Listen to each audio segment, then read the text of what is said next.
Honorable members, when we suspended for lunch, we were debating a compendium of bills. I presume we are now ready to continue.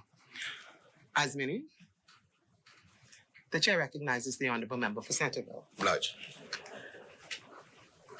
Madam Speaker, I rise on behalf of the wonderful people of Centerville who have placed their confidence in me to represent their interests in this honorable chamber, to give my contribution to this debate on the supplementary budget. Once again, I extend my gratitude to the residents of my constituency for the opportunity they have given me to serve them and our country. I will forever be grateful and will express it every time I rise in this place and through my efforts to address their needs and advance our community. Madam Speaker, since taking the oath of office as the member for Centerville, my team and I have opened our constituency office at number 132 Mount Royal Avenue. We open from Monday to Thursday, 10 a.m. to 6 p.m., and on Saturdays from 10 a.m. to 2 p.m. The office can be reached at telephone contact 325-0055 or on WhatsApp at 187-CARE or 827-CARE.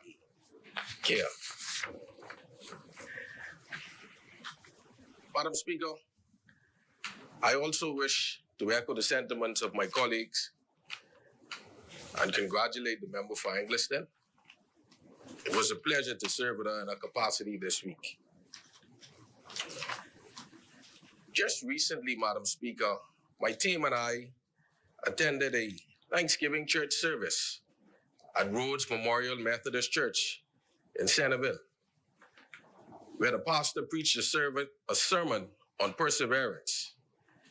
That sermon, Madam Speaker, still resonates within me and is even today a timely message for us all, given the undertaking we are engaged in.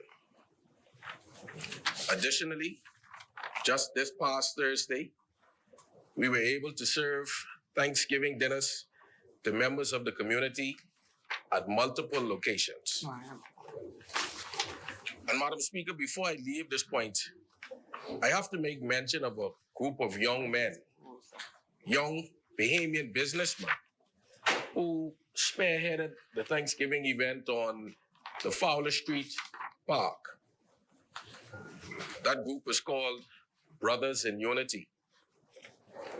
These young men, Madam Speaker, sought to do nothing more than give back of their time and talent for the betterment of our community. And I applaud them and encourage others to follow in their footsteps. Madam Speaker, this act brings to mind the first verse of Psalm 133, which states, "Oh, how good and pleasant it is for brethren to dwell together in unity."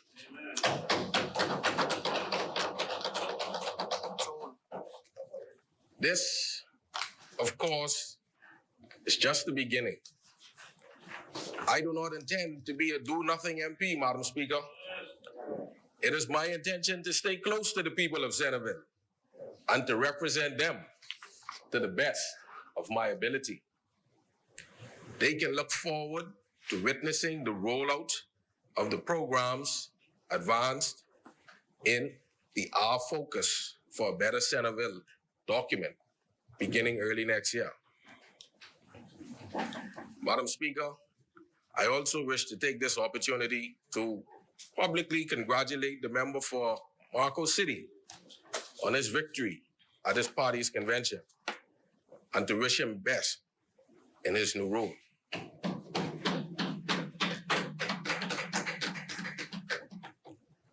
I also wish, Madam Speaker, to commend the member for Culinary for remaining in this place, even amidst changing circumstances.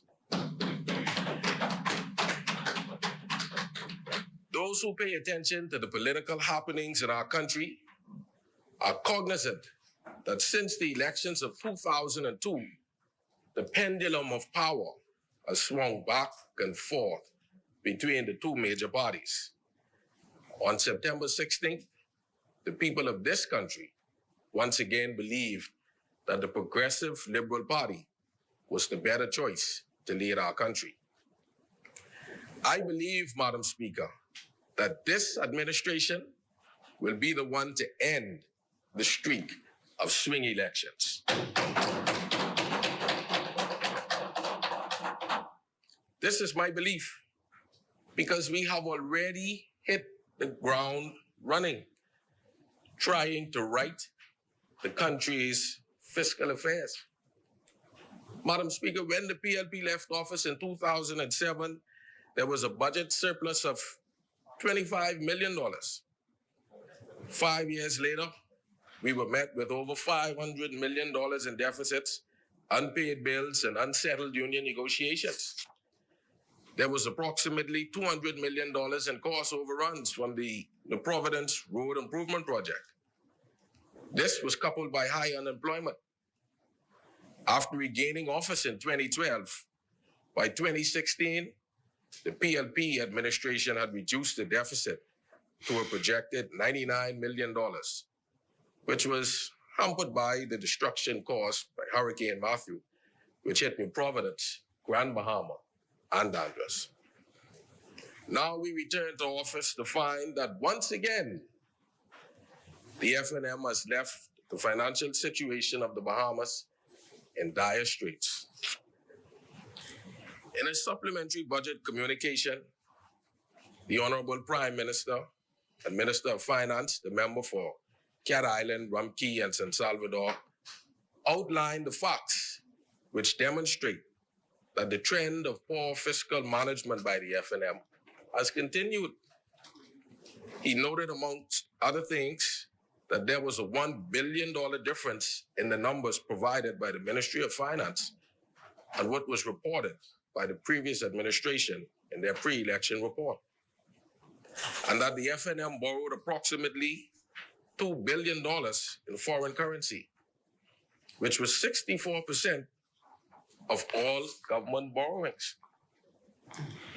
They would have the Bahamian people believe that Hurricane Dorian and the global pandemic are the sole reasons for the state of this country's finances. But just as in 2012, after the global financial crisis, once again, it is revealed that the poor stewardship of the FNM has played a major role in our current circumstance. Madam Speaker, those on the other side are counting on the continuation of election swing streaks. They are counting on us to drop our guard and fall prey to the allure and comfort of mediocrity and the status quo. We must not allow this to happen. We must continue to be about the people's business and to do so in a way that will make the likes of Sir Lyndon Pinling, His Excellency A.D. Hanna, and Sir Milo Butler proud. The barometer by which we measure our success cannot be by making the rich richer, like those on the other side sought to do. We must measure our success by the upward mobility of the regular Bahamian and by the growth and depth of the middle class. We cannot measure our success by those who we continue to feed, but by those who we move from dependency to self-sufficiency through our policies and initiatives. We must measure our success, Madam Speaker, by the amount of children that leave our schools with marketable skills or are ready for tertiary education. Government is not a for-profit business. It is the mechanism by which the people's affairs are managed in their best interests. The people of this country are obviously not interested in business as usual, and we must be the party to retain their confidence, because this country needs the PLP.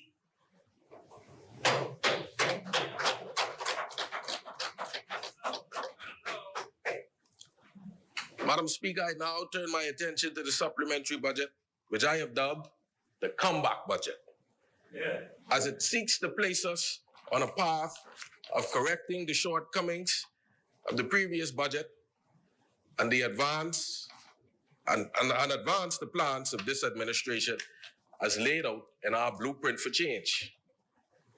The people voted for a new day, and this PLP administration is moving forward prudently to ensure that we deliver.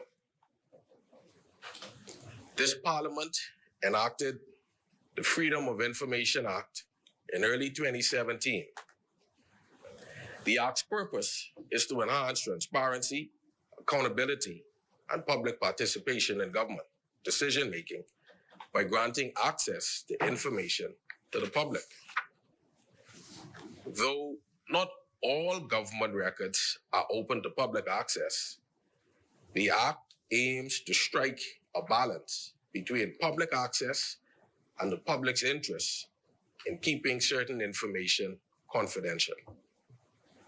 His Excellency, the Governor General, in the speech from the throne, articulated this administration's commitment to the full implementation of the Freedom of Information Act and all activities associated with it.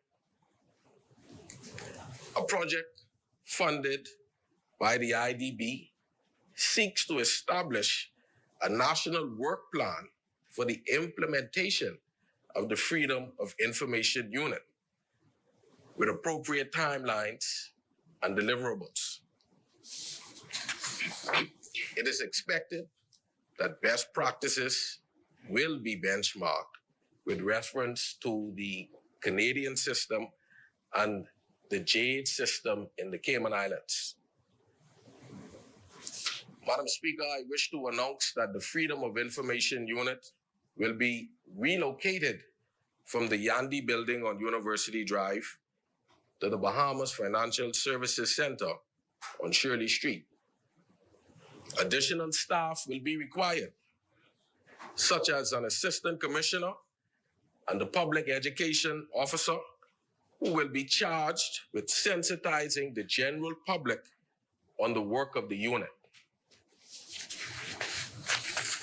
The unit proposes to commence its work incrementally with a pilot phase in several agencies to test their readiness capabilities, namely the Ministry of Finance, the Ministry of Health and Wellness, the Ministry of the Environment and Natural Resources, the Ministry of Foreign Affairs, and the Public Service, focusing only on the public service.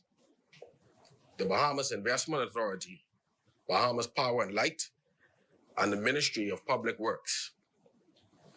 We expect good results from this partnership. Madam Speaker, this administration plans to introduce bills in this place to facilitate a comprehensive program for the digitization of the government's processes throughout the country. Our blueprint for change describes this program as the e-Bahamas Revolution, which will advance the Bahamas as a digital society, inclusive of smart technology, the automation of government departments and agencies, the creation of a digital national ID card, amongst other initiatives, in an effort to promote the ease of doing business in our country. One critical agency to benefit from the digitization initiative is the Registrar General's Department. RGD, we hear your cries, and your tears will be dried in short order. Despite setbacks as a result of COVID-19, this RGD department continues to make great strides. Most notable is the upgrade of the operations for companies with the engagement of the BRAC Informatics amidst ongoing discussions and evaluations. Madam Speaker, on another note, we should all be aware of our country's susceptibility to the adverse effects of climate change.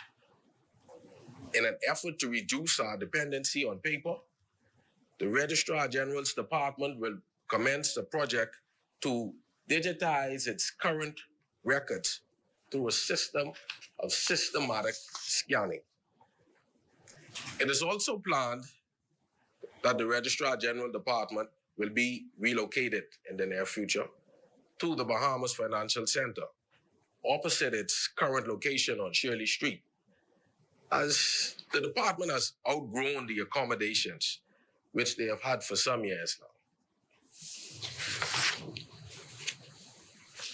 Madam Speaker, I must also highlight the challenges of staffing amongst the leadership team at our office at the Director of Public Prosecutions Department. If the goal of the Office of the Attorney General and Ministry of Legal Affairs is to fulfill its mission statement, which states to promote justice in the Commonwealth of the Bahamas through the delivery of comprehensive and efficient legal service to the government, and I dare say its citizens, then qualified professionals are urgently needed to supplement our existing staff of experts. I call on competent Bahamian attorneys and draftsmen to consider joining the Office of the Attorney General and Ministry of Legal Affairs in an effort to strengthen capacity in the following units: prosecutions, international legal cooperation, civil chambers, civil litigation, compliance, and registry. We need you. Your country needs you. Madam Speaker, in conclusion, I want to thank Almighty God for bringing this country through another hurricane season unscathed.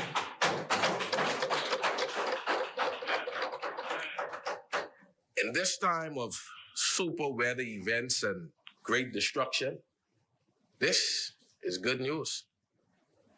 Though we still grapple with the economic uncertainty brought on by the COVID-19 pandemic, which marches on with the announcement of a new variant, Omicron, we must strive to be innovative and prudent in the way we manage the affairs of the people. Colleagues, our mandate is a great one, but I am sure with the grace of God, we will succeed. We have a country to develop and a people to advance. If nothing else, recent global occurrences have shown that we must change the formulas by which we do business in the Bahamas. More of our citizens must be able to reap the benefits of this country.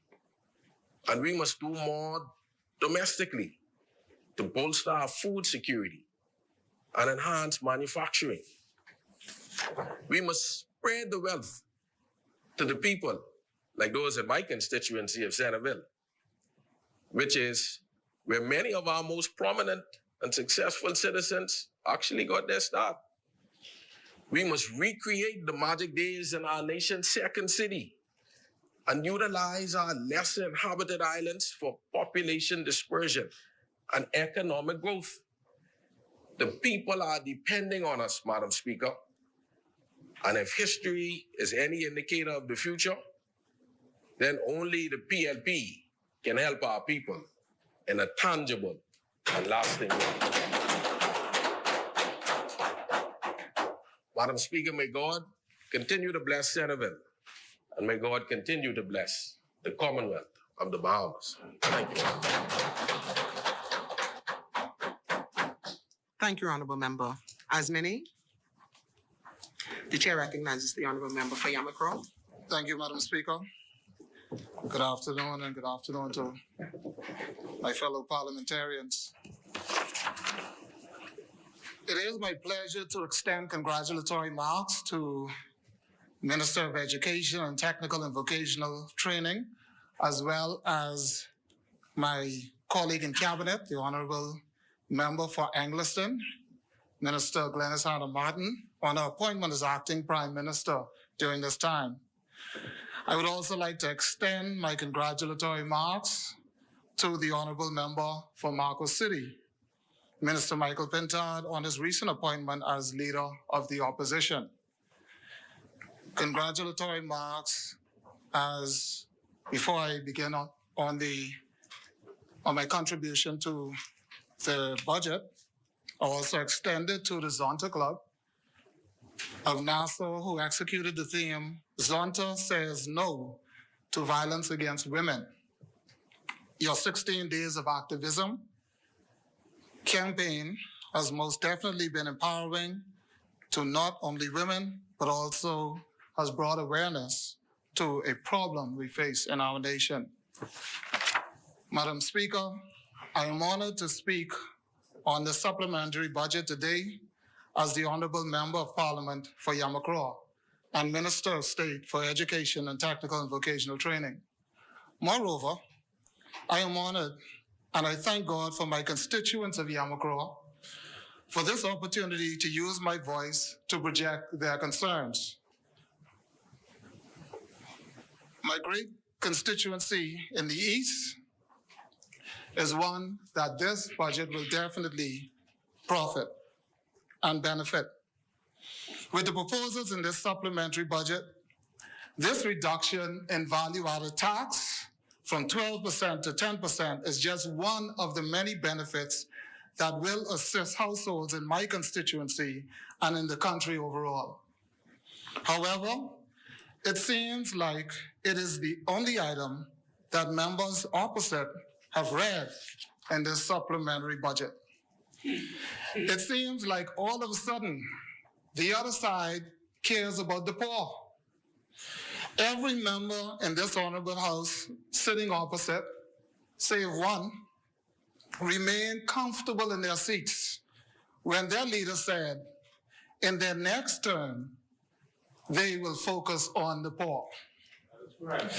You see, Madam Speaker, I realize that he was not totally untrue when he said this. Madam Speaker, he must have predicted that they would have been in opposition this term. And as he promised, all of a sudden, they have remembered to focus on the poor. So much so that they have forgotten who the poor really are or what the poor really eat. I have sat in the homes and have attended many functions of the poor, and I recall that at every sitting, there was a meal that included meat, fruits, and vegetables, none of which was named by any of the members sitting opposite as items purchased by the poor. You see, Madam Speaker, even tuna and grits needs gas for cooking, lime, onions, pepper, and other seasonings. Even corned beef requires vegetables in every preparation. The total sum of savings by a 10% VAT across the board far outweighs the total VAT on any bread basket grocery bag the member for St. Anne's can bring into this place. Madam Speaker, the point is that there are other aspects in the lives of non-affluent people that need attention. And this is why our Blueprint for Change outlines a multifaceted approach to responsible governance with bold new initiatives and real benefits for lower income and middle class families. Madam Speaker, before I address or speak on my ministerial duties, let me highlight some of the activities. Allow me to please highlight some of the activities and plans for my great constituency of Yamacraw. During the past 2 months, I have held numerous meetings with constituents, both by appointment and walk-ins. I visited the Elizabeth Estates Police Station, Post Office, and Library, and have plans to involve these agencies.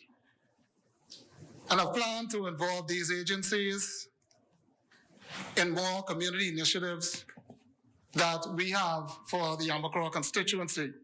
We have had 2 successful tree planting initiatives, partnering with constituent Kelly Armstrong, whose goal was to promote Global Climate Action Day. Everyone in attendance was committed to the cause and pushed through in the falling rain on one day and in the hot sun on another. There was a joint initiative with the Progressive Liberal Party's men's branch in the Yamacraw constituency where we donated food items to the Elizabeth Estates Children's Home for the beginning of Youth Month. On Monday, November 29, 2021, Yamacraw held its first town hall meeting with much success as it was well attended. The meeting was held at St. Andrew's School in an outdoor covered area, and we thank the principal and staff for use of their facilities. I also had the pleasure of joining my colleague, the Honorable Member for Elizabeth, for a prayer vigil for murder victims and against violent crimes put on by Elizabeth Estates Association. Our most current initiative is a toy drive for this season to be held on December 11th, 2021 for infants to children aged 12 at the park in Nassau East South.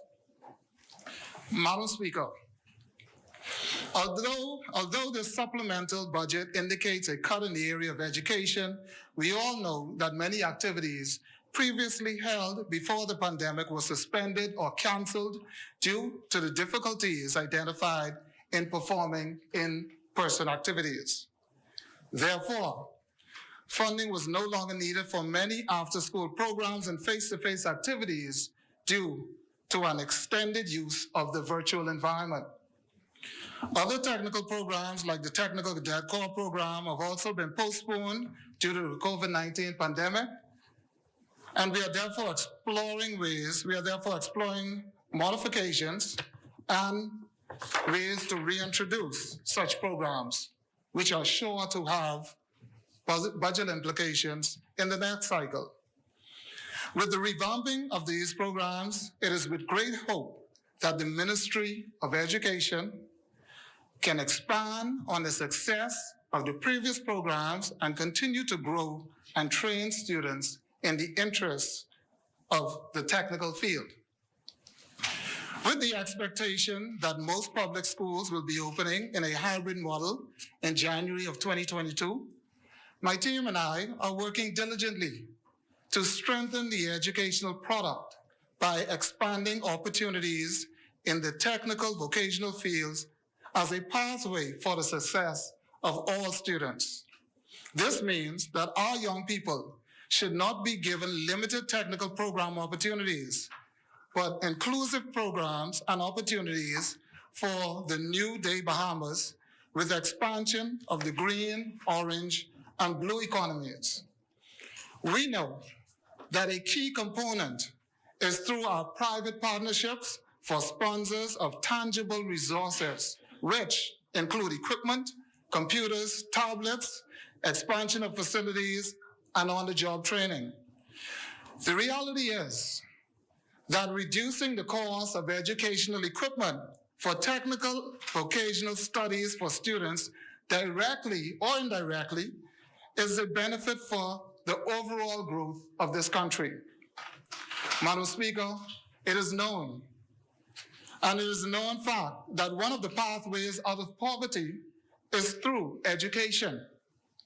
How can the detractors be so myopic in their thinking that they do not realize that poor people go to great lengths to educate their children, on many occasions, sending them off for further education?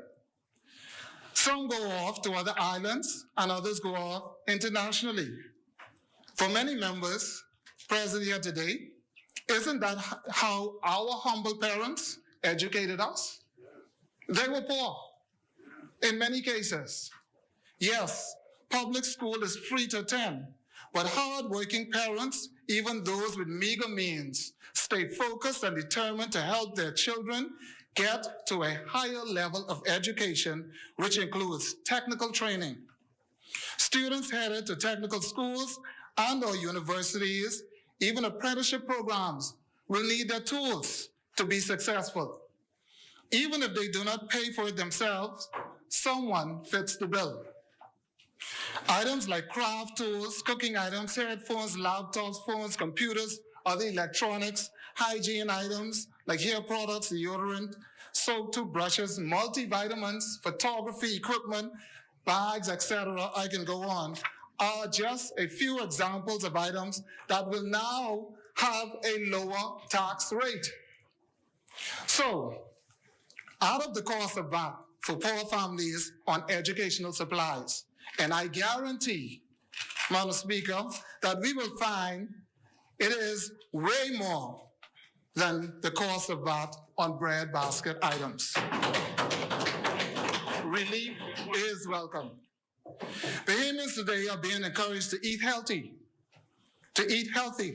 eat more fruits and vegetables, drink more water, build your immunity, take multivitamins, etc.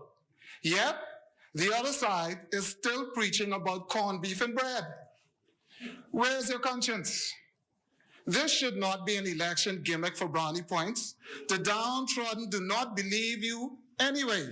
Remember, they have just recently experienced your governance. They were the ones that marched when you said increase VAT by their surprise, then told the people that you will take VAT off corned beef. How quickly do we forget? Yet, you come right back talking about corned beef. They were clear then, and they are clear now. Keep your corned beef.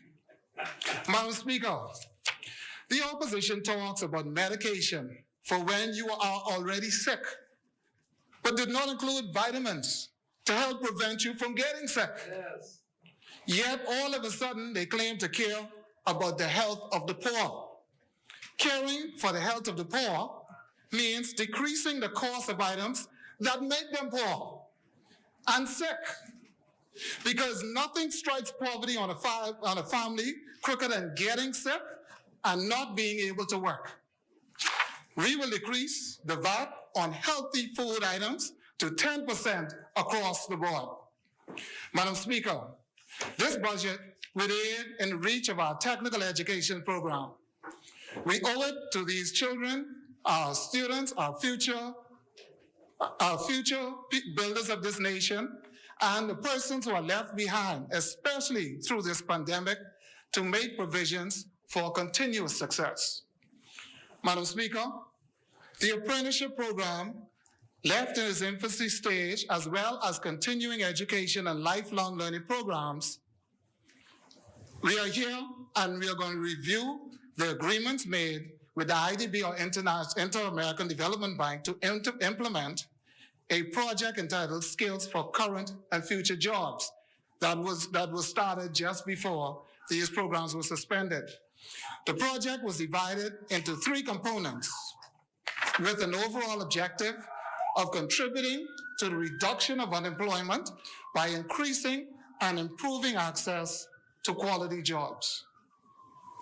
These 3 programs, including the Technical Cadet Corps program that I mentioned, will be revamped and rejuvenated to accommodate apprenticeship and increased employment.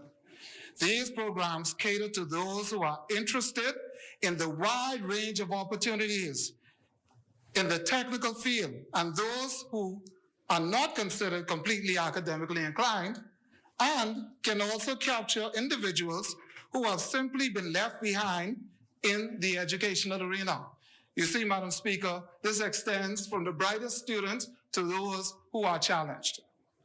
The launch of these programs is planned for the first quarter of 2022, and these new programs will allow some persons to be able to start anew.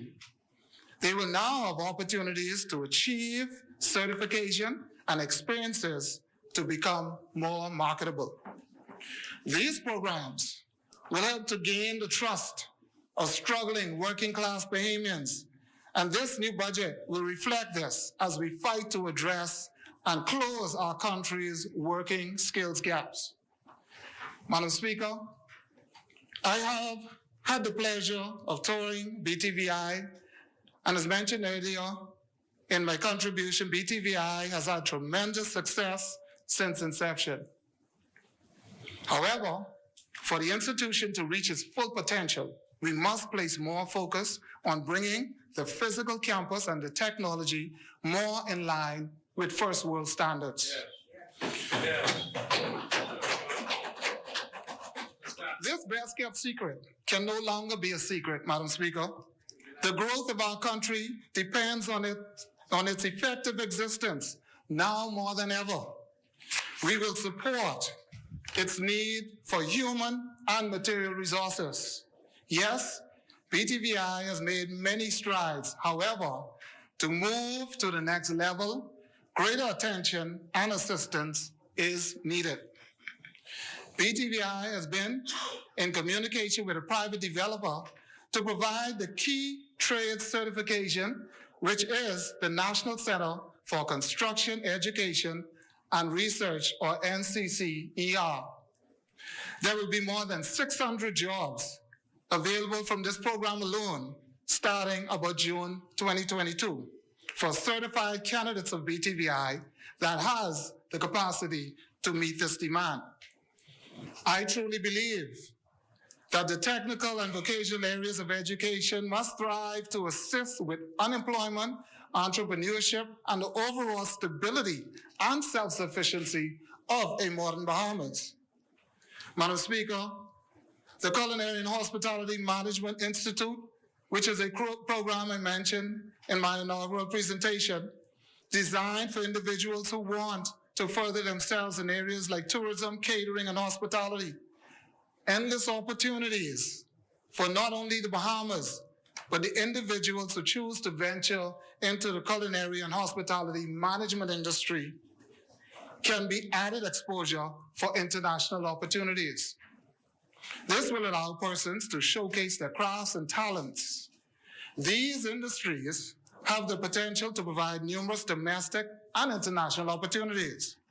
In January of 2022, I plan to make a call on the Culinary Hospitality Management Institute and discuss how we can better involve our Bahamian children in the arts. With the investment from the new budget, we can expand on the capabilities of our current institute and many talents of our Bahamian people. Madam Speaker, the Bahamian people have spoken. This new supplementary budget further fulfills our promise to the Bahamian people. It incorporates their voices. All persons in our constituencies have been affected by the COVID-19 pandemic. And our initiatives in just 2.5 months continue to assist those persons who have been left behind, left unemployed, left furloughed, left uncertain about their future. Whether it be lessening the value-added tax to 10%, the increase in pension benefits, the lump sum payments, or restoration of increments for public servants, this budget is truly a reflection of a new day for the Bahamian people. When a PLP government created NIB, we had our pensioners in mind. We had the future in mind, Madam Speaker. Similarly, when the supplementary budget was crafted, we relied on the principles of our founding fathers. That means when things are dire, seek to do more for the least among us. Madam Speaker, we cannot expect productivity or longevity from a working class who is not recognized for their countless hours to ensure that government's business is executed efficiently. The decision to resume annual payment exercises and the payment of increments, as I mentioned, will benefit not only the workers, but also could potentially increase the productivity throughout various government ministries. Tax reliefs are words that will always keep a country at peace. In times where the entire world is now trying to rebound after a phenomenon, tax relief is what is needed. The implementation of programming that provides direct cash transfers to those most impacted by Dorian and COVID-19 will most definitely be a relief for those persons who are now trying to financially recover. Madam Speaker, I remain excited about executing our vision for progress and the blueprint for change in this Bahamas. I am grateful for the opportunity to serve. I am determined to make a positive difference in the constituency of Yamacraw and this great nation.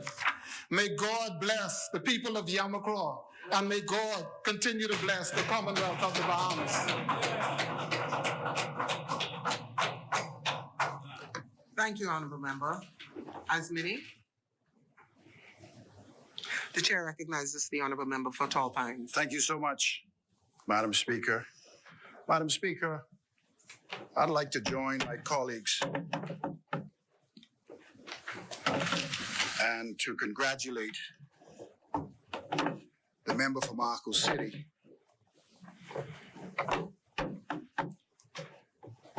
for his success becoming the leader for the Free National Movement and the leader of the opposition.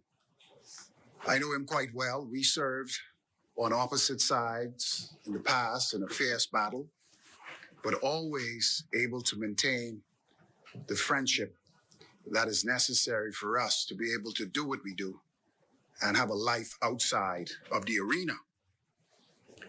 But today I rise to give God thanks for health and strength and to lend my support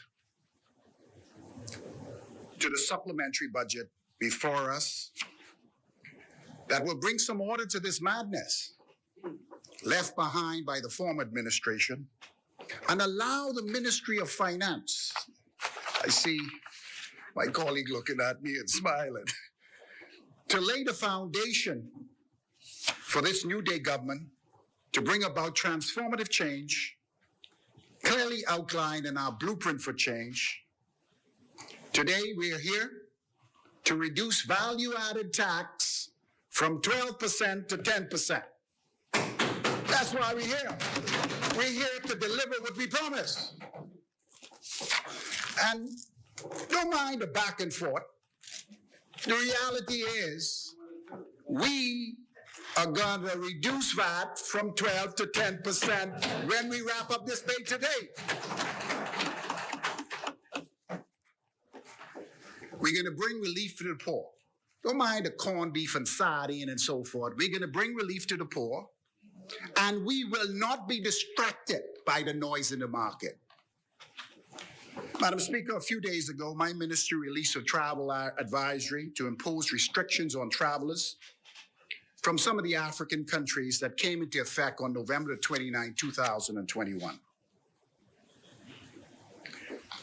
This was a difficult decision to make, but in view of what is out there and variant that exists, B11529, that was found in South Africa, we are monitoring the situation.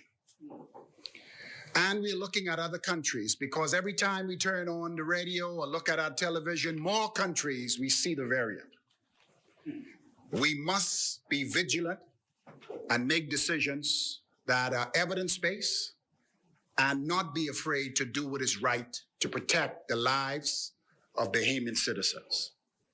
Madam Speaker, on Monday, during the member for Kalani's contribution, he accused me and our team from the Ministry of Health and Education for going to look to see what conditions our clinics and schools are. Well, the embarrassing reality is that these clinics were neglected under your watch, sir. But his comments are not surprising to me because the member for Kalani did not even see fit to travel to Abaco to pay his respect to the funeral services of the person who perished during Hurricane Dorian.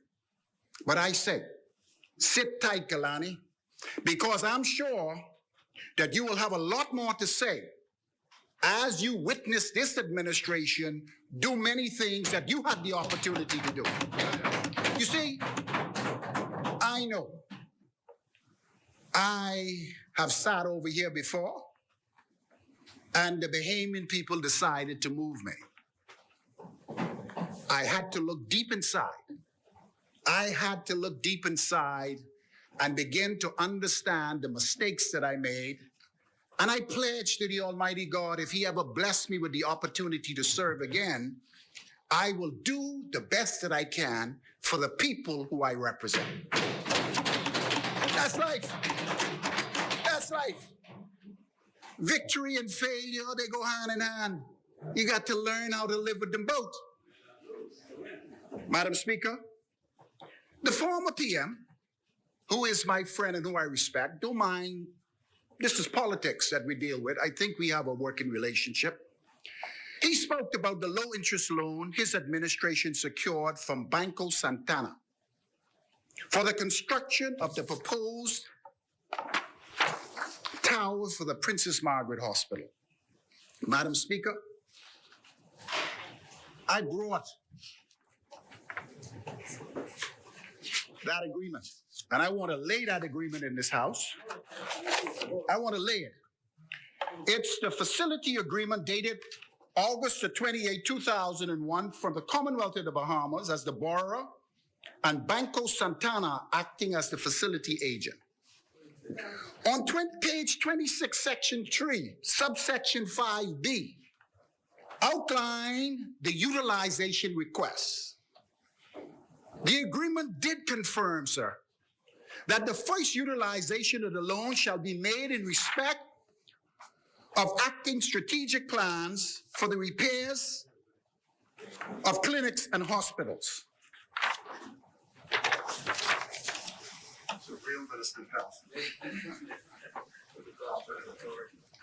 Nothing in the report, sir, spoke about Royal Caribbean Cruise Line, telemedicine, or business incentives as outlined by you.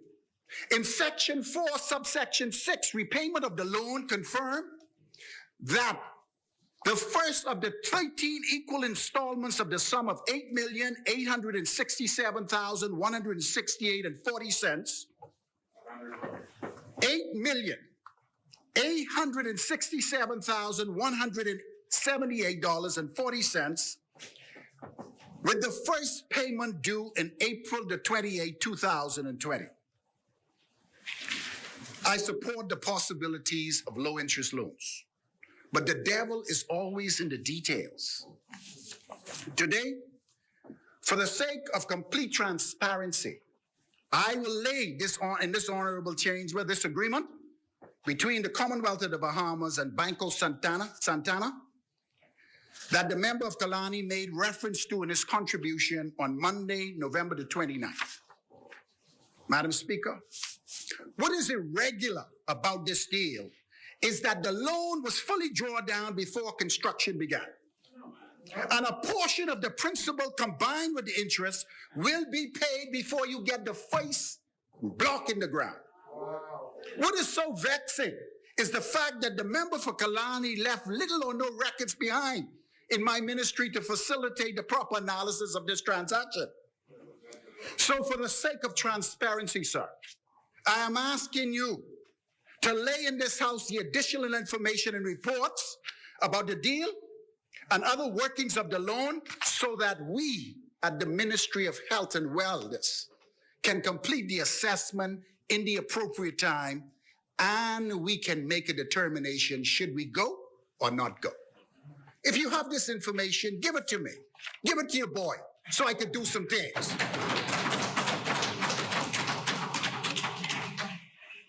At the end of the day, we both will share the glory for it. This is good news, man. Yeah. Madam Speaker, before getting into the meat of my contribution, with your leave, the meat,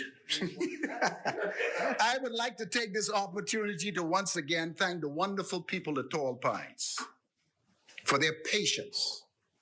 You know, in politics, a lot of people don't have patience, but the people at Tall Pines have been patient with me. And you were their patient. They're patient. And they've been patient with me over the last 2 months as I familiarize myself with my portfolio as the Minister of Health and Wellness. I am pleased to report that since the victory at the polls, we have activated community cleanups, started road repairs and began addressing many of the outstanding needs that exist in the 15 polling divisions in Paul Pine's constituency. As their MP, I remain committed. I want to say that for the people of Tall Pines. I remain committed to the task before me, and I intend to do my best to create opportunities for people in my constituency, make life easier for them, and with the grace of God, transform lives. Madam Speaker, I now turn my attention to the contribution on the supplementary budget. The former administration outlined plans, and this is to just finalize what the member for East Grand Bahama spoke about for the Rand Memorial Hospital. The former administration outlined plans to construct a 4-story tower at the Rand Memorial Hospital and allocated $19 million for this project in this year's capital budget for the Ministry of Health and Wellness. On coming to office, and I say this to the people of Grand Bahama, this project was mostly conceptual. It was in their head because there was nothing there for us to work with to execute the 19 million. There was minimal architectural drawings, and I know the Beck group, they're a good group. And little engineering drawings. If they're there, I don't find them because we went looking for them. After technical assessments of the work completed, we were advised that it will take 4 to 6 months to complete all the preparatory work needed to get the approvals from the Grand Bahama Port Authority in conjunction with the Ministry of Works before the tender process could even begin. And you know what the Procurement Act is. It came into effect just before you left office. It's a monster. And so if you have to deal with it, you will know what we're talking about. To my understanding, we cannot spend the $19 million between now and June. The Ministry of Finance told us you can't do it, and the best thing to do is to put the money somewhere else and give the money back to you when you're ready for the project. While the $19 million was removed from my budget for reasons previously outlined, $5 million was allocated in line item 3111205 under hospital and medical facilities, essential upgrades and design.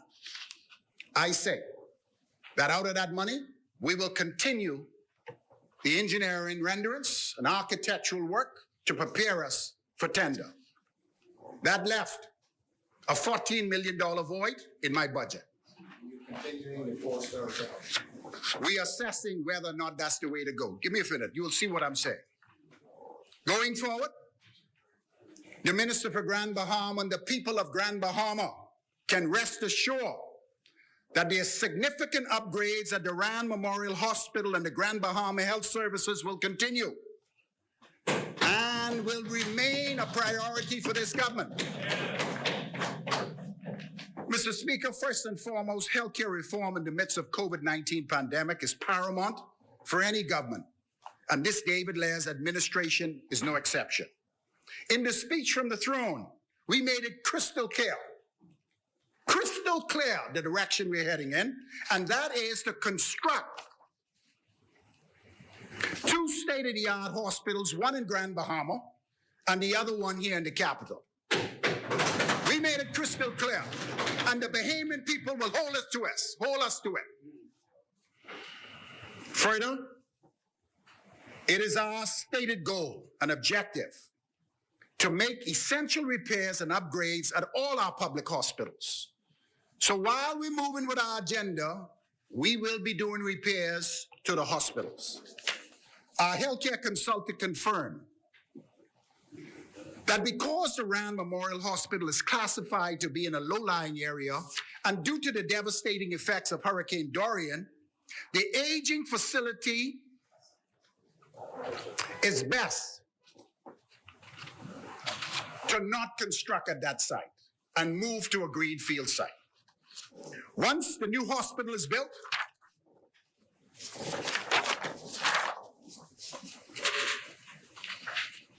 we believe that the Rand Memorial Hospital will be used as a secondary care facility providing same-day surgeries because we have 2 beautiful theaters, and by the way, 1 leaking. Psychiatric care, geriatric care, and rehabilitative services. Madam Speaker, a few weeks ago, I had the opportunity to outline the new direction we're heading at the Ministry of Health and Wellness, along with our aggressive agenda to transform healthcare delivery systems. I also highlighted our plan to fight COVID-19, improve public clinics, hospital, and amend legislation to begin the catalytic reaction to improve our healthcare models, while taking into consideration the country's economic challenges and the need for us to do more with less. Now that's a challenge. The chair recognizes the honourable member for East Grand Bahama. Thank you very much, Madam Speaker. I do thank the member for Tall Pines for yielding, but I just had a question. Because you were clear in saying that your assessment is that you will construct on a green site. Does that mean that the 4-story tower that was planned for the present site will not be constructed? Chair recognizes the honourable member for Tall Pines. I will answer, my presentation will answer your question, member for East Grand Bahama. A lot of work was done in our last term in office that clearly directed us the way we should go. Now, I've had the opportunity to meet the BEG group, and because they are strong developers with good skills, the work that has already been done, for all of us who are engineers and know about development, can easily be tweaked in the direction that this administration wants to go. And so, in the months ahead, you will understand and begin to understand the directions we're heading for the upgrade at Durand Memorial Hospital and the construction of our new state-of-the-art hospital via PPP. So your questions will be answered. Madam Speaker, there are 90+ clinics across our archipelago that must be adequately staffed, maintained, stocked with essential medical supplies so that patients who use these facilities can be adequately cared for. I am pleased to report that over the past 8 weeks, I have visited all of our hospitals and clinics from Inagua to Bimini, Andros to the Berry Islands to assess the condition of these clinics. We looked at the manpower, resources, supply chains, medical inventory throughout our family islands. Next week, we can travel again, member for Culinary. Me and the Minister of State for Education will be in San Salvador to look at that clinic that you all refused to open up. I don't know why. Madam Speaker, after more than 15 years in public life, I consider myself privileged to be a part of an awesome team, led by our Prime Minister, the Right Honorable Philip Brave Davis, to offer uncompromised national service committed to improving the lives of Bahamians everywhere. So as I focus my attention to the heavy lifting that lies ahead as the Minister of Health and Wellness, I do so knowing very well that I have a powerful team, brilliant people to lean on, and together we will bring forth meaningful change in health and wellness for everybody. Madam Speaker, a key priority of this David-led administration is to safely strengthen our economy, and the measures outlined in this supplementary budget is the first step of getting our fiscal house in order and begin delivering some of the many promises outlined in our blueprint for change. In order to accomplish our administration economic goals, it is critical that we do everything in our power to reduce the spread of COVID-19 and to promote health and wellness in our population. The COVID-19 pandemic has significantly impacted every aspect of our daily lives. To the extent which we manage and control the spread of this virus will determine the quality of life we have in our country going forward. I am convinced that COVID-19 will be around for many more years, and new transmissible mutated strains will constantly threaten our way of life and livelihoods. But we must be proactive, willing to embrace change, and to comply with the public health protocols put in place to protect us all and our families. A few weeks ago, I outlined my ministry assessment of the COVID-19 pandemic and gave an update on the initiatives we intend to pursue for the management and control of the virus. I am pleased to report that the rate of the infection continues to reflect a declining trend, both in terms of new infections as well as hospitalization and death. With hard work from our team in my ministry, the vaccination committee, enforcement units, PAHO, help from other diplomatic partners, along with support from our people, the CDC upgrade for the Bahamas travel rating went from level 4 to level 3. Good news for our tourism sector. Bookings are going up, gentlemen.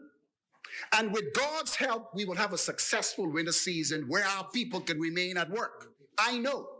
I live in Tall Pines, and a lot of people work in the hotel sector in my constituency. I meet them from day to day, and they say, thank God the hotels are opening so that they can put food on their table. While we're happy to see these numbers fall, the recent surges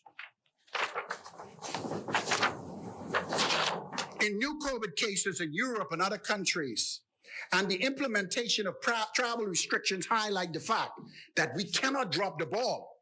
We must be guarded. We cannot be careless, and we must adhere to the safety protocols. Our economic success and the increases in employment for many Bahamians are directly tied to keeping our COVID-19 cases very low. So we must remind every Bahamian, any person residing in our country, that it's important to strictly adhere to our protocols and go and get vaccinated if you have not done so far.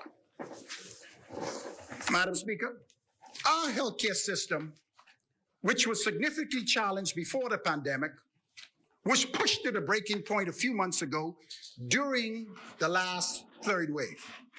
So it is imperative that we do all in our power to act quickly and decisively to bring improvements to all areas of healthcare delivery systems in both in the short and the long term. We spoke about the possibility of a fourth wave. It's important for us at the Ministry of Health, our administration, to now prepare so that in the event it comes our way, we, with the grace of God, will do a better job than we had in the third wave. The deterioration in the physical conditions of our hospitals and clinics throughout the Family Islands is undeniable, and we must do more to get these facilities ready. We have all heard the reports about the poor condition at our morgue, particularly at the Princess Margaret Hospital. And we have seen many videos on social media of leaky roofs and unsatisfactory conditions at the Rand Memorial Hospital, the Princess Margaret Hospital, and the Sandsons Rehabilitation Hospital. Madam Speaker, while in opposition, I read reports about the morgue at the Princess Margaret Hospital. Well, after touring the facility, it proved to be worse than I could ever imagine. I commend the pathologists and support staff for providing the services in these dire conditions. And I made a commitment in my first week in office that I would do everything in my power to improve the physical environment of that area for staff and families who visit the morgue to identify their loved ones. Many people told us that they're traumatized when they go there. After weeks of planning with architect and a reputable quantity surveyor, I am pleased to report to this House that a $558,000 contract was awarded last Monday, and on November the 23rd, 2021, the much-needed repairs have already begun. Madam Speaker, days prior to the last general election, a $40 million loan, IDB loan, was signed by the former administration to enhance and improve healthcare facilities in the Family Islands, along with additional reforms. The restructuring and management of this IDB loan facility is near completion, and these funds will be embarked to complete the much-needed upgrades and IT reform at our clinics, our polyclinics in New Providence and the Family Islands. Madam Speaker, as I tour all the hospitals in New Providence, Grand Bahama, and the clinics in our Family Islands, it is evident that human resource component in healthcare is in a critical state. Conditions have deteriorated significantly during COVID-19 pandemic response. There's no question that nurses form the backbone of our healthcare system, and we are losing them to hospitals in the United States and North America by lucrative recruitment exercises in our country. Internal assessment have identified that there's an immediate need for the recruitment of some 64 specially trained nurses and 20 trained clinical nurses to be deployed throughout our healthcare system. Several strategies will be utilized to address these challenges and the recruitment exercises necessary. A position paper is being prepared, which will include recommendations for an improved benefit packages for our nurses. As part of that exercise, we will renew and review and amend the Nurses and Midwives Act to reflect the current realities of nursing and allow our nurses to practice to the full extent of their education training. Madam Speaker, continuing education and professional development for our nurses are essential if our nurses are to remain on the cutting edge in the delivery of healthcare. Currently, the Nurses Division at the Ministry of Health and Wellness is partnering with the University of the Bahamas to increase postgraduate training at the master's level, the certificate and diploma levels. Additionally, there will be ongoing investments in leadership skills for our nurses, including funding for workshops and nurses leadership courses. Attempts are ongoing to re-engage more retired nurses because we believe they have a role to play as well. And increase access to postgraduate training opportunities tied to bonds to encourage retention post-training so our nurses can remain at home. Lastly, we will aim to improve giving timely promotions. I believe that's one of the main problems we have in our healthcare system. We have people waiting too long. Timely promotions that will lead to career advancement in all staff at the healthcare facilities and the PHA, while honoring union contractual agreement in a timely fashion. On coming to office, the first group of people that I came in contact to were our doctors' union, our nurses' union, everyone where the industrial agreement has just gone out of the window and monies owed to these individuals have not been dealt with. Despite these overwhelming challenges, as indicated in our blueprint for change, we recognize and applaud and express our gratitude to all our doctors, our nurses and frontline workers, our volunteers for their selfless service in the midst of this deadly pandemic. Madam Speaker, the COVID-19 pandemic has also exposed deficiencies in preventative medicine, primary care, inpatient treatment facilities, and overall stewardship for medical conditions, which we will address through various initiatives. A few weeks ago, I laid two pieces of regulations by way of the Health Services Act to govern the management of COVID-19 pandemic and notify this administration, or notify this House that our administration will not be renewing the emergency orders. That was done on November the 13th, 2021. While While we see that these new rules are effectively managing the pandemic and the complexities associated with it, we are cognizant of the fact that there is a need for us to explore a more modern approach to managing infectious diseases and other pandemics, and God forbid if they ever come our way. Madam Speaker, public health care is currently delivered through a complex matrix that has been set up between the Public Hospitals Authority, a quasi-government entity, with its own board of directors, the Department of Public Health, and the National Health Insurance Authority.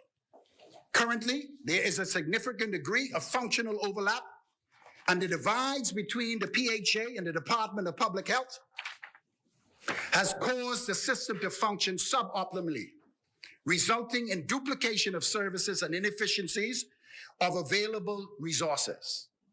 A recent consultancy confirmed that legislative changes must be made in order to streamline these inefficiencies and plot a way for the delivery of better healthcare service with the two working together. We will therefore undertake a review of the Public Hospitals Authority Act, the Health Services Act, in order to make meaningful amendments that would facilitate health reform and the enhancement of public health throughout our country.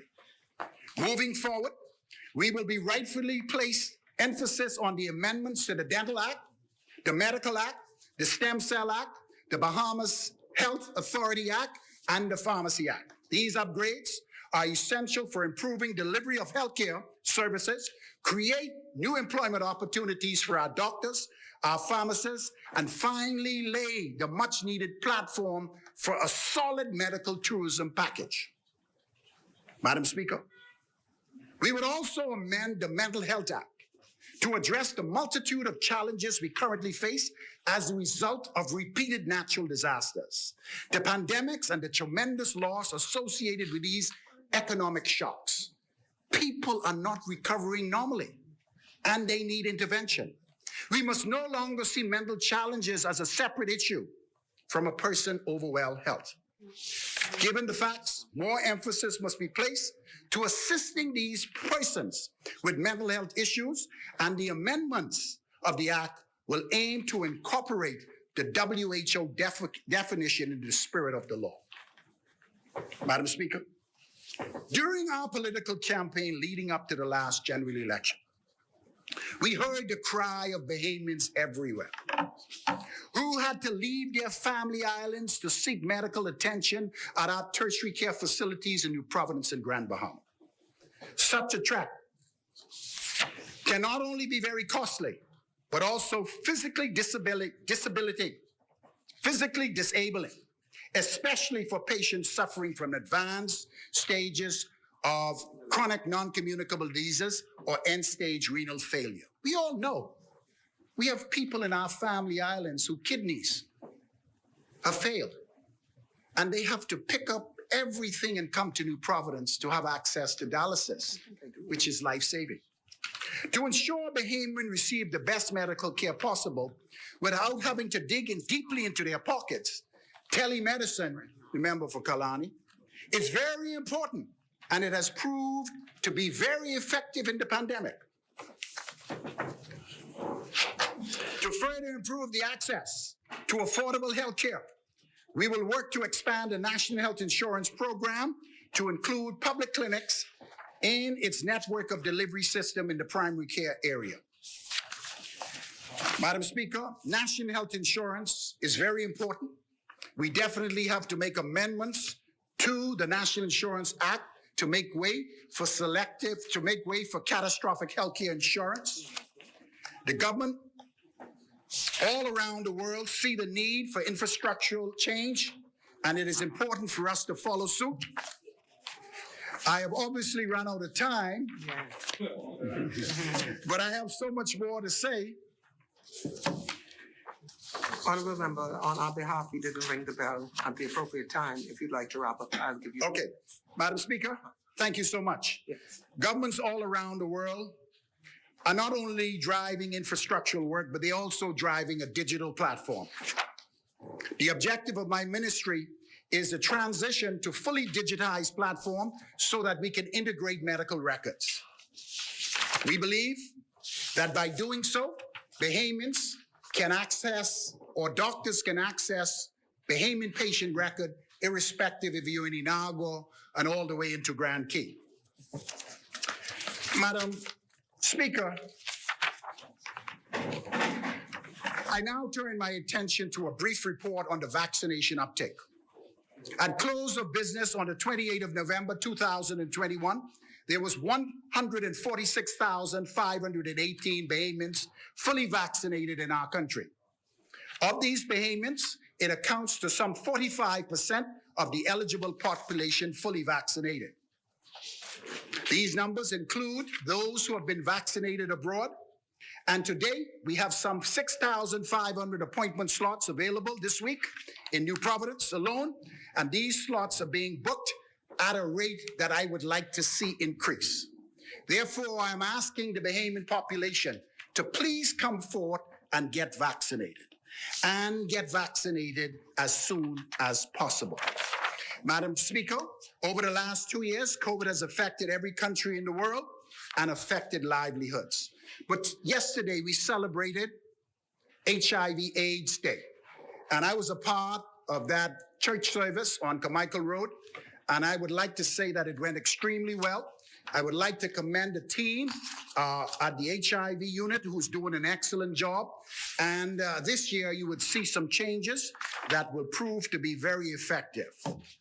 Madam Speaker, the road ahead will not be easy for the Progressive Liberal Party and our team, but with God's help, innovative thinking, and hard work, we will overcome. We must keep our eyes on the prize, and that is to improve the lives of Bahamian everywhere as outlined in our blueprint for change. May we exhibit determination, perseverance, and fortitude to simply get the job done. And in the words of Martin Luther King, whatever your life work is, do it well. A man should do his job so well that the living, the dead, and the unborn can do it no better.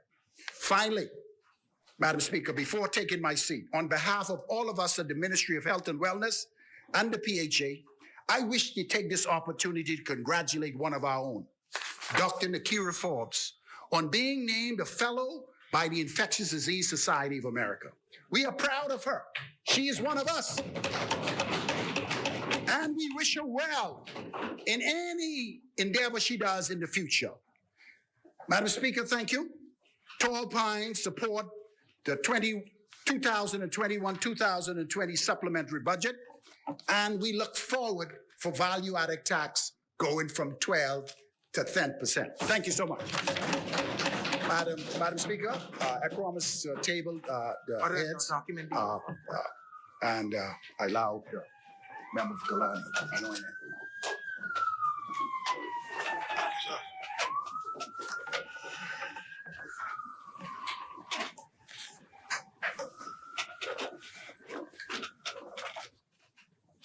Order that the document to lie on the table. The chair recognizes the honourable member for Culinary. Thank you, Madam Chair. As a member, clarification and point of order. The member spoke about the loan.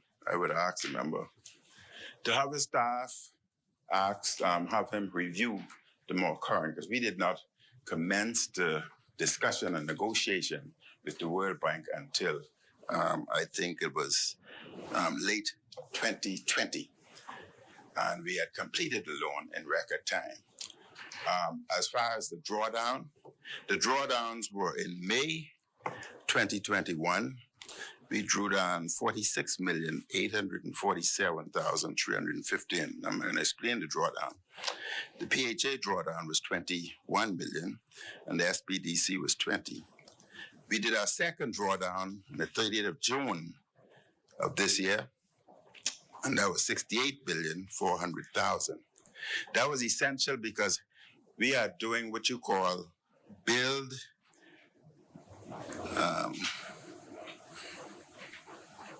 design, build, not the standard design, bid, then build, which would take the 3 to 5 years. And yes, utilizing that system, it would appear that monies are sitting and not being utilized. However, if you do design, build, you design and move along, which means you'd finish the complex and the changes in more than 50%, less than 50% of the time that you would have done had you used the standard design, bid, build. And that's why the money was drawn down. But the point is, the money was still loaned at an interest rate of 1.89750%. That's the point, okay? Now, Madam Speaker, if you would allow me, driving into Parliament yesterday, I was very amazed to see that the carnival is being erected. I have great concern, and maybe the member would explain whether or not health had approved it. Because carnivals are very, very dangerous at this time, especially the individuals that are utilizing the facility are the young population. That is the non-vaccinated group. And even in first world country where they're utilizing or allowing carnivals to proceed, they're using simulators to make decisions. And those simulators are based on 70% vaccination rate. Here it is, we would be utilizing a population whose vaccination rate would be by far less than 20% because we've not started vaccinating that group yet. So I'm very concerned. And the member would inform this House as to who gave permission. Did he get approval from the ministry or from the medical professionals? Because I find it very difficult under these circumstances with such a virulent virus rampant now throughout the world that they would approve such an activity at this particular point in time. So the member must inform the House, did the ministry, did the physicians approve it? Who authorized it to come in? Because it must have gotten some form of authorization from the government, the Ministry of Health, Custom, or someone. There's been some breach or violation of protocol with this carnival, which is very dangerous under the circumstances of the Omicron virus. We did no simulation, and we are utilizing a vaccinated group that is less than 20%. Thank you so much. Thank you so much, Member for Culinary. I'll go to the first statement. Could you please table those documents for me so that me and you could, no, but you could copy it and give it to me. You could copy it and give it to me. I know, I don't have it because it seemed like it's not available. All right, so with that being said, the second thing is you spoke about the carnival. Now, every event under the new regulations that requires mass gathering of any sort goes to a committee at the Ministry of Health. We have had multiple events, some of them that I was concerned about, even though they met the requirements. And this particular carnival has been an event that has been back and forth with our committee to ensure that they meet the necessary requirements. I had an interview with the news media during our break. And in that interview, I gave them the facts. At the time of our break, there was no final approval for the carnival in the Bahamas. There was conditional requirements that needed to come to the committee in order for the final decision to be made. I am unaware if those requirements arrive to the committee as we speak. And I am aware as the fact that there is some additional requirements that are necessary for any final approval. As far as the Bahamas custom is concerned and the carnival coming in, I am unaware at this time. But I can say this, that as of 1 o'clock today, there was no final approval for the carnival in the Commonwealth of the Bahamas. But there was a meeting, a few meetings where the requirements necessary to satisfy the committee was submitted. That was reviewed, and some additional requirements were needed for further assessment and possible approval. Thank you. The chair recognizes the honourable member for Culinary. Thank you very much, Madam Speaker. This is the point. You're saying No approval. If no approval, then how did they get here? Do events or activities just move into the Bahamas with no such approval and then seek approval afterward, or they knew that they were going to get approval afterward? The question is, who manipulated it to come through finance? Or I would withdraw that word. I withdraw that word. Who would have organized it to get approval through finance? It had to be, not you, you don't know about it, but it had to be somebody higher, through finance, through customs, subsequently there. And even this morning as I passed, it's being set up. Now, the big question is, the groups that are going to utilize it are young people who are, listen to me, the non-vaccinated group. But we don't even allow face-to-face education with that group. No, we haven't done it yet. Lots of school are on virtual. My grandson goes to high school. And he is 3 days virtual, 2 days virtual, and 3 days face-to-face. That's the standard in most schools. But that's not a standard there. That won't be a standard there. The standard is they are there daily exposed. And the virus is there. It's in the US, so it's just a matter of time before it reaches here. And now they're saying it's very, very infectious. It's very infectious. It's not infectious. It's quite normal. Thank you, honorable members. The chair recognizes the honorable member for East Grand Bahama. Thank you, Madam Speaker. I just had, a follow-up question to the member for Tall Pines' presentation. He had indicated that there were about 6,000 slots, I think you had said, for vaccinations. Given that I think the US and some of the other countries have started to recommend booster shots for those who have been fully vaccinated, is it the government's position that these slots or spaces are for those who need to be vaccinated, or can those persons who are already fully vaccinated now go for booster shots?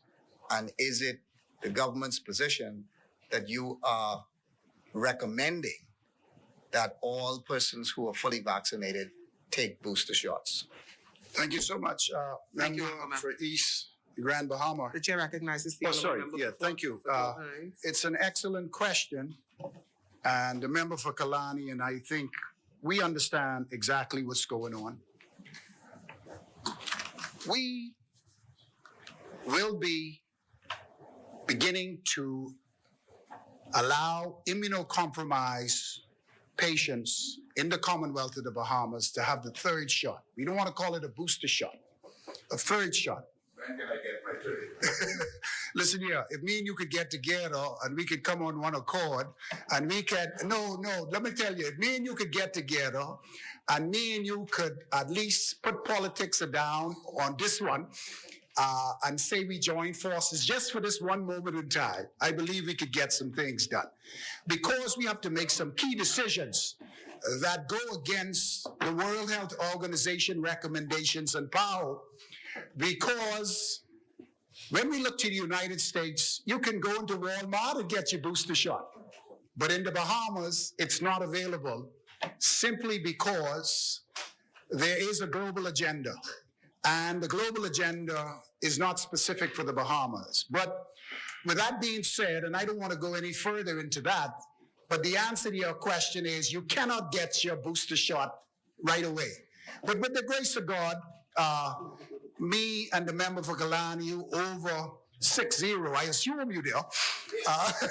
We over 60 and going into the twilight area. I think we should at least get ours. No, but I better speak for myself. Let me speak for myself. I feeling it. I don't know about you. I feeling it. Well, you wearing better than me. God be with you, my brother. But we need to have that discussion. But before the week is out or early next week, immunocompromised Bahamians will have access to the third dose. The chair recognizes the honorable member for East Grand Bahama. Thank you very much, Tall Pines, for that answer. It clarifies it. But for those And I do seem to recall there being some deadline on a number of these vaccines in terms of them being expired. And I wonder then if those that are about to expire, whether or not it may make sense to allow persons to do booster shots or the third shots at that time, rather than allow those vaccines to expire. I mean, I think again, I'm not a doctor, but it to me would seem to make sense. Or to have them. Right. We have reached out. The chair recognizes. Yes, thank you so much. We have been trying. The former prime minister made it very clear that the 38,000 doses of the Johnson & Johnson we purchased from the African Union. And Prime Minister, I read your response in the paper, and I could tell you this much. We have been trying to really get the vaccines out so that they do not expire on us. But I could say this much. It came in on the 19th of August. And when we launched Pfizer with Johnson & Johnson, everyone went to Pfizer. And we tried everything in our power. But you made a very important point of using some of those vaccines for boosters. I've made that point. And I will continue to make that point, but I do not have the complete support of some of our technical people and advisors as it relates to it. I don't. I would like to have it. And the member for Culinary knows exactly what that means. I wouldn't go into that detail. But I would say this much, that we are going to move into something called social mobilization, where we're going to actually give gifts for individuals who step forward to take the Johnson & Johnson jab. So I'm encouraging Bahamians everywhere to please go out and get vaccinated. Me and the member Kalani on one accord with this issue alone, because we understand the importance of vaccination. And so with our social mobilization and partnering with the private sector to give out gifts for people, we are hoping and praying that in the month of December, we would be able to use those vaccines while we continue to work to move them to other countries who can use them before they expire on us. It's a sad situation. As a matter of fact, I was just reading an article among CARICOM ministers of health. Someone has 200,000 doses of AstraZeneca that is going to expire at the end of December. And they're looking for countries all over the world to distribute. Listen here. Vaccination is voluntary in the Commonwealth of the Bahamas. And we must do our best to convince Bahamians every year that it is best to be vaccinated. But with that being said, I leave that like that. Thank you. Thank you, Honourable Member.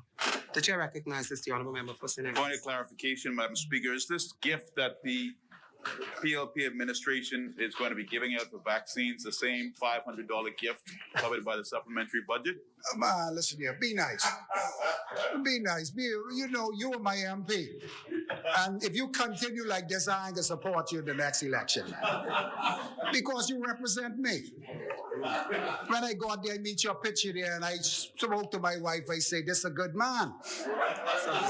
But now I'm beginning to understand.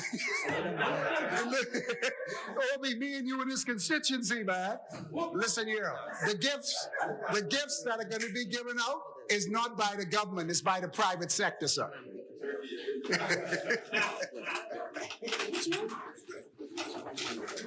Thank you, Honourable Member. As many, Listen here. the chair recognizes the Honourable Member for West Grand Bahama and Bimini. Thank you very much, Madam Speaker. Madam Speaker, we've had a wonderful debate. We are now in the closing hours of our debate with just two speakers to follow. And to thank members for their participation in this debate, recognizing the importance of the supplementary bill, of course, recognizing the importance of the VAT bill. Madam Speaker, as I begin my contribution, allow me to speak to several matters in my constituency, West Grand Bahama and Bimini. I was deeply disturbed last week when we had a dual murder in 8 Mile Rock. We're kind, loving, caring people, and we remove ourselves from the occurrences that bring hurt and pain and suffering to our people. To have a double murder, young men, lives gone, unexplainable, totally. Madam Speaker, it hurts because I am familiar with the families, and I am familiar with those who even helped me to be where I'm at today. Madam Speaker, my difficulty remains with the presence of guns on our streets. Yes, we do have to change the attitudes. We do have to alter the culture. We do have to cause our men and women to understand that the best way to solve a problem oftentimes is to walk away from that problem. Too many are using the gun, the weapon, as bravery. Too many are using what I believe is the weakest behavioral pattern I've ever seen, when you need an element to stand in for your weakness. Madam Speaker, I have been for years calling for more to be done to get the guns off of our streets. The fact is, we are allowing them to proliferate because of our neighbors to the north in particular, their laws, their acceptance. We must do more, Madam Speaker. We must do more. Madam Speaker, just before that, a week before, we were in Bimini for an historical event. And as the morning started, men who are supposed to be friends engage themselves in an exercise that again caused death. Had all to do, Madam Speaker, with the fact that some disagreement resulted in gun being used. Madam Speaker, not in these peaceful places, not, Madam Speaker, in the place where Bimini is the place where hospitality resides. It's a gateway to the Bahamas. And to have that on our record now, rather disturbing. And we were there, Madam Speaker, to honor a man who has preached for and caused for and fought for our country to be where it is today. We were there, my colleagues, myself, to honor a man who served in this parliament, a man who served in customs, a man who caused for the fraternal organizations to grow and to build, a man who gives his time to the church, a man who made many men believe that they could play the game of baseball and compete at the highest level. A man who I have utmost respect and I truly honor, George W. Weish. An incredible man, an incredible contributor to our country. And we were there. And it's always important to mention that Fox Hill was there, because Fox Hill is the junior member for Bimini. He's always there. That is a place where he has made one of his homes.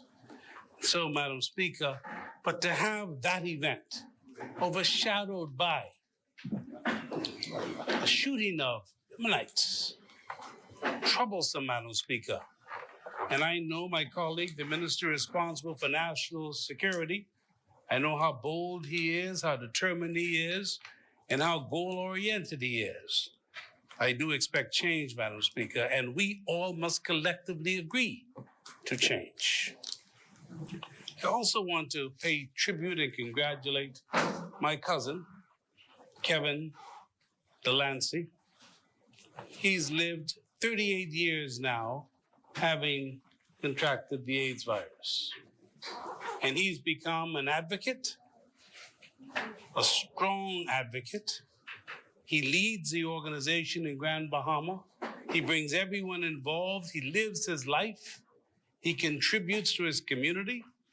And he is, in fact, a leader. I want to congratulate him and the body for the work that they do, for the attention that they cause, and for the efforts made to get away from the stigma, to get away from believing that they have an ailment, that they are unable to be among us, and to participate in the running of our country. He is a contributor. He goes into his community, and he's from Seagrave, where my mother originated. And the reality, Madam Speaker, he gives all that he possibly can to help others in Grand Bahama. I want to congratulate him and thank him for the work he's done. I love him dearly. Madam Speaker, he is my cousin. Madam Speaker, earlier this week, I woke up at 2 o'clock in the morning. I was able to watch a story. The story was a football team from CSDR. That's a team, California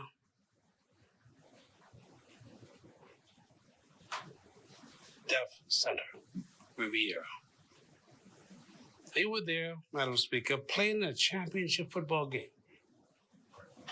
Young men who cannot hear. Young men who are playing a championship football game. You know what football is, Madam Speaker? American football. And they're playing a championship game. And these individuals were, for many, they thought they would never be able to play, never be able to participate at that level. But the effort was made because the bottom line is something I'm adopting today, Madam Speaker, and I'm going to cause for a program to be developed. And under this title, I Am Somebody.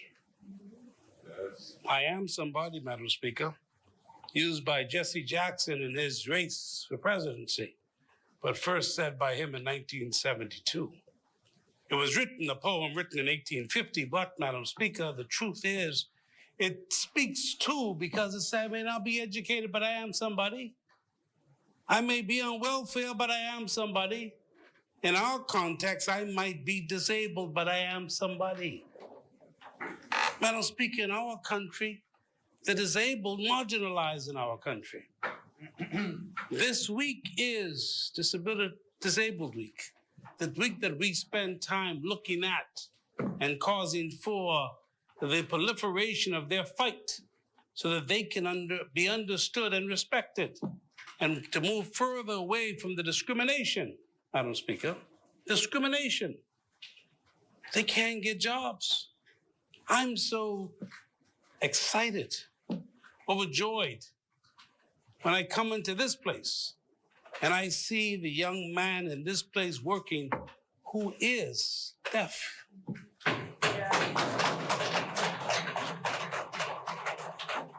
And the contribution he's making every day for the running of the Parliament of the Commonwealth of the Bahamas. And so tell me why more are not being used. Tell me why companies with over 100 employees do not have persons with disabilities who have the capacity to do the work. Tell me why aren't they being used? Tell me why we in government are not ensuring that we have more on our staff. My ministry will lead the way, Madam Speaker. We will bring several on immediately, Madam Speaker. They will be in every area of my ministry. And I'm asking my colleagues, particularly those on the other side who talk about their concern, leader of the opposition, you should ensure that someone in your leadership office, because as the government provides your office now, make sure one of those employees are a member of that community. That's important. Our brother in St. Anne's, my member of parliament, why not in your legal firm? Why not? Why not? Why not us leaders make the difference, set the example, so when we call the Bahama and we call Atlantis and we call all the hotels and all the major companies and we say you must because we are leading. We have to get rid of discrimination. Madam Speaker, the truth is we agreed to legislation passed in 2014 in this place, but yet, Madam Speaker, still to this day, this House of Assembly, these proceedings, there's no sign language, no closed caption. Can I get upstairs? Can I get upstairs? No one knows what we're saying in here, but we expect them to be a part of marginalization, Madam Speaker, not a part of. So we have to cause that to happen immediately, Madam Speaker, with respect, man. Because we must include them. Their theme this week is inclusion for all. They must be included. Could you imagine, Madam Speaker, we drive to the various parking lots and we see the signs that say no parking. We see the symbol for the disabled. But you can't stop the people. The police can't stop the people who want to park. You know why? Because they can't issue a ticket because there's no such thing. We didn't take it that step further. So now we have to come back here to ensure that we give the police the authority to issue a ticket to stop individuals from violating the rights of the disabled. Madam Speaker, we talk about these things, but we go that far so that we can be in step with conventions, global conventions. But we don't go far enough. Madam Speaker, think about when we look at the disabled walking our streets or trying to walk our streets. Someone's taking them and they're trying to be guided along the way, or in a wheelchair, or jumping around because that's how they move on their crutches. Madam Speaker, we have yet to provide public transportation. We've agreed to it, but we've not done it. I like what the colleagues from Fox Hill spoke about Mia Motley this morning, the Prime Minister of Barbados. They changed the whole fleet to ensure that you could do it, ensure that the disabled will have transportation. We're not going to be able to do that in our first instance, but my ministry will ensure that in the first quarter of next year, we will have buses on the streets for the disabled and for individuals who cannot on their own make it around. Now, Speaker, we're not going to talk it, we're going to do it. We're going to fix it. Because we're not going to allow them to be marginalized any further. I am somebody. We're going to cause people to appreciate and respect that they are part of our community. The United Nations says in every society, at least 15% of the population are members of that community. In our country, in the last statistics in 2014, some 10,834. And I believe the numbers are wrong because we have a way of doing statistics, but only for New Providence and Grand Bahama. We forget the other places. But 10,834, Madam Speaker, that's a big community. The deaf came to see me and we had a wonderful meeting. Members of the visually impaired group came to see me, Madam Speaker. We had a wonderful meeting. And they know what they want. Could you imagine in our country the visibly impaired get from the government every year $7,500? $7,500. That's all. And what do we expect them to do with $7,500? $7,500. That's why when I hear the members opposite talk, about poor and care and all the rest, I meet that there. See, because we can't talk about care and love and support, but the poor, because it sounds good in this debate, but our actions say something otherwise. What have we done for them? They make up that population. What have we done for them? Where's the action? Madam Speaker, in January, we're lifting that considerably. This January next, that will be lifted, Madam Speaker, to support. And I've spoken to my colleague, Fox Hill, and his ministry. We're now seeking to find a facility so that they can have their meetings, where they can be discussing their issues, Madam Speaker, because right now they have nowhere to go. Madam Speaker, this is the reality. Not bringing cornflakes and tuna and corned beef, things the doctors tell me to eat no more. But yet they tell other people to eat them because we must eat that way. The truth is, Madam Speaker,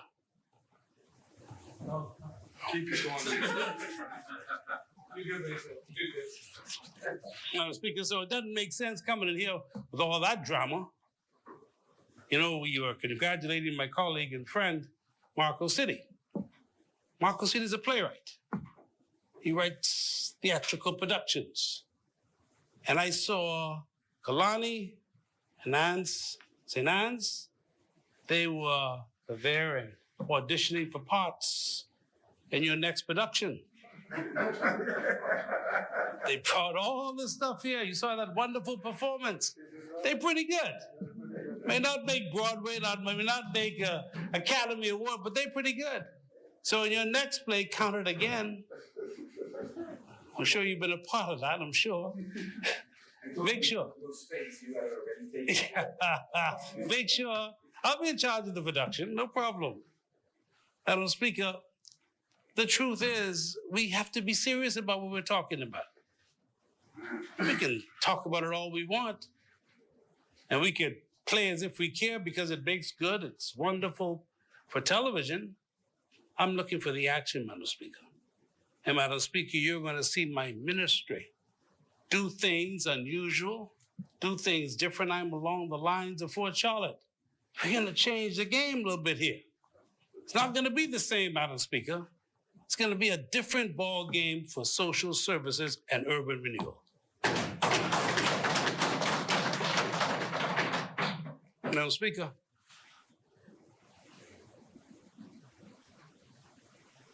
Bella did not have to die. Bella did not have to die. Again, Madam Speaker, I've spent weeks ever since that incident, troubled by what I found out. Yes, Madam Speaker, as a legislator, I did not know the extent to which we have a problem. I'm being frank, I'm being honest. I did not know because for some obscure reason we hide the facts. We don't want people to know because we live in this perfect society. When we are imperfect ourselves, but we expect the society to be perfect, that's impossible. But we know there's trouble, Madam Speaker, and we know the difficulties. Madam Speaker, can you believe to this date, we have a total of 1,500 cumulative cases. 1,500 in the past year. And we're looking at these past several years, looking at these cases, Madam Speaker. And the truth is that in my own ministry, I'm troubled because for the number of cases, we have 6 social workers and 2 case aides. And the police being as busy as they are, most of the matters go unattended to for years. No attention, Madam Speaker. I can't say much about the Bella case. I can't say much about that case because it's before the courts. But Madam Speaker, I'm deeply disturbed.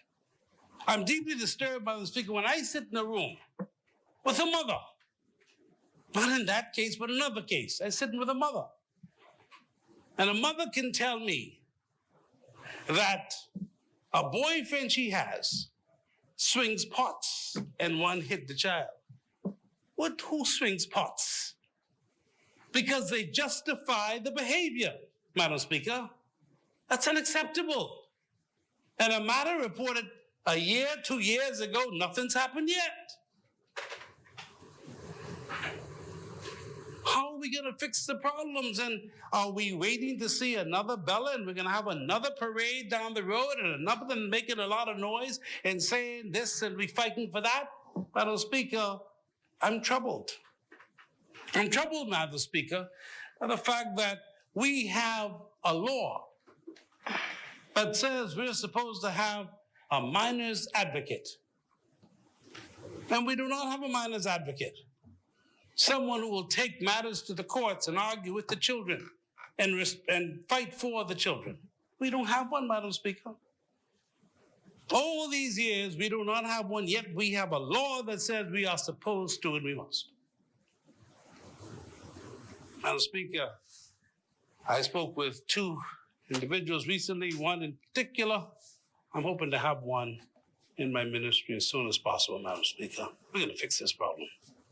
We're going to be advocates, and we're going to ensure that the children are getting that respect, that they're supposed to have that representation, Madam Speaker. How can you tell me that it's proper for children? I'm the ward of the state. They're the children's home and the emergency hospital.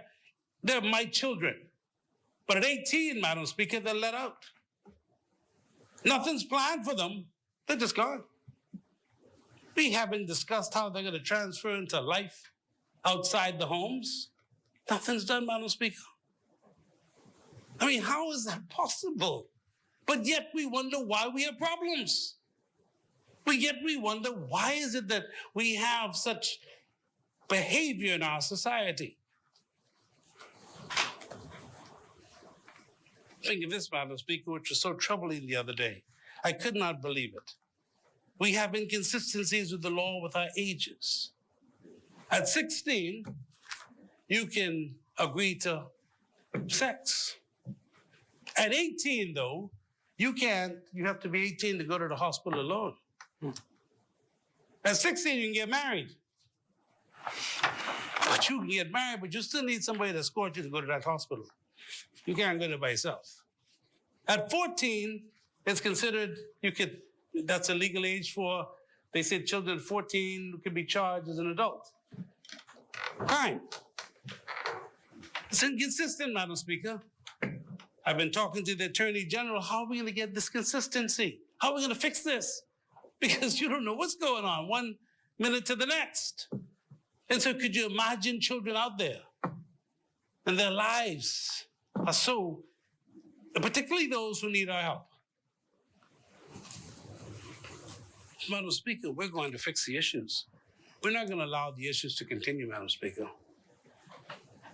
We're also putting in place a call center to allow for children, women, anyone to call anytime. And we're not going to have a situation where social services closes on Friday. Oh, no. Social services will be open all week because we have issues on the weekend. I was sitting in my office Saturday, and the phone rings. It's the Royal Bahamas Police Force. They tell me that they saw and they found two children sitting in a car because the father's abandoned the car. Can you help us get somebody to come and get these children? I just happened to answer the phone. Well, Madam Speaker, the difficulty to do that, you won't believe. We got to fix that, Madam Speaker. We got to fix that to ensure that at all times we have access, all times to social services, 24/7. Madam Speaker, we have another big situation that we have to deal with. In 2017, Madam Speaker, we talk about the poor. In 2017, Madam Speaker, we had 300 plus Bahamians seeking rental assistance. In 2017. In 2021, we have more than 2,100 seeking rental assistance. Fox Hill said something this morning under the watch of the last administration, the poverty levels went up. Social services provided about 130,000 food packages, vouchers for this year so far, January to this month, for New Providence. We haven't gotten the numbers for the rest of the islands yet. In 2017, the total amount was less. Poverty. Levels of poverty has grown in the Bahamas. We know that. We understand that. But don't come here today and talk about reducing the VAT as being the only cause of action. There are many things that could be done. Because if we say we so care about the poor and we so care about all the things that's happening, well, how can we forget the poor? We didn't think about the poor and the family of the poor that were in those containers in Abaco for months. Did we think about the poor then? I didn't hear any of my colleagues talking about anything then. They'll say, yes, we did inside and we did away from the public, but we didn't hear them talking about the families who were hoping to bury their families and couldn't have access to bury their families. But they were sitting or lying in a container 6 months. And that's acceptable. I hear them talk about discrimination. Discrimination is a problem with discrimination. And the members from Grand Bahama in particular. But I didn't hear them say a word about the staff of Urban Renewal. Fired in 2017. Half of them wins the government, they're sent home. 48 of them. West End, East End. They went to the tribunal. They were told to deal with this matter. Did nothing about it. Today, this minister and my colleague minister, we are going to ensure that they are paid their almost $400,000. They will get their gratuity, but you say you care about the poor. But when you had time to stand up, you didn't do anything. Where were you? Where were you? 2 minutes.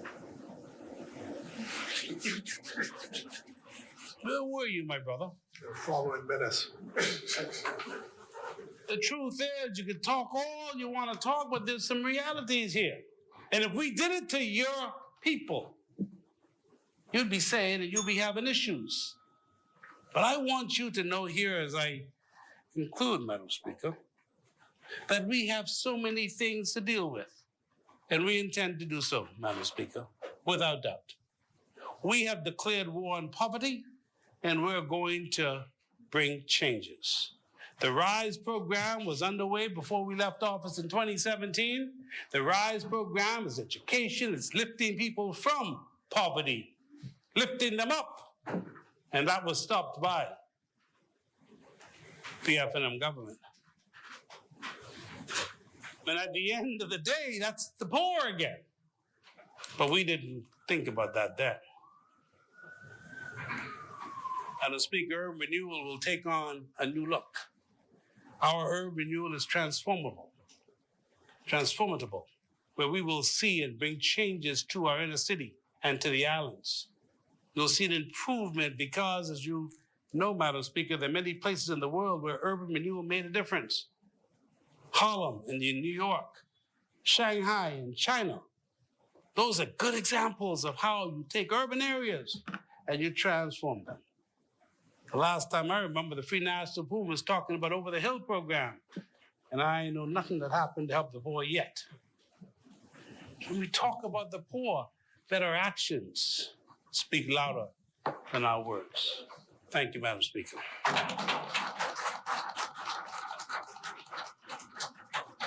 Thank you, Honorable Member. Member for Golden Isles, let me remind you that there is a rule, 94.8. Members are not permitted to be or sit in the gallery of the House during a sitting of the House. I spoke privately to the member of Culinary reference to that yesterday, and I'm just putting it on record for all members concerned. So once there's not enough seating, we'll have to sit downstairs. Thank you, honorable members. As many?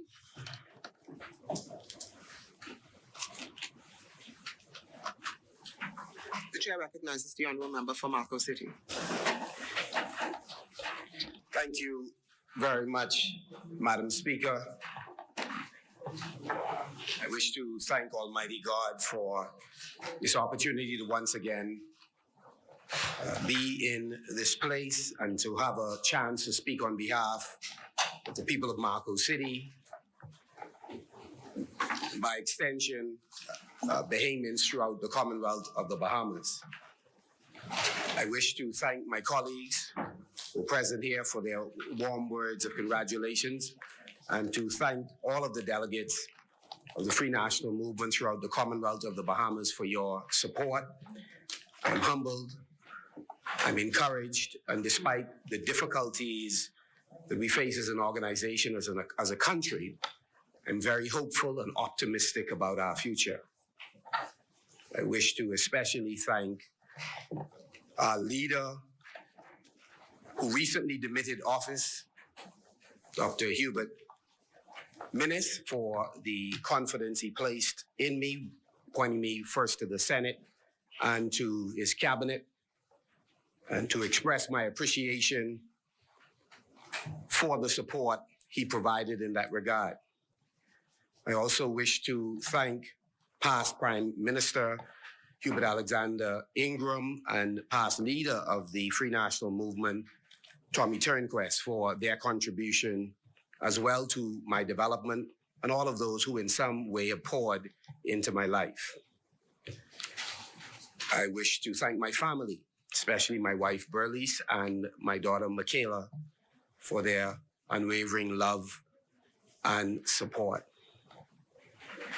And my colleagues who are here with me, all of them, and especially my colleagues who participated in the spirited contest we had within the Free National Movement, to say I pledge my continued support for all of our team members and my colleagues, and pledge to stand in solidarity with you and on behalf of our supporters, many of whom are going through a very difficult time now, but by extension, to stand in solidarity with Bahamians everywhere. Madam Speaker, we do not, and it has been a tradition, I've been consistent, we do not demonize other Bahamians to give the impression that one group of people, one group of persons care about the Bahamian people. It is intellectual dishonesty. I do not presume for a moment that one side cares and the other doesn't. Do we have individuals on our side who each of us privately know, because we know them, that if we were in their constituency, the likelihood of us voting for them is slim to none because we would rather they not be in public life? All of us know that. They're on both sides. And on both sides, members have had challenges with colleagues or supporters. So we know that virtuous people are in both organizations. And then persons who are not so virtuous are in both organizations. So it is unfortunate that we continue to hear the same old tired discussion about who loves the Bahamian people, who is for the poor, who isn't for the poor. It is unfortunate. And I think Bahamians in general know that no one party has a monopoly on virtue or love. That's why they continue to change both parties, because they see the play, even when we think they do not. So to answer a question raised, do I know it was rhetorical? I live in Grand Bahama. So when one asks a question that could be directed to me in terms of where were you when people were struggling and needed help? If you live in Grand Bahama or pass through Grand Bahama, I need not identify what our team has been doing for years. I just say to you, ask the road, ask the streets. And if they're given one or two phone calls, whether or not our team would be in the mix of who they call because they believe that some results are possible. Madam Speaker, we're here to discuss the supplemental budget, but I want to begin by saying to the residents of Marco City that we will be resuming office hours this coming weekend. I will be home tomorrow, and we will continue to address the concerns that you have. We have a decent relationship with ministers of the government, and we'll continue to work with them in a very civil and cordial way to address the concerns that you have. In cases, and we believe it would be rare cases because we believe our colleagues want well for our citizens, where there is a gatekeeper who's supposed to be working on your behalf but decides that they don't intend to, or they intend to be abusive to you, we are prepared to stand in solidarity with you and to protect your rights. As we have said to you recently, let no one send you home verbally. Let no one order you from your desk. Let no one off the street or in a position in a department or authority order you out. Let them commit it to writing. Correspond with them in writing so that you have a paper trail of your interaction. And we're saying this to those whose certificates are correct, who are hired properly, who are doing the kinds of things that they ought to do, who are showing up at work and who are delivering an honest day's work for an honest day's pay. We are not going to risk a tremendous amount of time and resources for those who decide that they don't intend to work and yet seek representation. And for members of the government, where you'll find egregious acts that have been committed when we were in power, we don't sign that bail. We're not here to justify or defend anything that is indefensible. That is not the way we function. It's certainly not the way I intend to function and the kind of culture I'm interested in creating. So this whole business of constantly rehashing that you're aware of these different cases of discrimination and victimization, that's important. Fine, put it on the public record. But knowing that that has happened in the past does not silence us or this member today. Because an injustice yesterday doesn't justify an injustice today. That equation would make no sense to any of us. The tribalism has not been helpful to development in the Commonwealth of the Bahamas. And those who wish for us to litigate every issue to show that we are consistent, I only say that it swings both ways. All of us ought to stand in the gap for each other. I remember sitting in that same chair and saying I had a concern about the way these political organizations deal with their members, particularly during nomination, FNM and PLP. How we determine who lives and who dies, who has a career today or has a career tomorrow, and how the rules are applied unevenly in how we do business. I spoke to the press to talk about the person who held the chair previously and made the comment when I thought they went too far in their statements.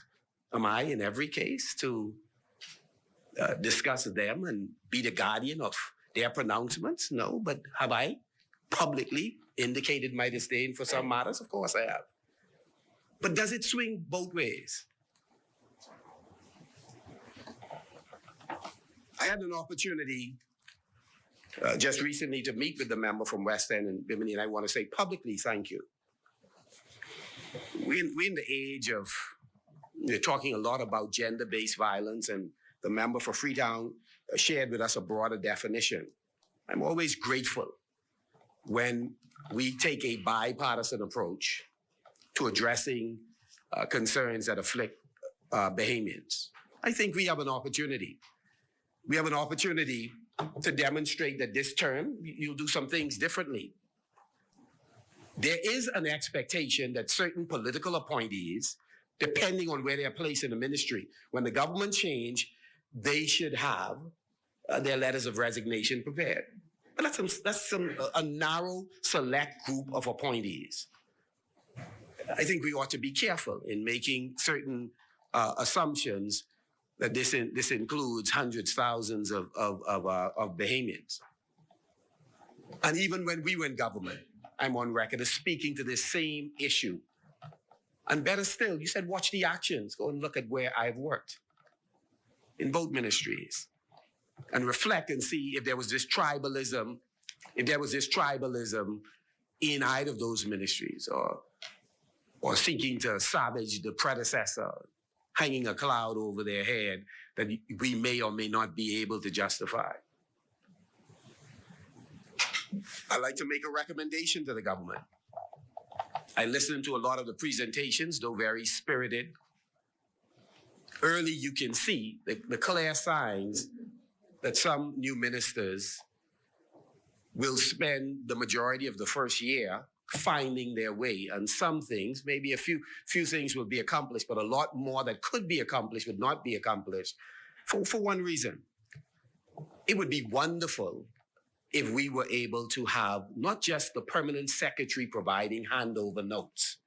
Here are the projects, here are the programs, here are the policies, and here are the pieces of legislation that were in train or have been completed. But if you also had a handover, I believe Ministry of Tourism did it. I'm not sure how many other ministries did it. I certainly have offered to the Ministry of Agriculture and Marine Resources. Because in the absence of these proper handovers, what's going to happen is a duplication of services, a lot of time and resources wasted. Whoever gets to the new minister or chairman first and whisper in their ear, they start making human resources decision, not knowing what the real play is or who the correct players and real workers are, etc.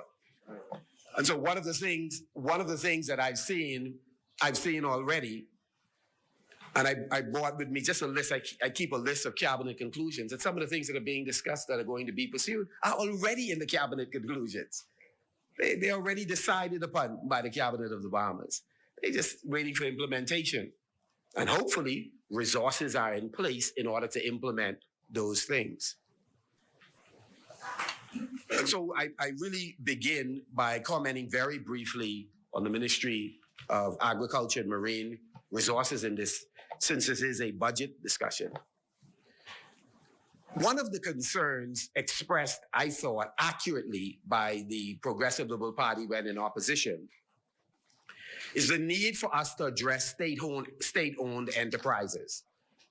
And the minister-led administration placed that as a very important item on the agenda. In the case of Ministry of Agriculture and Marine Resources, we asked Cabinet for permission to do several things. One, to take the feed mill, the packing houses, the abattoir, and begin the process of privatizing those, entering into PPP arrangements with those facilities.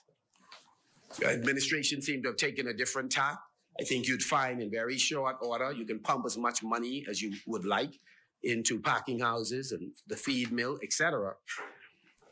But I think you will find over time that they are better suited in private hands with persons who have expertise, resources, and contacts in order to make the feed mill work on behalf of Bahamian livestock farmers, to make the packing houses double up as processing facilities and work on behalf of Bahamian agribusiness persons.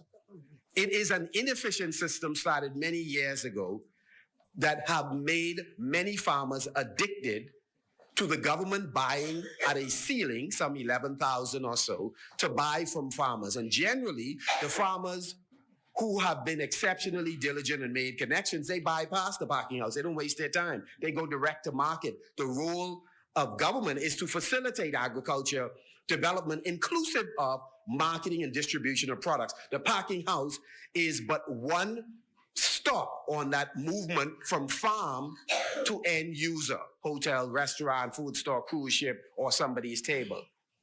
But it is not a necessary stop. Persons can bypass it and ought to. However, in private hands, if you were, Mr. Chairman, if you were to place the packing houses in a public-private partnership with some persons who have the expertise and the resources, they are able to then compete immediately with the big players in New Providence who are handling distribution, or those that are in Florida who are selling to Bahamian companies and to cruise ships. We can put a group of Bahamians, either individually owning parking houses or owning them, several of them simultaneously. So the abattoir is the same thing. If you're going to have a livestock industry, then you need a national slaughterhouse system. The abattoir is but one piece of that puzzle. So we have an opportunity through public-private partnership to create Bahamian ownership. Governments are tremendously inefficient in trying to manage these. And it also, unfortunately, puts us in a position for theft, for wastage, et cetera, et cetera. So we have an opportunity to do something fundamentally different. What is also important is for us to look at the processing facilities. And parking houses in private hands could be wonderful processing facilities. If the government want to be helpful, make it available to the private sector. Secondly, buy in bulk. So to jumpstart the sector, hold the workshops as you're doing in BAIC, but get out of the way so that Bahamian entrepreneurs in the private sector can make it rain, because government generally do not do a good job at doing that. We ought to be careful in setting up additional agri-business departments in the Ministry of Agriculture when you already have BAIC, which is the business arm of the Ministry of Agriculture and Marine Resources. Urban renewal should simply take a cue from agriculture. No need to run a backyard farming program or create new kits. Go to the Department of Agriculture and have the kits delivered to you. Focus on other things. Honorable member? Yes. I need to take a brief break. Certainly. Thank you. Stop the clock, please.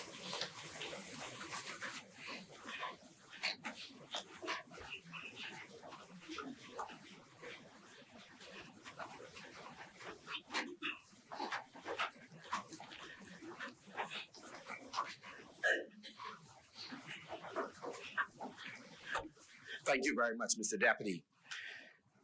One of the projects we sought to put in place are Agro Villages, a cluster of smart farms working in tandem, working in the same space, designed to share the same utility, that is, whether it's renewable energy or water, but setting up a series of farms that represent what can happen nationally in an agriculture community.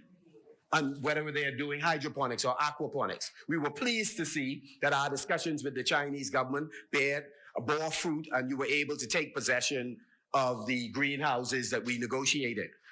What is wonderful is we started a process of outfitting schools with aquaponics and hydroponic systems throughout the Commonwealth of the Bahamas. The goal is to make sure that at least 80 of them are in place by the end of the first quarter of next year. That is a wonderful opportunity because it can be transformative. It could also, in fact, assist the Ministry of Education in its food program. Let me stop there and just pivot since we're on the subject of food. In this debate, a lot has been made of bread basket items. And the concern expressed by my colleagues that this administration has made the determination to move the VAT from 0 to 10% on these items. And at the same time, to reduce VAT from 12% to 10%. Let me just say up front, I have no difficulty with the movement from 12 to 10%. Obviously, the government has to explain to the public, which I think would be important, and to those agencies monitoring how we do business, that we've already taken into account the shortfall of the $200 million and how we intend to make that up. Now, some persons argue, well, there's no need to talk about how you're going to make it up. We're already in the midst of deficit spending. We're borrowing money anyways to take care of business. But it is important for folks to understand that this was not a carefully considered proposition because there is, again, a shortfall of $200 million. Well, 2% of the VAT we were collecting in tantamount to somewhere around 150 to 200 million. So that's the only point that I'm making. So again, I have no difficulty of the movement from 12% to 10%. No agricultural economics. No, I'm not as brilliant as sorry. I'm familiar, but it's too technical for the people I serve. So allow me right now to just explain it in ways they would understand it. I think moving from 12% to 10%, fundamentally, I don't necessarily have a difficulty. Where there is a difficulty is this, and I thought my colleagues laid out the case, that what you have is a breadbasket items that, first of all, I thought the Minister of Education would have addressed this issue in his presentation. It is the Minister of Health. I thought he would have addressed this issue. The breadbasket items, I think, were in place since 1971. We all universally accept that some of the items are unhealthy, high in salt content, contribute to obesity, etc.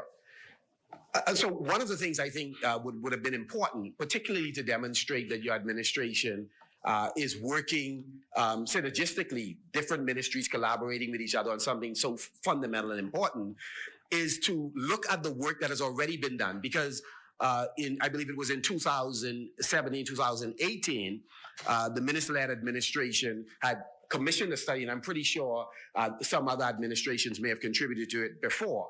But we looked at the breadbasket item and came up with a list of recommendations of what should be included in the breadbasket package.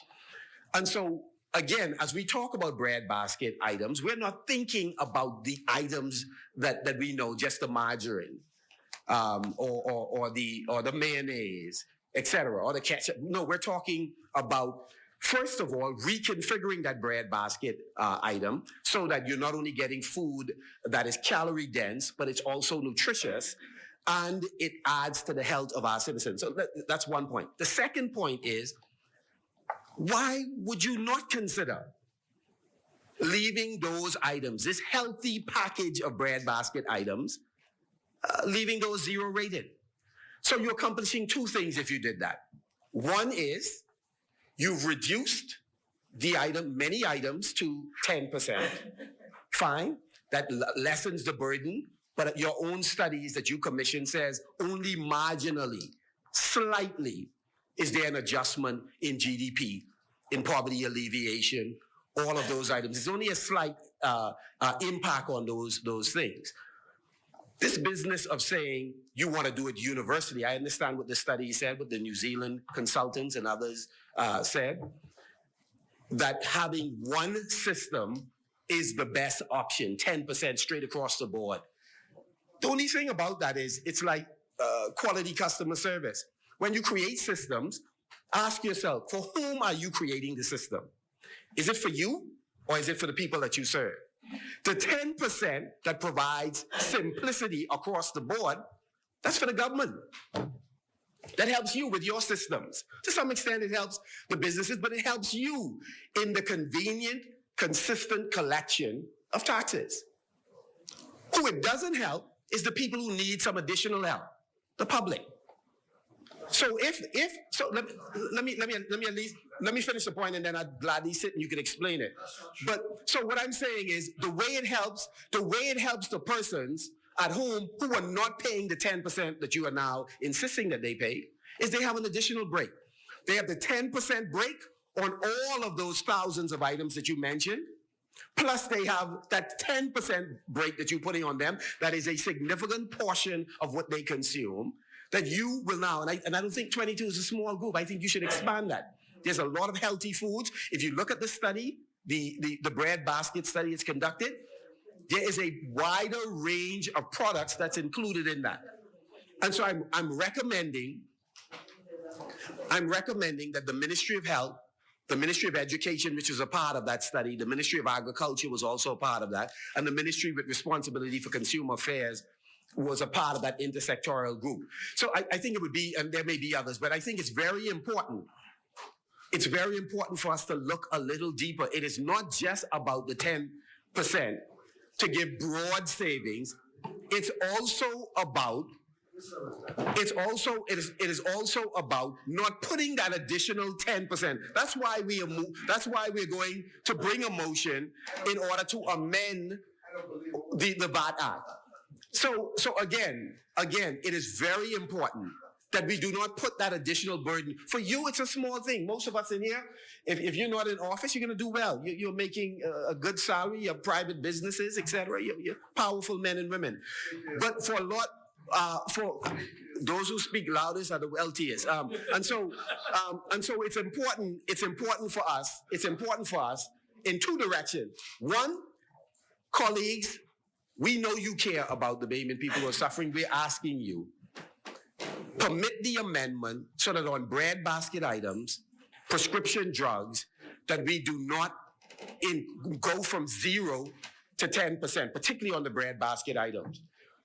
That is something our system, the compliance officers, the IT persons can make adjustments in our infrastructure to accommodate. Secondly, I believe that it was laid out carefully by our colleagues that there are wealthy folks who are minded to pay for land transactions the additional 2%, and we've made an adjustment that, again, in much the same way I'm asking you not to go from 0 to 10% on the new healthy package of bread basket items, I'm also asking you to leave in place 12% on property transactions above 2 million. Those folks have no difficulty with it.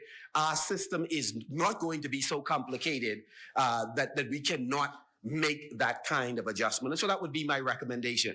And only caution as well that when we come to the House and we make the point, when we cite the studies that we have referred to in making our final decision, we ought to be clear, because I'm certain there was no attempt to mislead the House.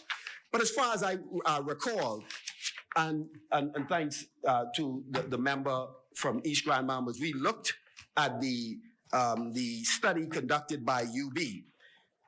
We did not see UB doing what was represented in the member for Cat Island, Rumkey, and San Salvador's presentation. I believe what was said in the presentation delivered by the Prime Minister and member for Cat Island is that the Ministry of Finance team has worked long hours along with some of the brightest minds at the University of the Bahamas and the Government and Public Policy Institute, as well as the international consultants, to perform extensive modeling and financial analysis to ensure that the VAT reduction does not adversely affect fiscal position.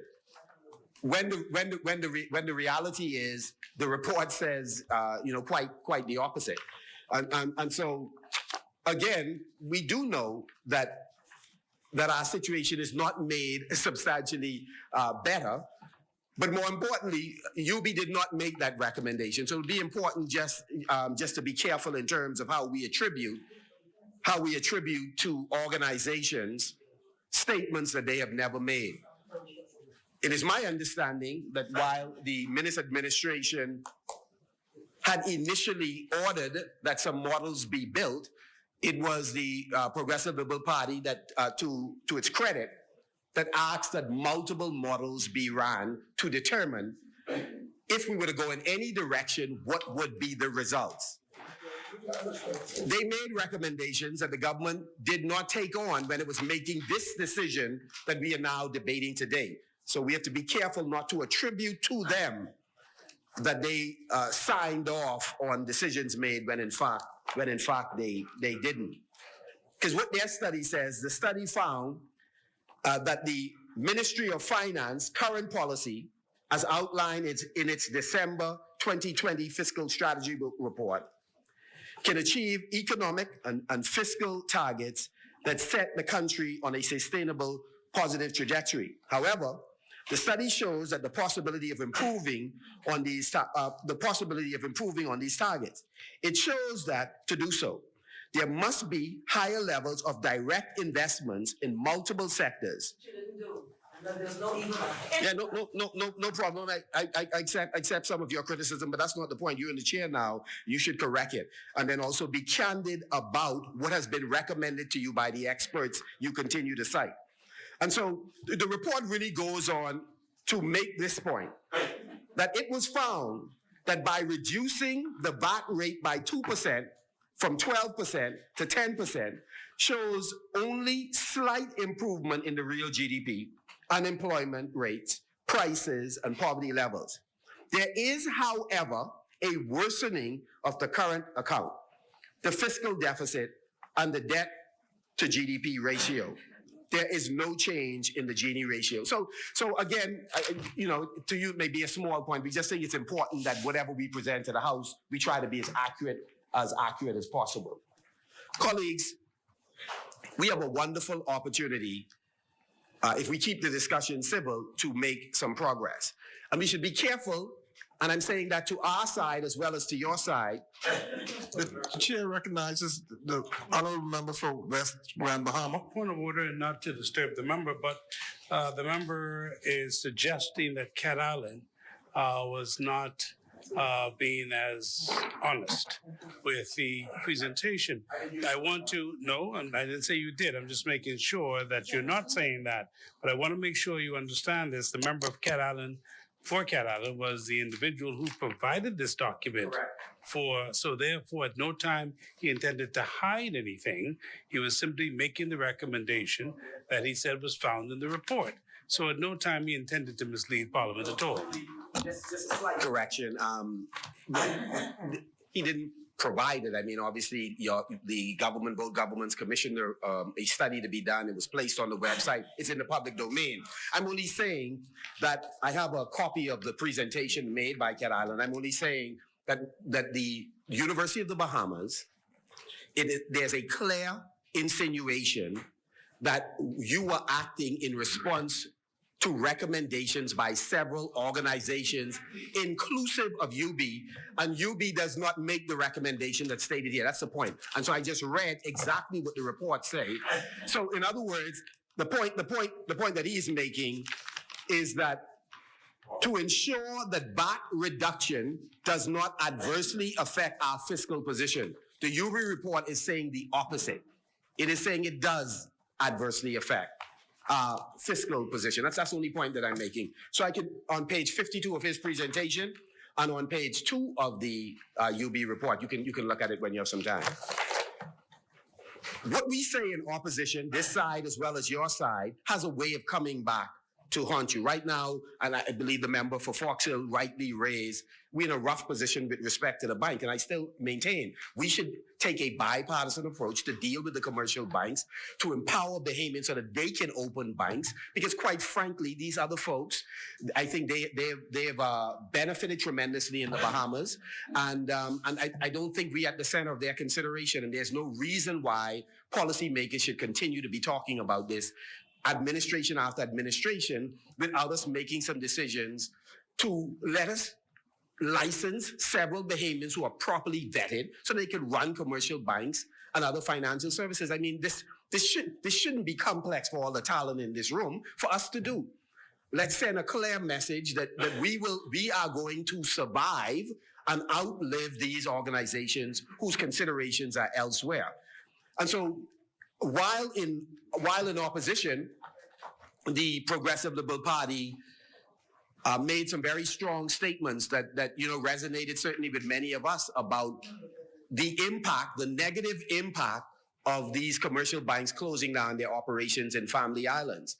And the government of the day, the Minister administration, was challenged to address this issue, come up with concrete plans, not merely berate banks privately or publicly, and not merely bemoan the misfortune of our constituents, but take concrete actions. And so it would be wonderful to see what the Minister of Finance, the Minister of Economic Development, and what the Cabinet is going to decide in light of what is clearly a trend in terms of the contraction of these banks, the consolidation of their spaces. This is an opportunity now not to shirk in your responsibility.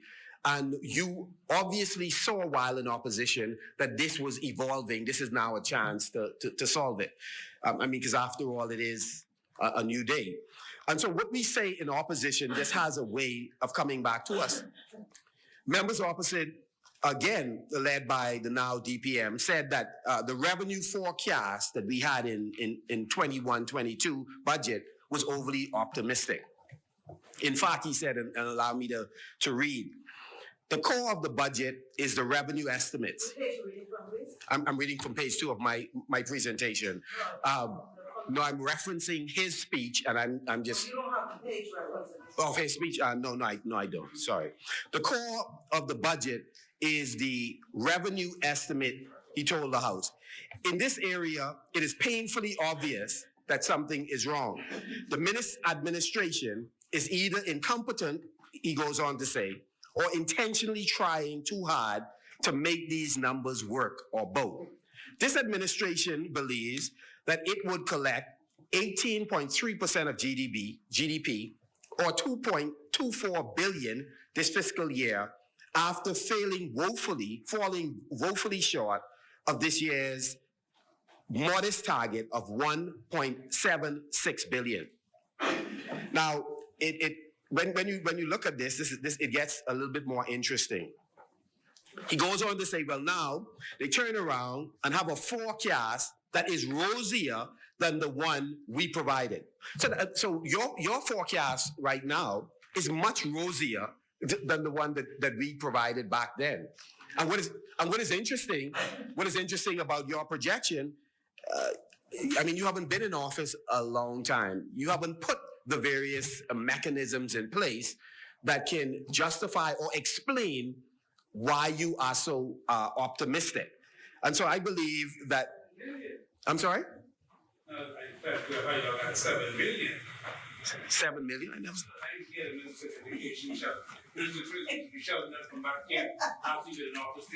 No problem, but I just, and I want you to focus for a minute. I want you to focus on, again, you had concerns about the projections we were making. And this is against the backdrop of us having been in office, getting some things done. You could see the economy rebounding, but you've just come in. And so your projections are quite interesting to us in this particular budget. But here's the interesting point. You are now able to do much of what you're doing because you now have almost like a windfall, $90 million and more. So we are ahead of projections, again, in terms of revenue generation. So it's clear that much of what you dismiss as us behaving in a clueless manner has yielded, quite interestingly enough, $90 million for you to do many of the wonderful things you're doing on behalf of the Bahamian people. So we ought to be really careful in terms of how we characterize things when we're out, and then when we get in, it's a different story. But we are going to watch your projections. We are praying that it goes well so that our people would be fine, because we know any way you slice this cake, you're all going to be fine. Sorry, all of us are going to be fine. Members opposite, and we'll pray, and it won't be a biased prayer either. Members opposite were similarly harsh on the expenditure we were projected in light of the pandemic. And again, I think most of us have seen what has come out of that. The now DPM said then, the budget is sheer fantasy and would stunt the growth of the country for decades unless its policies are reversed and reversed quickly. On the expenditure side, we see shameless, dangerous electioneering that will have real negative consequences.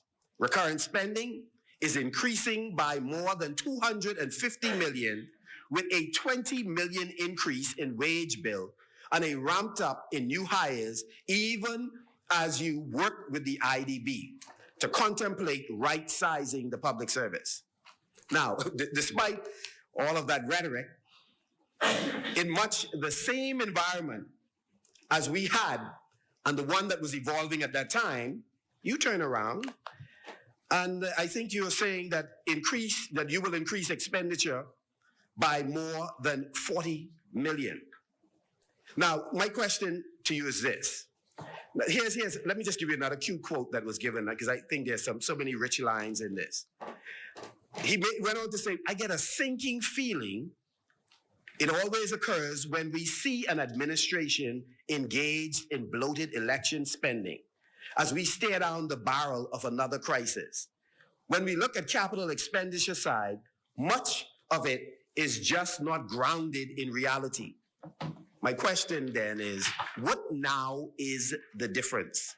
There's no election, but expenditure is higher right now under this administration. So the question is, what is accounting for the high expenditure that you have on a regular basis in this budget?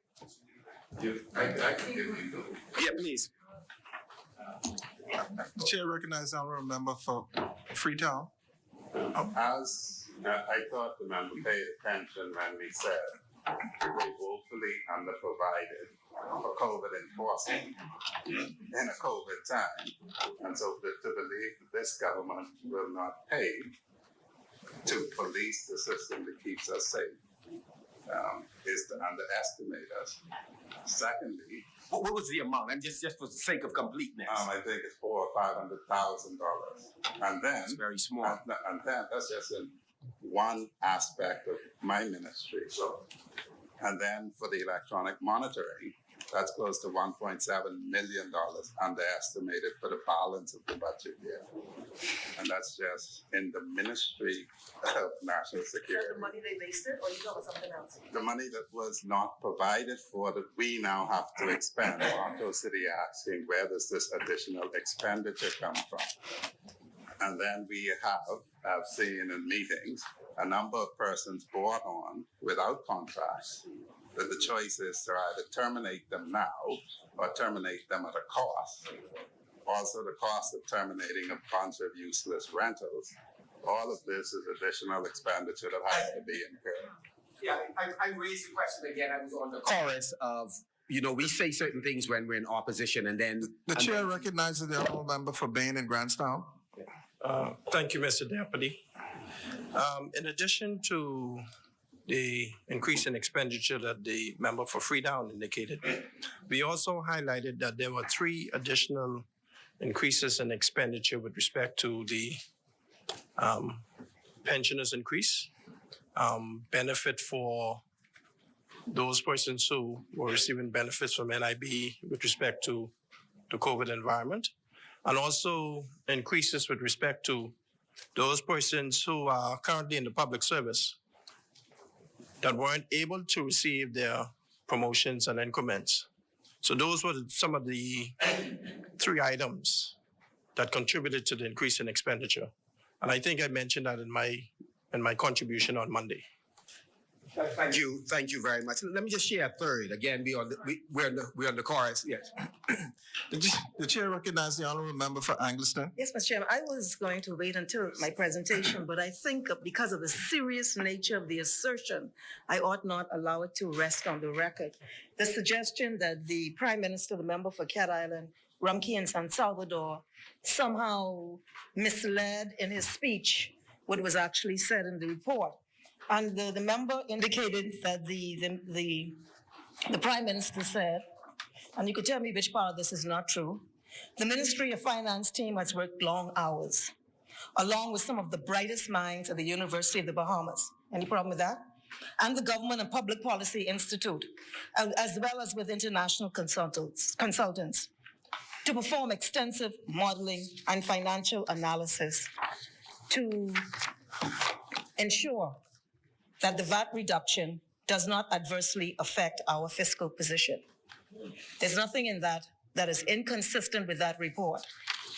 Further, and I want to look at the report, and then because the report that from the University of the Bahamas that you referred to, the study found that the Ministry of Finance's current policy as outlined, because you're touting this to say that you're on the right course.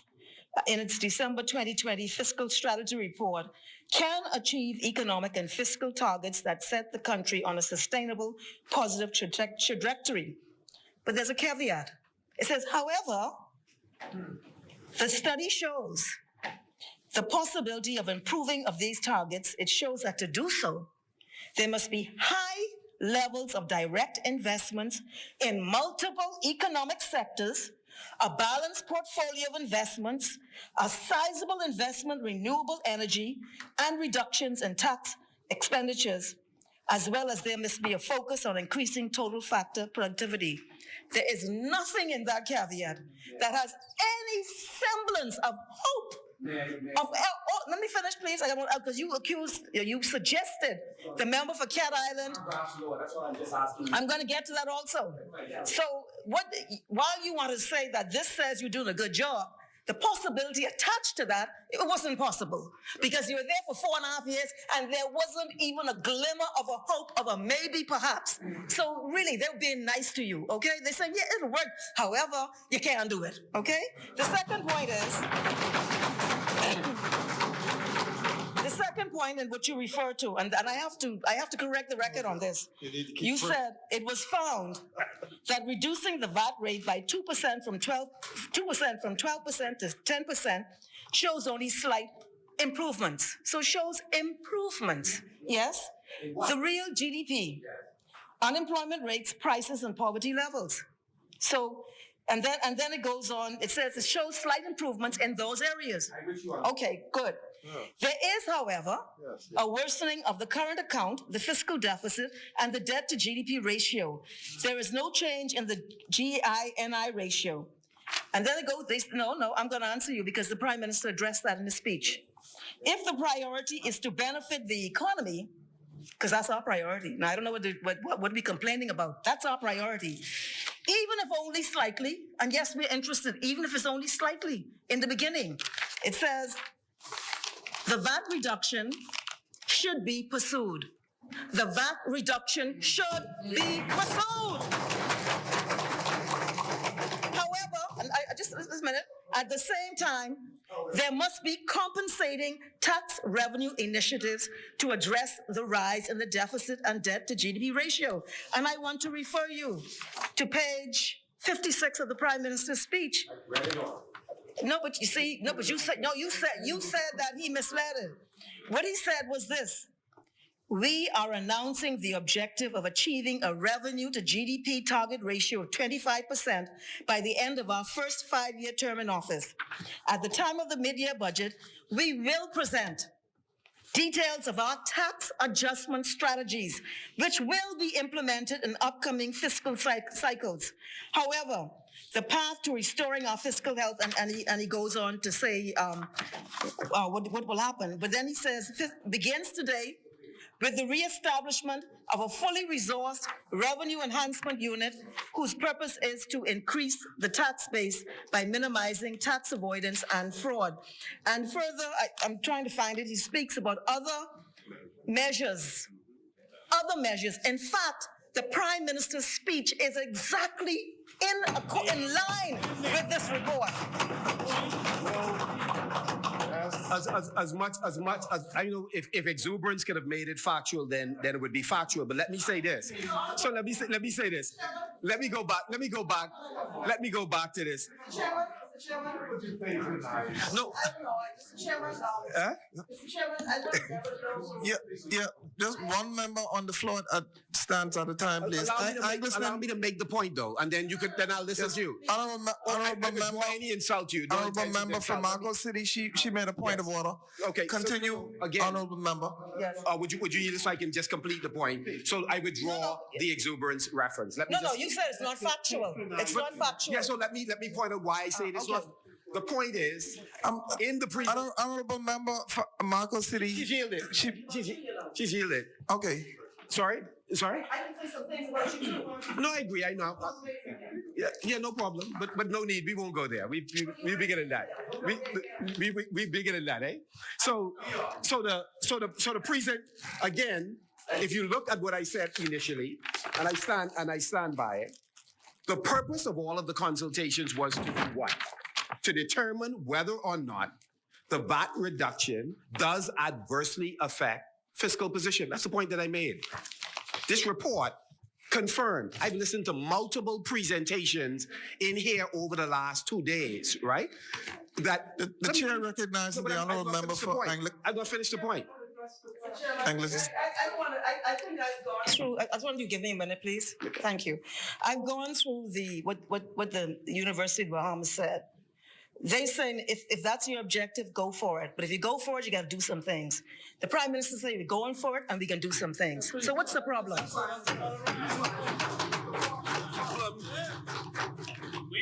The problem is, as I stated earlier, that the way we have represented or framed this debate is that by reduction by 2%, it is a done deal.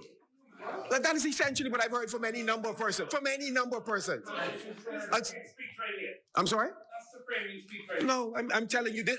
I read the report, and it said exactly it will worsen the condition. So I agree that we have to all wait and see if what you are hoping to accomplish would be accomplished. That's the point. That's the point that I'm making. That's the point that I'm making. That's the point that I'm making. Your last reference was to the future fiscal period. That's fine, but we have to wait and see. So this is not fait accompli that by reducing it, we're going to accomplish the things that you have touted. Multiple speakers have touted it in this place. Okay? No, I don't withdraw it. This is what he says. No, you said that what he said is not consonant to the Chair university. recognizes the honourable Thank member you. for Angliston. You said that, first you said it was not well thought out. I wrote it down, Then you said that what he said was somewhat, I think you suggested he was misleading the parliament. And there is nothing in, No, it was not. it's 100% consistent with this report. 100%. Show me the inconsistency. I just read it to you. Yeah. I just read it to you. Show it to me. There is, however, a worsening of the current account and the fiscal deficit and the debt to GDP ratio. That's what the report said. At no point in any of your presentations did one of you say that the reduction would worsen our position. Not one person. Now, if you find it for me, find it for me. Not one person. again. The Let chair me find it. recognizes the honourable member for Angliston. Yes, this is read it again. If the priority, all this discussion, this is what the University of Bahamas said. If the priority is to benefit the economy, even if only slightly, the VAT reduction should be pursued. However, at the same time, there must be compensating tax revenue initiatives to address the very issue you speak of. No, but that's the very issue they speak of. They say, okay, you go for it, but you address it in this way. The Prime Minister speaks to it. Don't do that, please. Don't do that. No, I stand by what do you mean don't do that? I've listened to each of you. I've been in this parliament. Every speaker on your side represented that in one direction this decision is going to lead. And I'm saying to you, let's be balanced in what we say. You spoke to it? Yeah.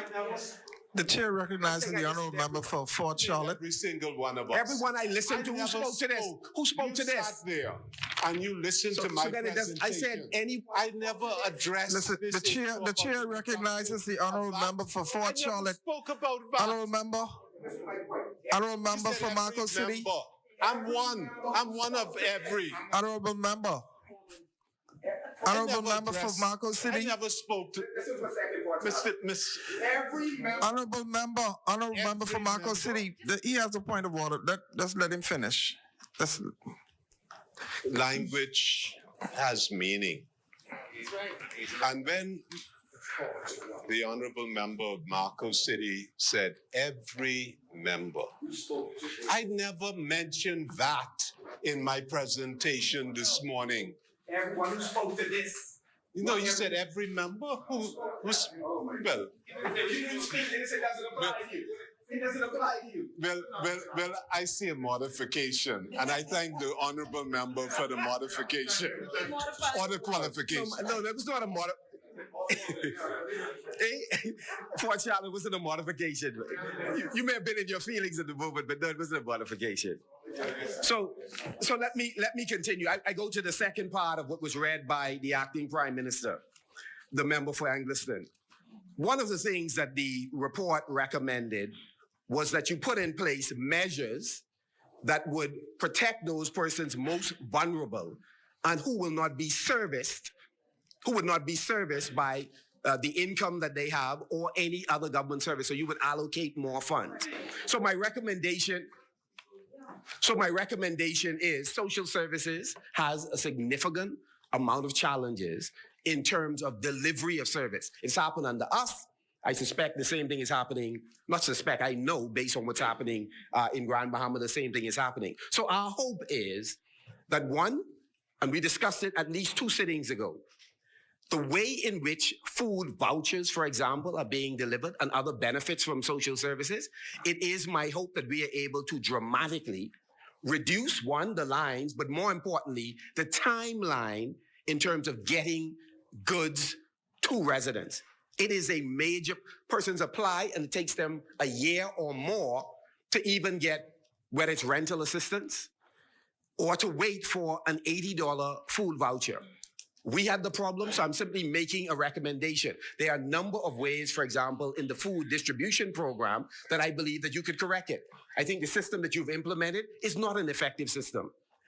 To go back to utilizing the urban renewal centers, using NGOs, using constituency offices, all of these groups can help you move a lot more quickly in distributing help that's needed by residents. The chair recognizes the honorable member for West Grand Bahama. I didn't get to it today because there's still a plan being finalized, but we're putting in place, you talk about rental assistance. We've had to wait, and people are waiting months for responses. We're putting in place, Mr. Deputy, a 72-hour response team where we're going to ensure the response is quick. Right. To get to the people, a 72-hour response team. Remember I said earlier, we're not going to be Monday through Friday anymore? In addition to that, Madam Speaker, we're sitting and talking with the various groups who have provided food, who have been servicing the Bahamian people to arrive at a plan that will ensure that we do not have the problems we've had in the past. But the plan is being developed, Mr. Deputy, and when we are ready to unveil it, it will be. But I promise you over the next several weeks, you'll hear more about it. Again, in the conversations, members of parliament ought to be included, and urban renewal offices ought to be fully engaged in the distribution. I know when you reported last to the House, the service was being withdrawn from urban renewal and consolidated in social services. You already have multiple urban renewal offices that would be excellent distribution points. Feeding persons is one thing. Feeding them in dignity is another thing. And to the extent that people have to be going on lines or waiting for an extended period of time. $80 worth of food after you don't wait for it for months doesn't taste the same. So I'm just saying. The chair recognizes. Mr. Deputy, I don't know what to do when. It's not a criticism. I'm saying we have had the same problem you are having now. I'm accepting that. But when I came in, I did not hide the problem. I spoke to the problem, and I spoke to the indignity, because as the leader of our party has said, and the Prime Minister of this country has said, we want to return the dignity to people, and that is why we don't understand why you allowed the RISE program to die. Why you didn't keep it in place, because that was the whole intention.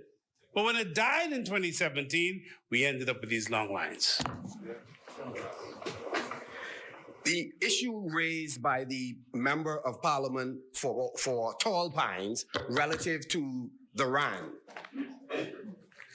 we find it quite incredible that you are prepared to go into the next fiscal period as opposed to getting on with the business. I believe that the member for Culinary referenced the fact that the design build concept would have allowed us to commence work in this budget cycle. What I did not hear, even in the clarification by the member for Tall Pines, we never heard a timeline. We didn't hear when it would commence. So it would be wonderful if the acting Prime Minister, the member for Angliston, can give the people of Grand Bahama a sense of when exactly the work on the RAN is likely to commence. The other thing that is of concern is the PPP project. The question is, what model are you using? The chair recognizes the honorable member for Pine Ridge. Point of clarification, I believe that the member for Tall Pines did indicate that $5 million was placed in the budget to be able to begin the work that needs to be done for the RAN. I know he also indicated that the architectural renderings, they were preliminary. And so this money that's been placed there will allow the work to be done so that we can go to get the additional funds that we need in the next budget period, but the work will continue on. It wouldn't have been ready for this. No, I'm sorry, that wasn't, well, again, first of all, there's no timeline. And secondly, the 5 million wasn't to guarantee that the work was going to be done on that site. He said in this place that it was not yet determined whether it was going to be a greenfield operation, which means a brand new site, or if it was going to be a continuation of the site that we initially designated, and that is to go up on the same site 4 stories. And so it's important, Acting Prime Minister, Member for Ingliston, for us to get a sense of what would that timeline be. That is one. The second is the PPP. PPPs often presume that those persons who are investing, who are prepared to put money in the project, that they could get a return on their investment. If they're going to get a return on their investment, then the enterprise being developed ought to be an enterprise that could generate revenue. Well, presently, our system is one where we subsidize the patrons of the RAN and the PMH, et cetera. So essentially, they're not paying. So one, are they going to get private insurance that would allow them to pay? Hence, revenue is generated and the investor can get a return on their money. Or two, do you intend to introduce national health insurance, again, to pay for the services being provided, so that the investor could get a return on money? So this discussion of the PPP may in fact work. We do not know. However, on the surface of it, based on what we've been doing for the last couple of decades, we don't see that as the proposition given the level of subsidy that's already being paid. And so our concern is, are you then going to continue with the low interest loan that was achieved or some other facility? But that is important because that would also tell us how serious this initiative is in terms of building out the RAN. And it is an urgent need for the people of Grand Bahama. And so we'd like, when you come back again, to give us a sense of what the timeline is for the RAN. And I hope that speaks to the issue that you raised. The $5 million, as far as we were concerned, does not prepare for the development of a brand new hospital. The other thing we missed is the PLP's tax plan. I thought in this budget, I think this would have been a more meaningful discussion if we had a broader discussion about what your new tax plan is. I'm unclear. No, not in 2 months. You, on that front bench, there are 4 veterans from decades in Bahamian politics. So my question is, in terms of a tax plan, what we have done. So what we have done is we are now engaging in a discussion, and I think it has been mentioned on your side several times, or we have a regressive tax that we are now seeking to reduce by 2%. A white paper was. The chair recognizes the honor. Is it a point of order? Because I just want to continue, and maybe you could. Yeah, right. So we have a regressive tax. It might have been more helpful had there been a broader discussion from the Minister of Finance, Minister of Economic Development, about the content of the studies that have been conducted thus far by finance, and about the terms of reference for the white paper that was being commissioned, so we could talk about the various tax options. So, for example, one of the problems with us continuing to focus on VAT is those of us in here who are making a substantial amount of money. We're paying the exact same thing that the young mother who's only making $200 or $250, the same thing, she's paying the same price for the pack of Desitin, the same thing for the pack of Pampers as everybody else. We ought to be having a discussion on whether or not, and I think the member for East Grand Bahama raised it, corporate tax, is that in the offering? Is income tax in the offering? Because I think most of us believe that those of us who make more money ought to pay a higher share than the average citizen in the Commonwealth of the Bahamas. What we didn't do is one thing. I'm saying in this budget debate, it would have been a wonderful thing for us to raise options for alternative taxation beyond VAT. That's the point that I'm making. The chair recognizes the honourable member for Fort Charlotte. Thank you. Thank you, Mr. Deputy. It is indeed very flattering, and it shows I have to commend the honorable member for Marco City for the high expectation that he has. But the Prime Minister would have disclosed that there is up to $1 billion that cannot be accounted for. Million or billion? No, it's no. But can I finish? Honorable member for Marco City. No, Can I finish? honorable member. Can I finish? Because Honorable member for Marco City. you want me to answer the question? You ask the question. Listen, honorable member for Marco City.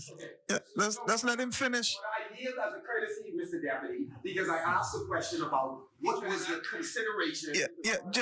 Okay, you yielded, so let him finish. Just give him a minute. No, but you yielded, so let him finish. Let him finish. Thank you, Mr. Deputy. Mr. Deputy, the discussion and the framing of any tax strategy has to be based on a clear understanding of what is the substructure, what is the debt, what are the elements that constitute the economy. That process is being ascertained. And upon a clear understanding of what the debt, the deficit, but certainly the expenditures. And at this time, we know from the presentation of the Minister of Finance, there is $1 billion, which cannot be accounted for up to this date. And that's the only point I'm making. The chair recognizes the honorable member for Angleston. What is the point of order? The point of order is that the point of order is that you indicated that there was no reference to reform of a tax regime, and that this would have been an opportunity. I think you said that, right? What did you say? I said it would have elevated the discussion Okay, here all right. had we had a presentation All right. about alternative options for a tax policy. Right. Well, this is just so you. I want to refer you to page 55 of the Prime Minister's presentation, where he states very clearly that the government intends to be aggressive in taking advantage of the global recovery and more buoyant growth in our own economy to develop an overdue, full-fledged reform plan for our tax system. So he projects it in here. Now you want details and all that, but I don't know. You never provide us with that yourselves. But the Prime Minister is projecting tax reform. And he speaks about the nature of VAT, a more progressive, he talks about VAT and the regressive aspects of it. And so this speech actually anticipates reform of the tax system, as you referred to. Honorable member for Marco City, one minute.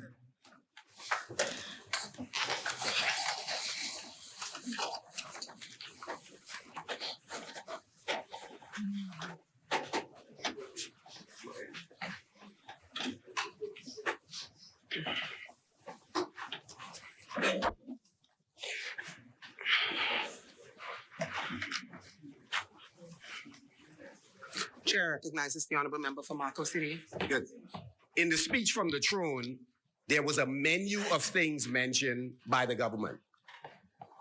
So to reference the need to address a tax policy is more of the same. It is, again, the speech from the throne being rehashed.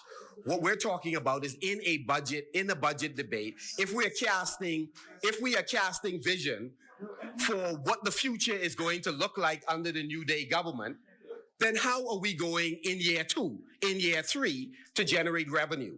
And so again, I thought it was an important omission not to be able to signal what kind of structure or options are being considered by this administration, but simply to mention that we will look at a comprehensive tax policy. It's no. Is it income tax? Are we taking into consideration corporate tax? We have any number of studies that have already been conducted, and I do not understand why in this particular presentation we could not have elaborated on those issues. Let me address very quickly a few other items that were raised during the course of the debate that we thought was grossly unfair. Mr. Deputy, we raised the issue with respect to the, sorry, Madam Chairman, sorry, welcome back. Welcome back. So there are several issues that was raised by members opposite. One of the issues was the issue of climate change. The Prime Minister, we thought, delivered what was a commendable speech at the COP 26 in Oslo. We thought that at the end of the day, he represented our country well in addressing the challenges we are facing living in a hurricane alley.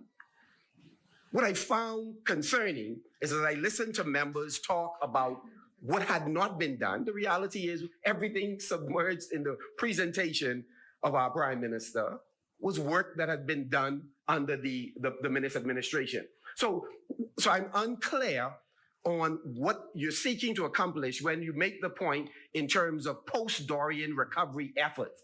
Clearly, a number of steps have been taken to ensure that we are resilient as a country. East Grand Bahama clearly has the signs as the minister with responsibility for works would have seen as he visited. Looking at renewable energy being utilized to illuminate the streets in East Grand Bahama. Looking at solar being used in order to illuminate as well as provide energy for the buildings in East Grand Bahama. Looking at transitions that we are making relative to the building code. Again, we ought to, in my view, if the discussion is going to be fruitful, we ought to be measured in terms of what we're saying, in terms of what has been accomplished.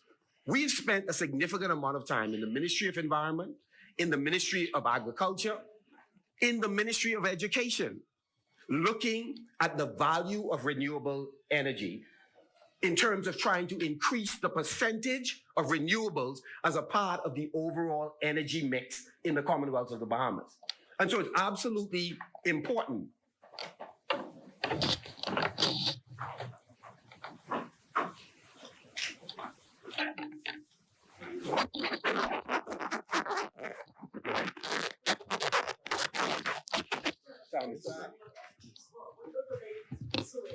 Sorry? He's talking about 2030 projection and commitment. Of what? What type of energy? Both governments commitment. Solar has been the primary, but there's been a study conducted to ensure that there are a variety of options being explored. But for example, Ministry of Education schools, we took the time to look at what is the total consumption by Ministry of Education schools and to begin to explore how do we gradually reduce our reliance on the grid by putting in place solar energy. So again, the COP25, a number of us participated in COP25 and were featured speakers as well at COP25, taking the case to the world. So when I hear remarks being made that you are repairing broken relationships around the world, it is really not, there may be some that I'm unaware of, but quite frankly, we have been engaged internationally. And so the work that's being done by the present Minister of Foreign Affairs and other cabinet ministers, this is not breaking any new ground. Just last night, or night before last, we heard on the news that the travels are related to reestablishing our place in the international community. And I believe it is important to attend conferences, to interact with your counterparts internationally. But in the course of doing it, do not dismiss the work that we have in fact been doing. What have you inherited? In agriculture, you are now sitting at the central council that determines the major decisions in agriculture globally in FAO. That is something we lobbied for and were successful in becoming a member of the council. We are intimately involved in all the Rome-based organizations in Rome relative to agriculture and agricultural development. The truth is, if you look at agriculture in the region, once again, we have been at the helm of the executive committee of IECA. So at the end of the day, it is inappropriate to give the impression, whether you're looking at the maritime organization, again, the Bahamas has played a pivotal role. So there are no areas, I believe, unless you can find one of them somewhere, that the Bahamas government, with less travel, and I'm not criticizing the travel, but what is not appropriate is to suggest that we have not been discharging our duty as a government in making sure that we are interconnected with every major agency around the world that influence national development in the Commonwealth of the Bahamas. So that is a narrative that we want the public to be clear on. We have been faithful in discharging our international duties. As it relates to COVID, several comments were made during the course of this debate that I wanted to reference before I end. And one of them is absolutely pivotal. We are interested in hearing the timeline for the free PCR testing, not the rapid antigen. We are interested in hearing that. The second thing is we have yet to see what the plan is for ramping up vaccinations. When I last spoke, I mentioned that there is a trajectory where it appears as if vaccination amounts by month is decreasing. So it is worrisome for us, given even what Kalani has raised in here today in terms of some of the things that are being approved. What is the plan that the government has to ensure that we increase vaccination among Bahamians? It would be useful to publish it. The third thing that we believe is important is also reporting. What in terms of the dashboard that we had grown accustomed to, I must confess, I've heard much chatter about persons not being certain about how we are faring in terms of hospitalizations, how we are faring in terms of infections, etc. And so, I think it would be very important for us to share that information with the general public increasingly. The matter that was raised earlier by East Grand Bahama, I'd like to revisit, and I heard the member for West End, and I was a bit surprised. We have major companies in Grand Bahama who are saying that the kind of business they are conducting as transshipment points are now attracting VAT. Under our administration, it was not being applied. They were seeking a refund where they had paid previously. I got the impression from the member from West Grand Bahama that the government of today is applying VAT to Tobacco or Buckeye, to Statoil, and that is a worrisome proposition in Grand Bahama. And we would like a clear explanation on the justification. Yeah, in an exchange, you address the issue. Sorry? Oh. What is the position of the government relative to this, and can that position be made public? Because we believe that jobs are at risk based on the position that Cabinet presently holds. I think the member for Pine Ridge has sought to address that particular issue. And again, I don't think at this point she would have the answer to that. So again, that is an important issue for us. The chair recognizes the honorable. As a matter raised, we will find the correct answer for you and certainly report back to the House of Assembly to ensure that all members are aware. We'll do that as quickly as we possibly can. Okay. I'd like to also ask the member while he's on his feet, whether or not you've had discussions with the companies to hear what the particular concerns are, and whether or not we might be integrated in those discussions. Chair recognizes the honorable member for Pine Ridge. I did indicate, I think, that I have had discussions with the companies. That would be Buckeye, and it would also be Equinor. And so I've also indicated that we've been in communication, of course, with the Ministry of Finance. And just like the member from West Grand Bahama and Bimini indicated, we will come back on additional information. But I know you've been in communication with them as well, privately. Can we be integrated in the discussion? Well, that would be a call from the Ministry for the Ministry of Finance.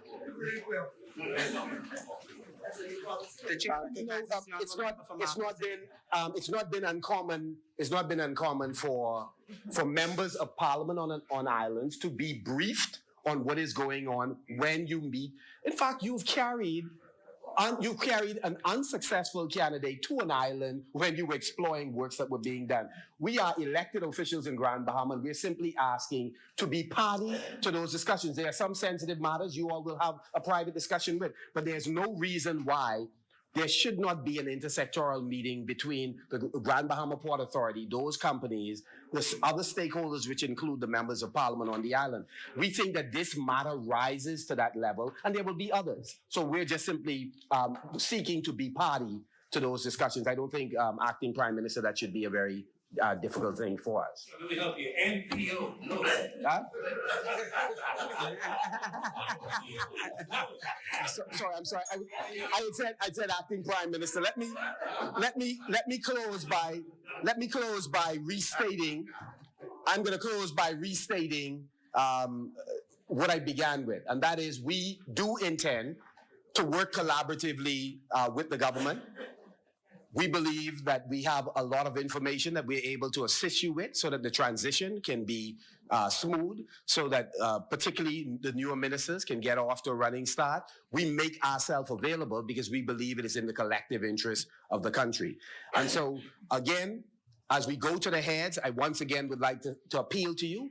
We wish to amend several of your clauses so that once again, we can ensure that an expanded, healthy mix of breadbasket items will not attract 10%, that prescription medicines will not attract the 10%, so that we are able to benefit the Bahamian people. And so with those few words, I now close. Thank you very much, Madam President. Thank you, Honourable Member. As many, the chair recognizes the Honourable Member for Engliston. Thank you, Madam Speaker.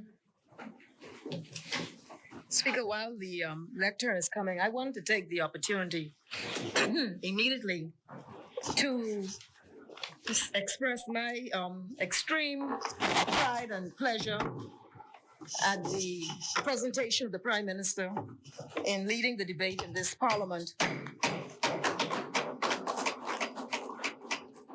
in being full and frank in his discussion on all of the issues, and having a very sensible conversation with the Bahamian people about what is happening, what is required.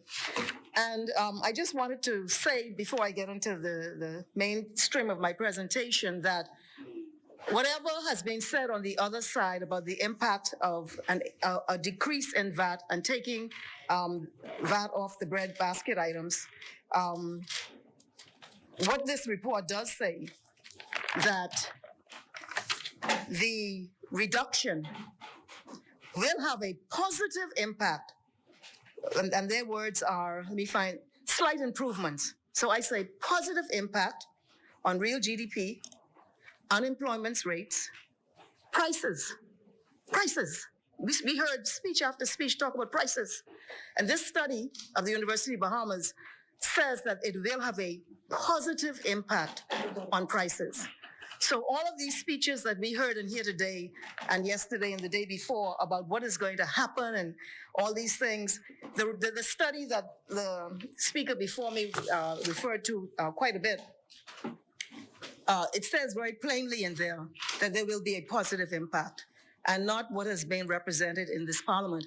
Also on the issue of vaccinations, and I want to deal with, so I don't forget, my recollection is that the Minister of Health did recognize in a prior debate this issue of vaccinations, and that the Ministry of Health intended to take aggressive, proactive actions to begin to stimulate greater acceptance or enlistment for the vaccination. So I think it was addressed previously, but there's no problem you raising it again. But I think the Minister of Health is very aware of it and has indicated that actions will be taken.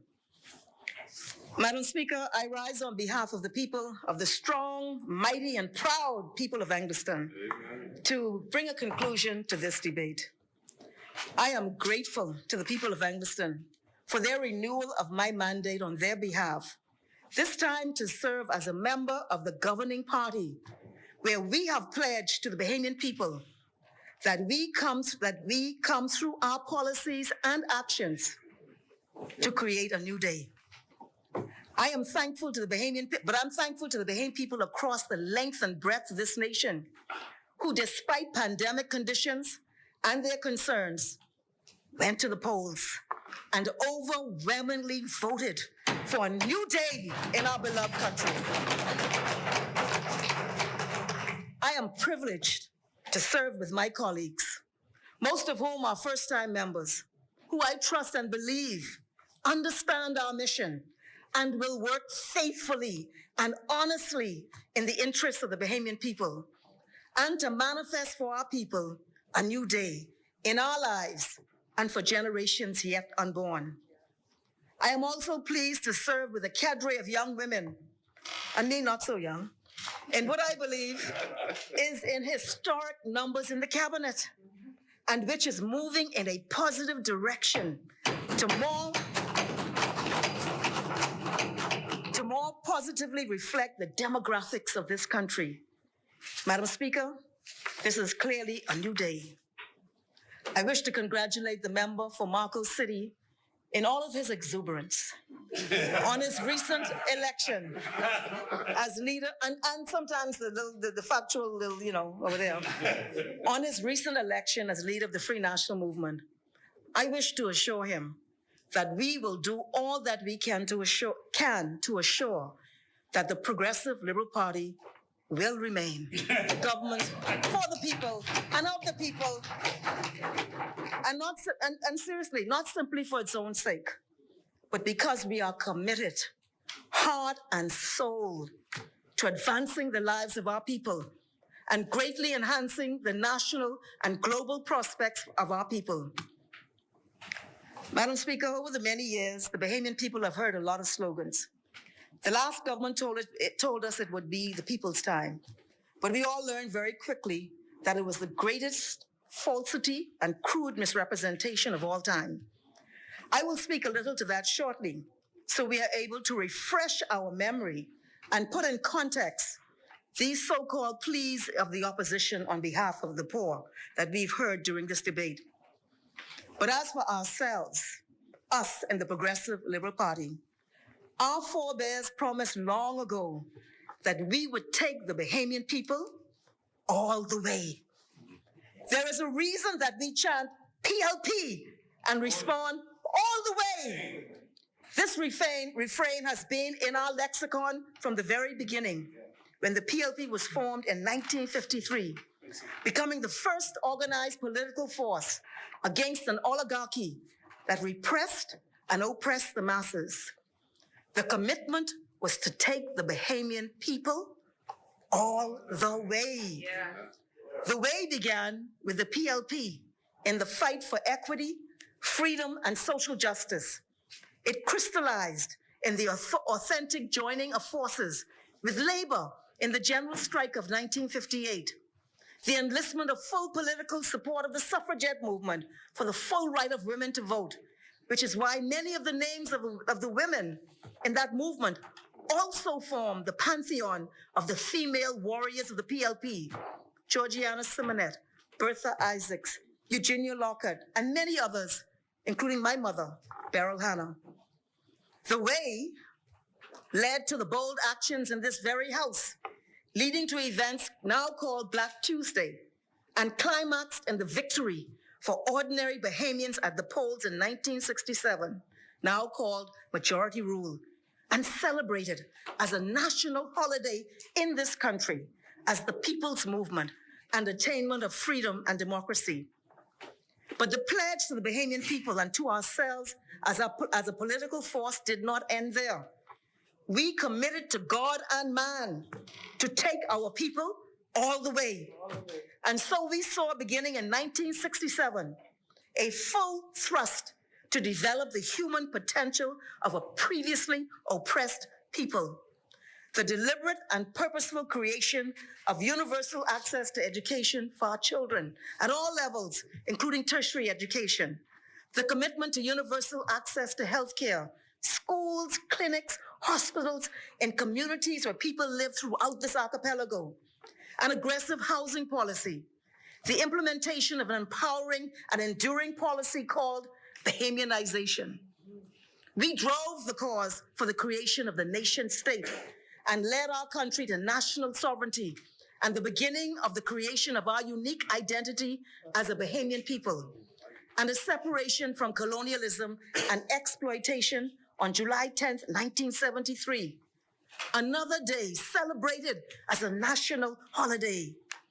We purposely created and crafted the nation state with empowering symbols and institutions, the Royal Bahamas Defense Force, the central bank, a national anthem which reminds us each time we bellow its words that we are a proud, resilient, gifted, and Bahamian people, united in a common cause, and that the world would mark the manner of our bearing. Amen.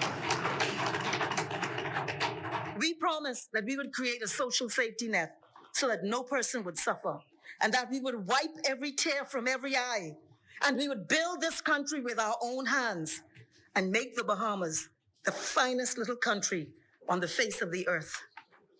Our mission, though perfect in its conception, has from time to time been imperfect in its expression.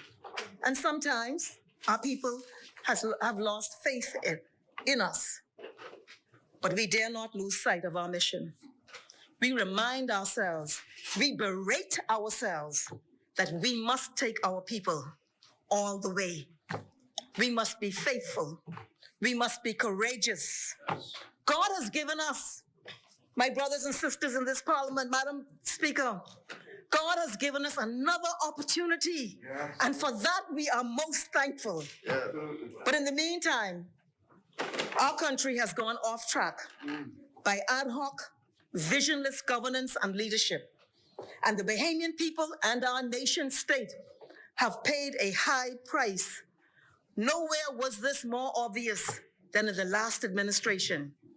Today represented in the opposition by 7 members, with no less than 4 members of which, here present, sat in that disastrous cabinet, including the former Prime Minister. In many ways, the last administration became a spectacle in this country, and I'm not trying to be abusive.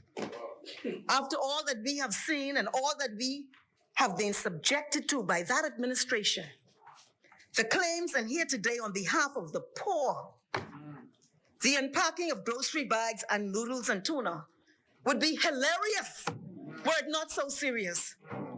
There is no evidence of the last electoral term of any commitment to the poor in this country.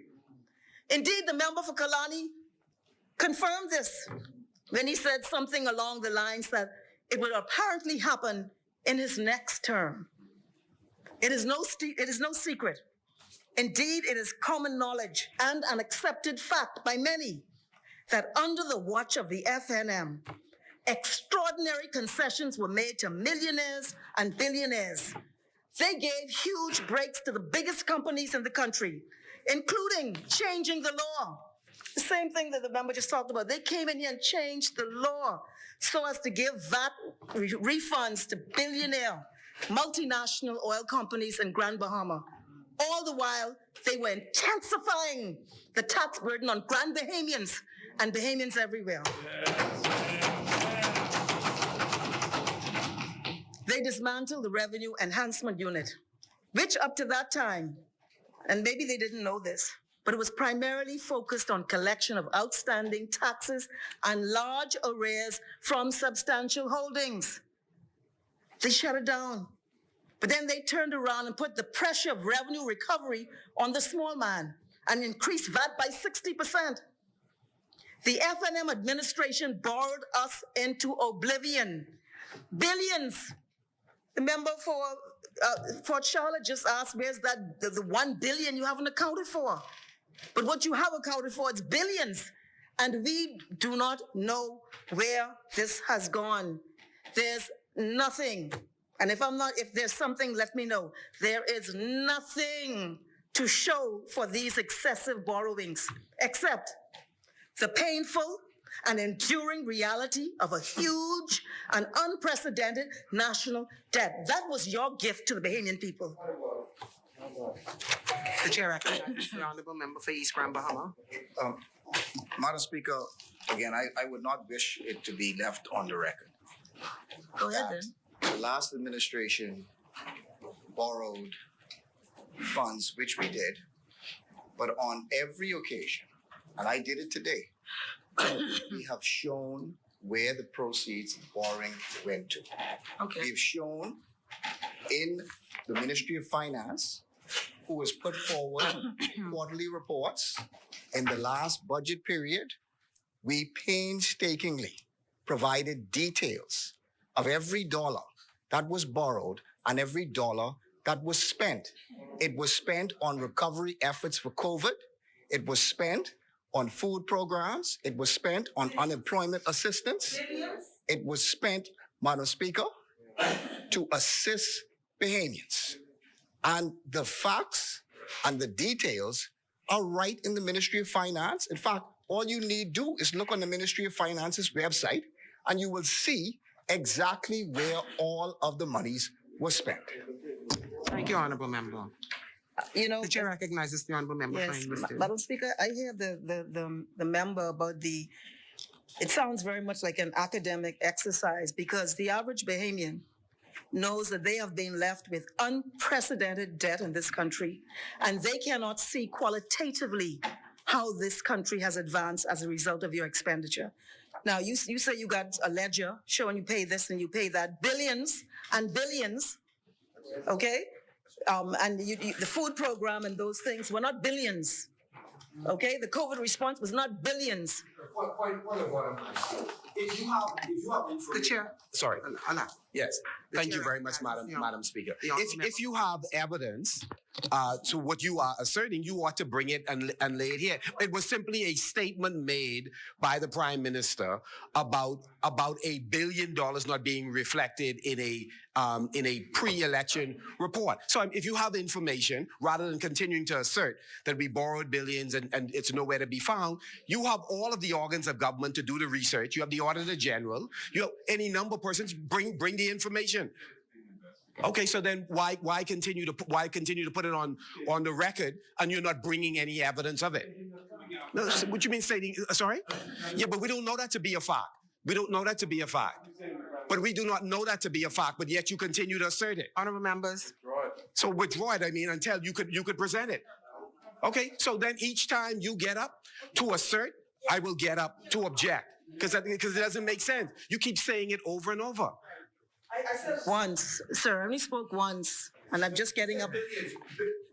Yes, you spent billions, you borrowed billions. That's not correct? You didn't borrow billions? Up to The 6. point you are making is Honourable members. No, that's the point. Sorry, Madam Speaker. Point of order, Madam Speaker. Thank you very much. The chair recognizes the Honourable Member for Marco City. Acting Prime Minister, member for Angliston. Until such time as you're able to bring it, please move along in your presentation, man. You borrowed billions. No, And if we don't you- have a problem with the borrowing. We have a problem with the assertion that you can't find it. If you can't find it, What that's I'm on saying, you. no, you don't understand. Let me tell you what I'm saying. I'm saying that usually when you spend money, you could see it, touch it, feel it. Okay? No, that's what I'm saying. Okay? That's what I'm saying. So you spent, let me say it to you again. Billions, okay? The F&M administration borrowed us into oblivion. Still here. Billions, well, it's a tough road ahead. Billions, and we don't know or see why. There is nothing to show for these excessive borrowings except the painful and enduring reality of a huge and unprecedented national debt. That's what I said. See nothing. The F&M administration created an economic mess in this country long before Dorian and COVID, long before that. Their policies favored the rich and hurt the poor, advantaged the few and disadvantaged the many. I am surprised, Madam Speaker, they feel comfortable talking about that at all. Before the election in 2017, they, and in particular Culinary, but all of them, poured scorn, not all, I don't know if Marco City did, but he might have. They poured scorn and criticism on the PLP for the introduction of VAT at a rate of 7.5%. They excoriated the value-added tax as regressive, lazy, and I think these are exact words, as a measure hurting the poor. But in just 12 months of political power, they increased it by 60%, knowing they knew it would hurt the poor, because they told us that before the elections. They knew it would hurt the poor, and yet they increased VAT by 60%. This increase has caused tremendous suffering. And as the central bank noted in its monthly economic report in March of 2019, the country saw a continued rise in cost of living as a result of consumer price inflation 8 months after the VAT increase, directly related to this draconian increase. Did you hear me? I said that that VAT increase led to a drastic rise in the cost of living for the gentleman. Did I hear people in here talking about poor people? Did I hear that in here, Madam Speaker? On the issue of exemptions, I believe it's an accepted fact in economics that they raise consumer prices on businesses who would seek to offset absorption of these taxes elsewhere. So while you take the VAT off the so-called breadbasket items, the merchant finds other ways to absorb what he has to pay at the border. And it leads to an overall price increase, including on breadbasket items. That's shown. Not only that, the central bank tells us it happened. It happened. Madam Speaker, they knew that the exemption was a political exercise for optics. They knew it would muddy economic waters and cause confusion. I believe they also should have known, I'll put it like that it hurt the poor. That singular act led to I'm talking about the increase in VAT, led to a shrinking of consumer spending by $2 billion and a reduction of 34% year over year in purchases.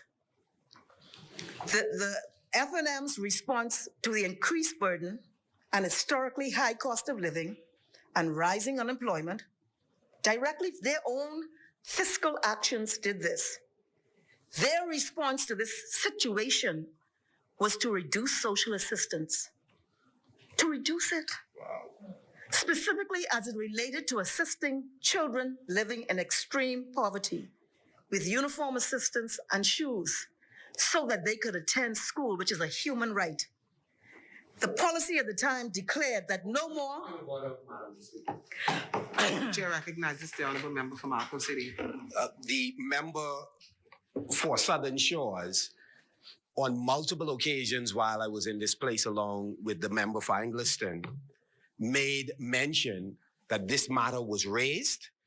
Whatever the initial hiccup was, that was an issue that was corrected and that there were not families who were unable to access it. I do not recall for the duration of the administration that point was able to be put on the record and stand, because consistently he rebutted it. So I don't know where you're getting the additional information from. The advantage I had, like you did, Marcos City, I was sitting right in here, okay? But I also have a constituency that I'm very hands-on. So I knew firsthand. I knew social services was sending people to great commissions instead of helping them with food assistance, telling them go on the line to great commissions. Okay, so I know of what I speak. Now, what did happen was the embarrassment of the exposure. But see, the facts remain that when you increase VAT, you decrease social assistance. Now, you might have come back afterwards, but let me tell you what the rule was at the time. Because this is what you did. This happened. The rule then at the time was that they declared that no more than 2 children in any household would be assisted. And if assistance was obtained in the prior year, no application will be accepted except in extreme or extenuating circumstances. This was the policy. Now, I think the government was embarrassed because it led to a national uproar. But the facts remain. You're saying it was corrected at a minimum. I don't know if it was corrected, but I know this was implemented. Okay, now, if you say they corrected it at some point. You were there. You were there when he was stating it over. Yeah, I heard him. I heard him. It's not true? This is true. No. Sorry. The chair recognizes the honourable member. Madam Speaker, by way of you to the member for Angliston, it sounds to me that you are acknowledging that even if there was an initial problem, for whatever reason, that matter was remedied. I think that's important for you to leave that on the record. Because you're saying it wasn't done. You're saying it wasn't done. That's what I'm getting from you. You had a policy. You cut back on social assistance. You didn't do uniforms and shoes for children. You had a policy, 2 for this one, and you ain't getting no more. If you get it last year, you ain't getting this year. That was your policy, okay? And it happened on the heels of an increase in VAT across the board for the Bahamian people, okay? I'm saying. Honorable member. Sorry. I sat here with 4 members of the then opposition, where the minister, the Honorable Frankie Campbell, for social, made the point that it was untrue, that there was no child who, so again, if you say initially there was a problem, I won't argue that, if there was a problem. So the point was a policy, but he said it was not a practice. Sorry? No. Madam Speaker. It was not a practice. I don't Madam know if Speaker, children it being was a turned away. policy Remember. and a practice Winston has the floor. that came to my attention. I issued a statement on it. I remember. Yes, because it was a practice. It was a practice, Madam Speaker. And it came on the heels of it, 60%. This is exactly opposite to what is advised on the issue of VAT. When you implement or increase VAT, you increase socialism. In fact, you advocated for it just now. But that's not what y'all did. Now, if you backtrack from it, then you might have. But I know it was a practice and it was a policy, and it came on the heels of the VAT legislation, increasing it by 60%. And this decision hurt the poor terribly, and not just the poor, but children. This is while they made decisions, Madam Speaker, around the table, the cabinet table, to increase benefits for themselves. And after and don't forget now, one of the first things they did, and Culinary is here, they sought to increase salaries for MPs. I want to know, I hear this talk about the poor, it's giving me a headache now when you see the reality of what's happening, Madam Speaker. Point of order. What you mean never did? It did not happen. It did not happen. There was no increase for salaries for MPs. No, I just want to be clear. Nor was there. 2 members cannot be on their feet. Yeah. So again, let me be absolutely clear. The member for Marco City, in the front of the cabinet building, made the point and clarified a statement that was made earlier that there was no possibility of any increase in salary for any member of parliament having recently come to office, and know that there were a list of things that we needed to get done. So it is not true that we attempted to give ourselves a salary. The chair recognizes the honorable member for Everything is not true to Marco City. The member of Galani said it, but he ain't getting up. He's not getting up. Honorable member. Honorable member. Honorable member. I want part on the record. Honorable member. To be on the point of order. Are you all right? But it's the point. This is not an argument. It is, because unfortunately, this is an accusation that is inappropriate, because I'm saying on the public record, and I'd be more than happy in the interim to find, I'm on my feet. Is it possible I could complete my statement, please? Complete, Marco. Thank you very much. Thank you very much. Yeah, and nor was it done. Okay, nor was it done. Yeah. And so, The chair recognizes the member for Kalani. Anyone respond, since you mentioned member for Kalani? yeah, that was you who say that. It is public record that I've said that the members of parliament And I spoke publicly are as well. paid $28,000 per year. Some of them leave great lucrative jobs, $28,000 per year. The demand in their constituency is great. Individuals are asked them to assist with school fees, repair of homes, food, etc. And I will say again that the $28,000 per year that they're paid is inadequate. And one day I hope it will be corrected. Thank you, honorable member. The chair recognizes the honorable member for I Angus. thank the member for confirming, because I just heard it wasn't true. But I said, oh my Lord, what is this today? Honorable member. Honorable member. Honorable member. On the public record indicating that was nothing, in my view, that I believe that there was an appetite among colleagues on the public record. So don't say that. I'm telling you it's not true. I'm telling you it's not true, certainly for me and many others. Thank you. And I You're spoke to saying it's not true. The Prime Minister said it's true. The chair so recognizes we can the figure this out honourable later, member okay? Franklin. But while I was saying that, your former chairman, I believe, I don't want to call his name in Parliament, but he was able to remark at the time that this sort of action was saying, me first, you last. Okay? And so it's somewhat amusing, Madam Speaker, to hear the arguments from the other side when their policies hurt the poor, favored the wealthy, and when effort is being made to redress their ill-founded policies, that they will come in here with grocery bags.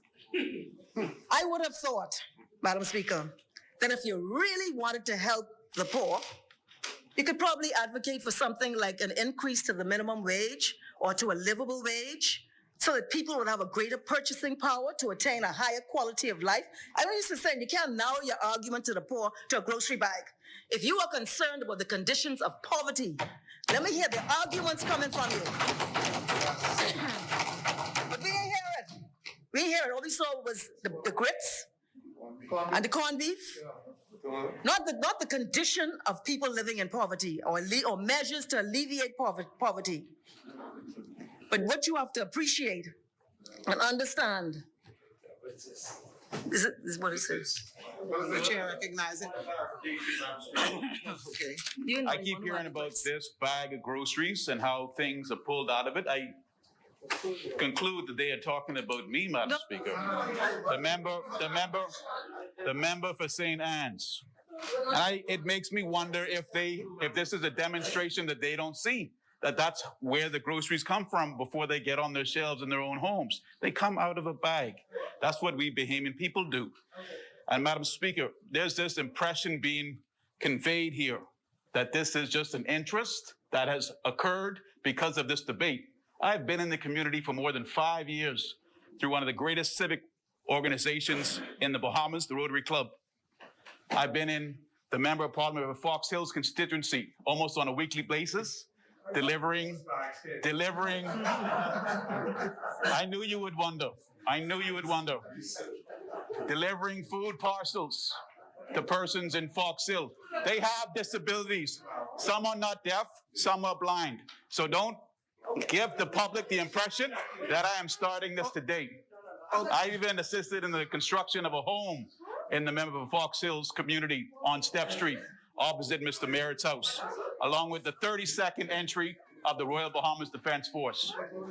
This may be a political ploy for them, but the member from St. Anne's has long time been dedicated to the people, and I do not term them poor.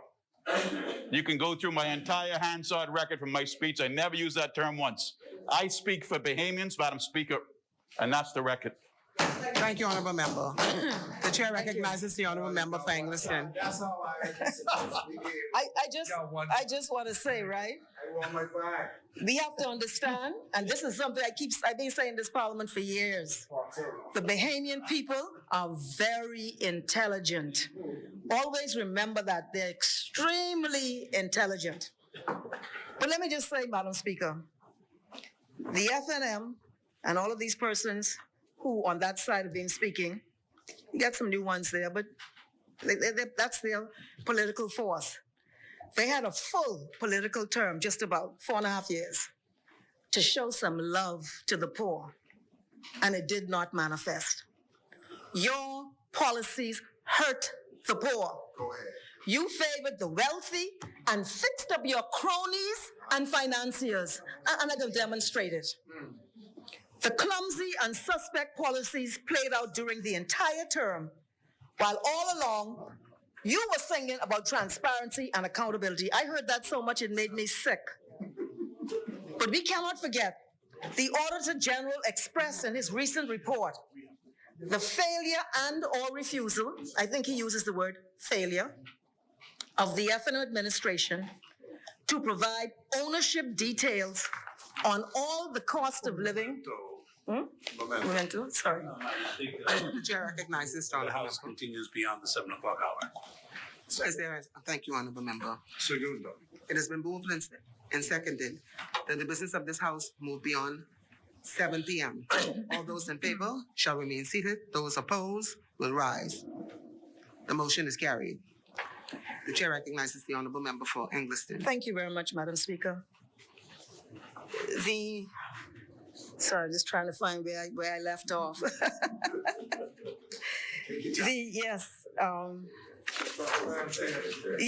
got it here somewhere. See, you threw me off there. The Holy Spirit. Sorry. Yes, the Auditor General. Yes, sorry, the Auditor General. He expressed in his report the failure and/or refusal of the F&M administration to provide ownership details of all of the companies awarded COVID-related contracts, all those millions. In effect, the refusal to be accountable and transparent as to who was getting the largesse of funds was spoken to directly by the Auditor General, where he notes in his report, and I quote, "Beneficial ownership full disclosure plays a pivotal role in the good governance in governmental financial affairs with respect to transparency and accountability, integrity and law enforcement, and in mitigating the risks associated with the abuse of public funds, corruption, and financial fraud. These kinds of actions," and I end quote, and this is what I say, "these kinds of actions that we just heard about from the Auditor General by this administration, they help the few and hurt the many, and they ultimately hurt the poor. The giveaway of Prince George Dock, the People's Port Facility, to a foreign company with a major participation of a few, and the collection of revenue, allowing them to collect revenue for 25 years with 2 renewal clauses of 15 years each, is inequitable. It hurts the poor." The chair recognizes the Honorable Member for Culinary. Madam Speaker, we had not given away Prince George Dock. Prince George Dock is owned by the Bahamian people, 51%, and it's leased. It's leased for 15 years. The facilities at Prince George Dock initially was generating about $2.5 million. Immediately, it would generate $6.5 million. Immediately, the number of cruise facilities will increase. But remember, the ownership still remains in the Bahamian people hand. It's leased. Was never sold. In addition to that, there are a lot of other benefits in terms of $10 million are given to the Bahamians so that they can access that to buy shares within the company. In many instances, it's a combination of both grants and loan. Monies are given to the sports facilities for athletes, I think an additional $2 million. But when we speak, I would give more details about it. But you are misleading the House. You know it's not true. And the facilities over on the port will be owned and managed by Bahamians. Thank you, Honorable Member. The chair recognizes the Honorable Member for And I'm going to repeat it. They gave it away for 25 years with 2 15-year renewal clauses. That's not like 55 years if those renewal clauses pan out.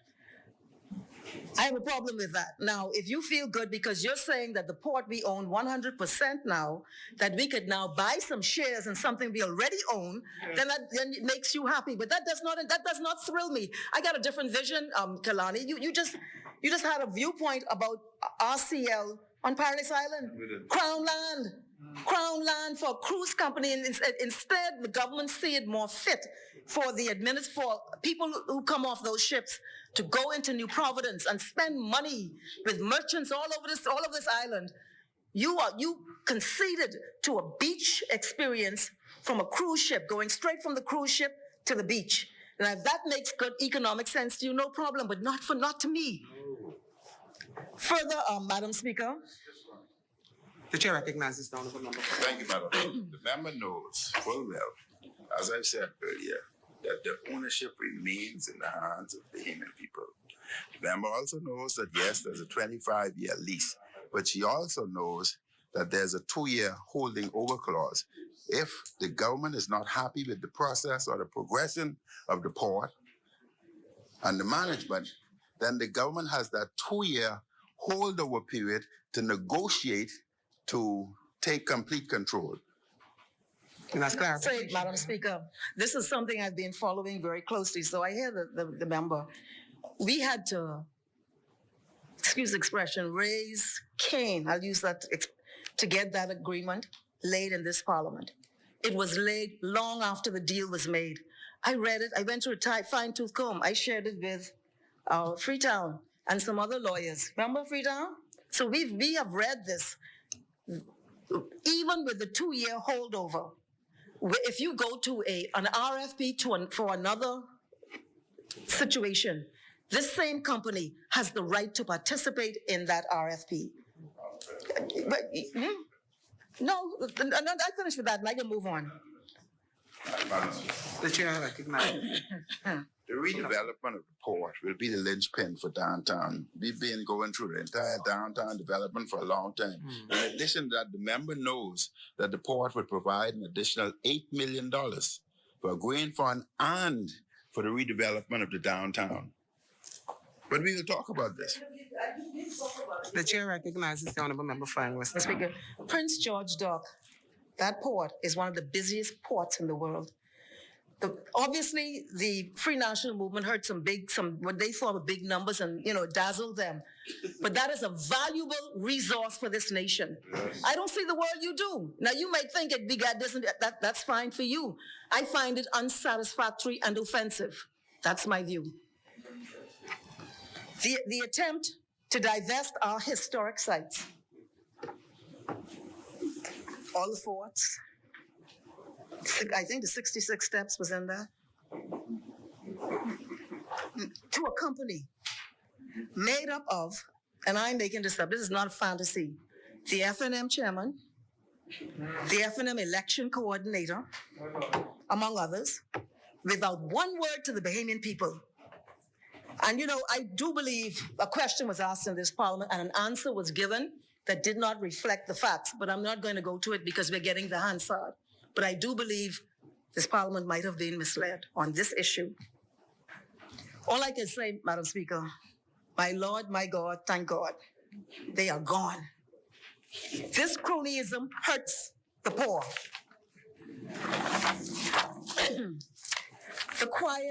I call it the quiet issuance of a license for underwater exploration for cultural heritage, searching for treasure, without a word to the Bahamian people, to someone reputed to be a major financier to the Free National Movement. This kind of deal, this kind of rationale, favors the few and hurts the many. The strangeness of the Oban deal and the attempt to give away hundreds of acres of crown land to disreputable foreigners and the embarrassment to the Bahamas on the world stage also hurt the many and favored the few. And exactly who the few were is still a mystery. It's very unclear, but there was something in that deal that made sense to someone over there. Lost the papers. And the file is still missing. Yeah, we're looking for the file too. File gone missing. With that $1 billion. And I recall the Minister of Finance justifying in this place the capitulation and reversal of tax law based on a single letter from Lyford Key. And when I challenged him on it, I said, do it across the board. I can't remember the actual thing I said to him, but this is what he said. He admonished me that it is not a simple case of taxing the rich, because that can have adverse effect on the poor.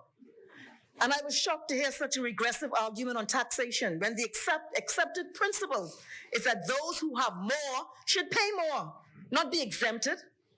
And I also remember hearing about bolstering the big players so the rest can get the trickle down. They're talking about, giving these concessions to the mega, so it could trickle down to the little. This was the argument of the former member for St. Anne's. Claude, you were right here, you heard him. He said we can get the trickle down and the big boys can get the big, okay? This was the argument of the former member of St. Anne's, who I am now told is on the airwaves, allegedly advocating for the poor. And for Michael Pittard. And then we can't forget the heartless treatment of the straw vendors and the water sports operators. They were hurt. Everybody opened up except them. The fact that you did not build one affordable home hurt the poor. I said not one. No, not one. The careful and constant catering to special interests in this country. The upheaval to our immigration laws, including the offensive Commercial Enterprises Act, which we will repeal. The blatant conflicts of interest, the misrepresentations in Parliament, the rank culture of political arrogance, the hypocrisy, the flip-flopping, the misrepresentations of who we are on an international trips. All of these things hurt the poor and hurt all of us, except y'all in that cozy circle. I heard the PM speak about traveling and touring. He's saying that's all these do. I was surprised he could fix his mouth. I work. I was surprised he could fix his mouth when he seems to have forgotten the Tuesday tours of his cabinet, usually resulting in free lunch for himself and members at the selected locations. I remember, I said, come on now, y'all serious with this? The promise to account for the massive travel. The chair recognizes the honorable member for Culinary. Madam Speaker, I can't allow the member to keep that on the. First of all, Cabinet, when we have lunch, usually we segmentally sponsor it. 1 week, it may be I who sponsor it. The following week, it may be another minister. The following week, but we pay ourselves, not the government. So all that food is provided by us, all right? Out of the $28,000 that we are paid, that we still have to pay our own school fees for kids, that we still have to pay our own rent out of the $28,000, right? That we still have to pay our own mortgages, and that we still have our obligation and commitment to the public out of the $28,000. Now, as ministers, you get an additional 60. So that's 28 plus 60. So out of all of that, and I feel sorry for the members of Parliament, but out of their $28,000, they have their groceries to buy, they have their light to pay, they have their water bill to pay, they have their school fees to pay, they have their car payment to pay, they have their gas to pay, and in addition to that, take care of their constituency. You tell me which part of the world $28,000 is enough. You don't want to get me started here today. The chair recognizes the honorable member for Engliston. All I'm saying is, right, I don't know what the member's speaking to. I'm talking about there was a strategy at the time. The Prime Minister did not take a portfolio, and he did a tour of numerous places. He was on Paradise Island to the restaurants. He was at Albany, all over. And the camera always showed y'all having lunch. I didn't know you paid for it. I apologize. Okay?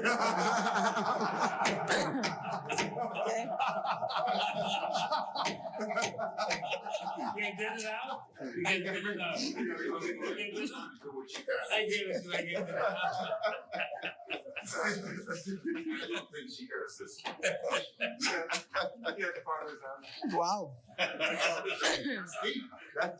the Prime Minister promised to account for his massive travel. You know, he talked about travel. That's the only reason I'm raising it. My speech was not going to be like this, because we got a job to do. But when I heard the speeches in here, it took me in a different direction. But the member for Culinary talked about how we travel in touring. Well, he was doing the touring and he was doing plenty traveling, and he promised the Bahamian people that he would account, and it has not happened yet. And it don't matter no more because he's gone. But I'm just saying, he raised it. I'm just saying, I'm surprised he could fix his mouth. We hear the opposition and hear talk about VAT, but they have no credibility on this issue. You're not believable messengers. And some may say that in light of the track record, some might argue you're disingenuous when you look at your track record about VAT.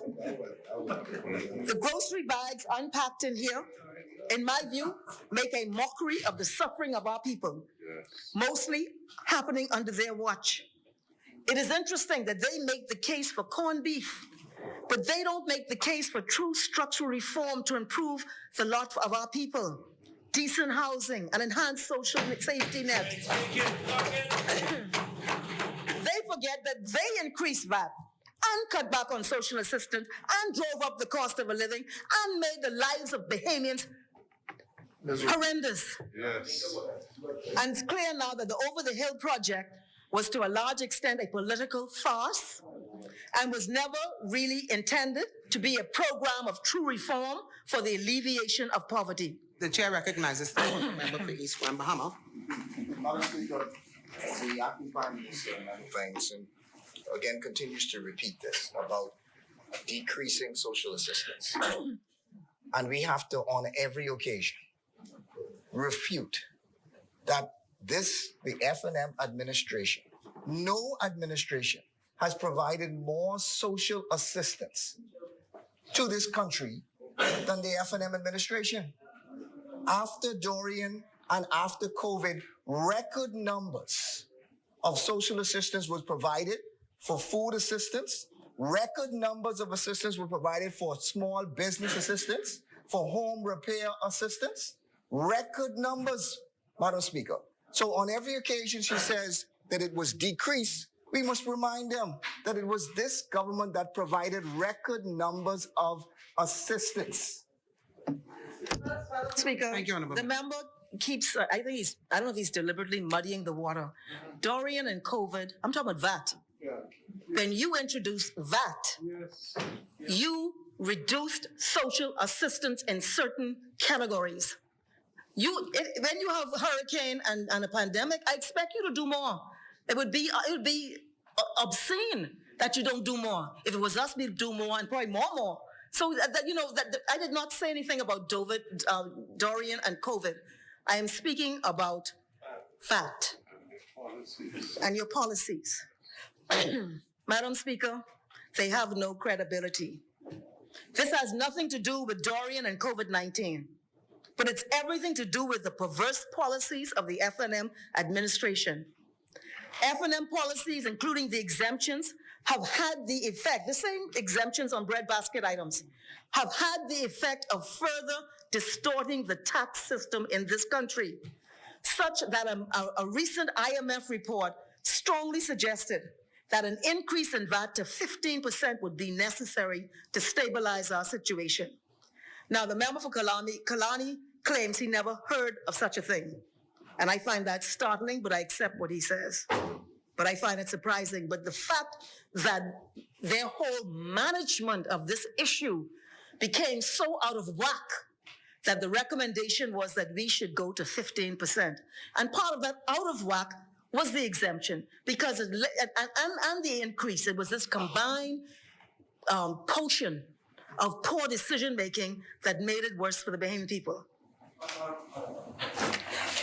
recognize this honourable member for East Grand Bahama. Again, Madam Speaker, I cannot allow that to be left on the record. No? Any increase that would have been recommended by the IMF would have been in the context of the fiscal situation caused as a result of Dorian and caused as a result of COVID. It was because of the difficulties and challenges that our country faced as a result of Dorian and COVID. That is why there would have been a recommendation for there to be an increase in VAT. And it was not just a recommendation with respect to VAT, it was also to completely reform our tax system. And so to take a narrow view to say that it was as a result of this government's policies is not true. It was as a result of the fiscal position caused by Dorian and caused by COVID. Thank you, honourable member. The chair recognizes. Well, I'm glad that the member read the report, because we've got the impression that it was around election time and nobody read the report. Under the previous administration, the path was set for an increase to 15%, whether they admit it or are aware of it. Jonah was in the belly of Point of order. It is inaccurate to say that we were on any pathway to go to 15%. It has been stated on the record that I, nor the former Prime Minister, nor the Cabinet gave any consideration to increase VAT to 15%.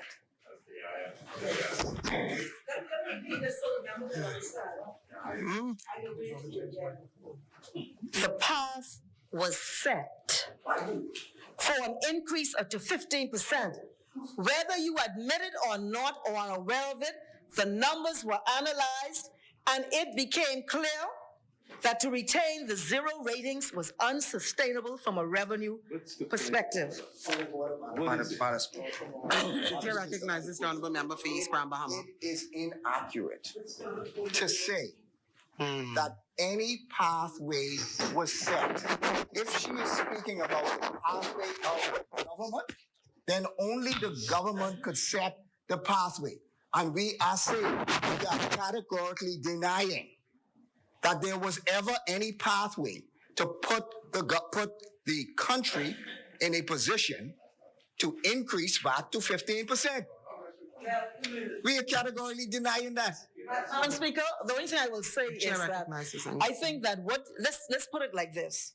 The IMF report makes very plain that the state of the economy in this country was such that it would have required this to happen. Now, you say you wasn't going to do it, you was going to do something else? Acting Prime Minister. The chair recognizes the honorable member for Marco City. If the acting Prime Minister and member for Angleton would like to submit the report for us to review, that would be helpful. But while she's making plans to do that, let me help the record, however. Item 12 says raising the VAT rate to 15% would increase revenue by up to 1.7% of GDP.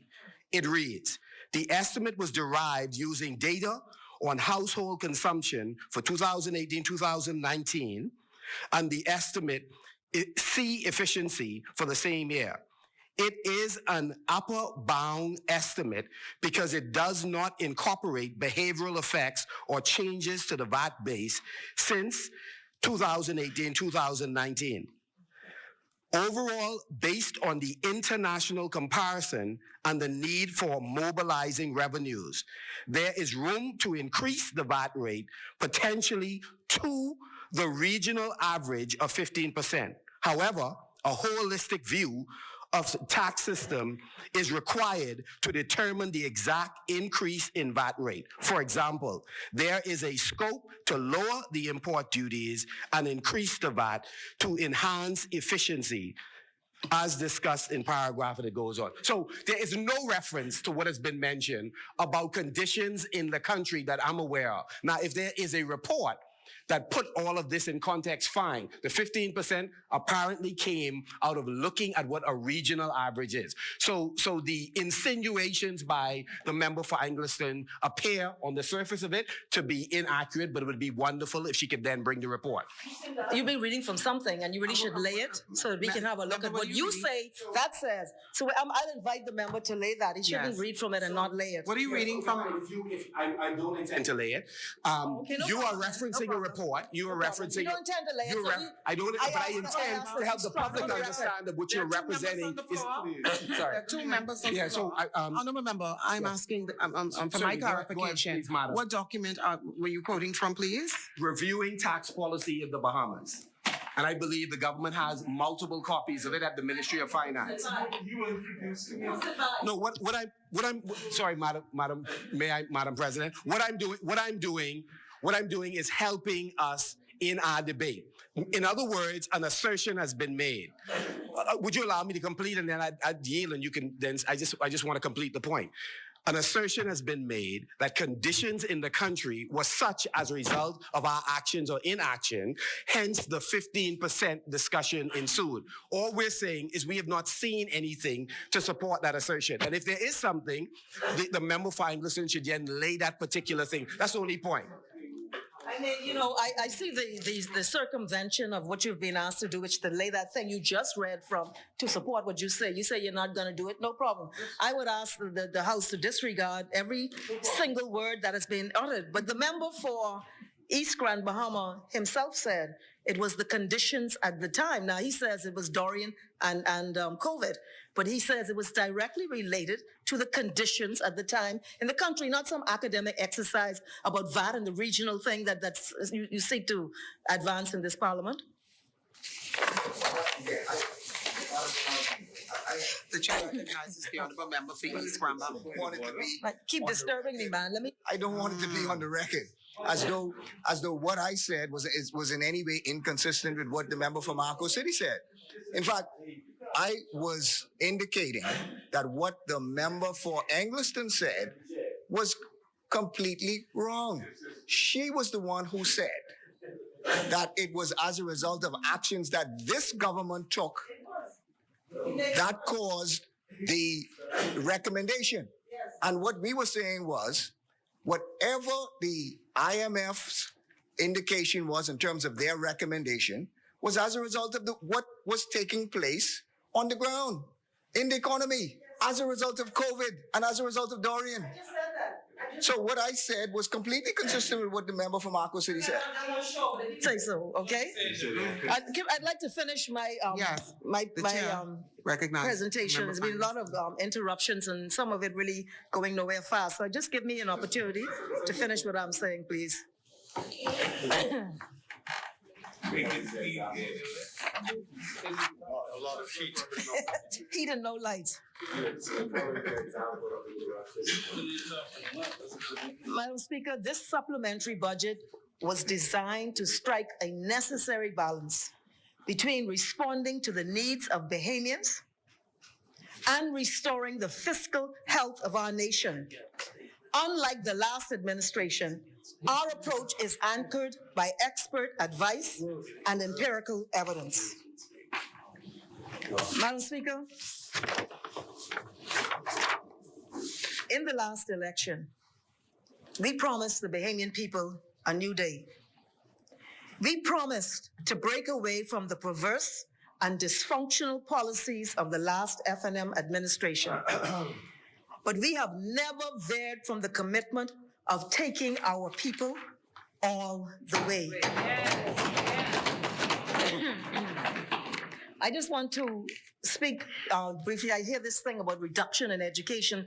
I think after the Prime Minister's excellent presentation, there was a movement away from it, but there was some early talk about reduction in education. There is no reduction in education. None. What we are seeing relates to items that are not going to be utilized. The schools are being closed. In case anyone has not noticed, they've been closed. We've been in a fully virtual mode. And so a lot of those items related to the school opening, which has not been opened. Yeah. And so that is why they were moved out of that. There was no reduction. In fact, I just want the Parliament to know, and I hope the Minister of Finance listening, God willing, we will see a renaissance in the field of education. We're coming. In this new day, we will not be upholding the status quo. As we speak, Madam Speaker, we are undertaking two exercises simultaneously. The first is a survey by the Department of Statistics to ascertain the reasons our children, numbering in the thousands and thousands, have not enrolled in the learning management system for almost 2 years. This is very important, as it is not clear when and for how long it may be necessary for our students to access online learning. So we can't be satisfied with this. The results of this survey are expected to be completed in about 2 weeks, and it's being done by the Department of Statistics. The learning loss has been tremendous and terribly damaging for our country. We must ensure that in the way forward, so far as possible, that our children will never again fall between the cracks. We are settling on a diagnostic test to ascertain the extent of loss for each child and building strategies to allow for the catch-up for each child, including special needs children. Our children have been in a fully virtual mode for several months, and they will return to the hybrid model with resumption of face-to-face instruction in the second week of January. The modalities and protocols are being worked through with the Ministry of Health, and ultimately, we will discuss with the stakeholder representative groups to assure a safe and smooth transition. The second exercise is a research project, and I feel very good about this. It's expected to last 12 months with the University of the Bahamas. It is to study and analyze learning patterns and outcomes of our children. It is anticipated that this research will form the basis of reform and transformation of our learning systems. We will shortly commence a review of the curriculum to ensure that the whole child, mind, spirit, and body is stimulated.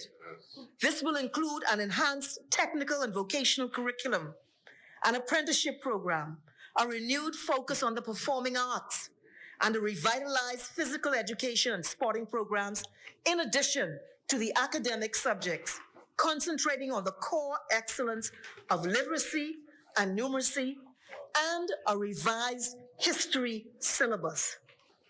The objective, Madam Speaker, is to produce confident, ethical beings who are able to realize their full potential and contribute to the flourishing of our nation, no matter where they live, and to include all of our children, including those children who are facing challenges in their everyday lives.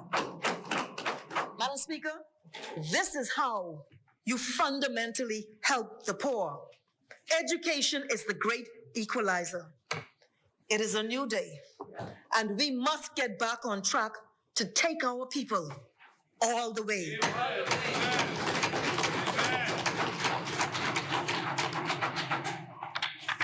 It is our task to ensure that education becomes the viable vehicle to transport an emerging generation into a place of hope, strength, and true opportunity.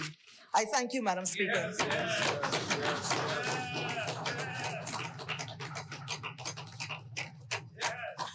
The chair recognizes the honorable member for Marco City. Yes, thank you very much, Madam Speaker. I wish to just lay on the table the article I referred to in terms of the public statements on MP's salary. It was in the Tribune on 2017, November 14. People first, not MP's pay. So I just like to table that for the House record. And that's something that you would have. The chair authorizes the document to be brought up.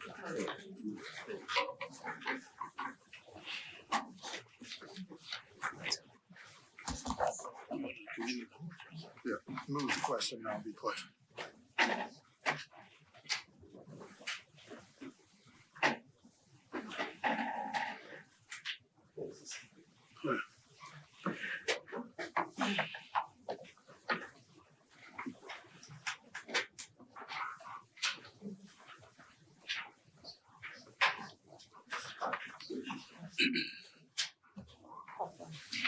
Order the document to lie on the table. Marcos, the honorable member for Marco City, I'm asking you to familiarize yourself with 83.7, where you would have quoted from a document, and I am asking you to please have that document laid. Yeah, so that document I will take to bring you the segment that I read and reference it, but I know that the Ministry of Finance has a copy of it. If you wish to have my contribution withdrawn until I do that, I have no difficulty with that. But again, what I said stands in terms of what the facts are. Thank you, honorable member. So I can inspect that at our next sitting. Sorry? At our next sitting? Yes. Okay. Thank you, honorable member. But again, I want Ministry of Finance ought to lay that document, referenced it over and over. So, Madam Speaker, Yes. both of us, if the standard could be for both of us referred to the document. Both of us.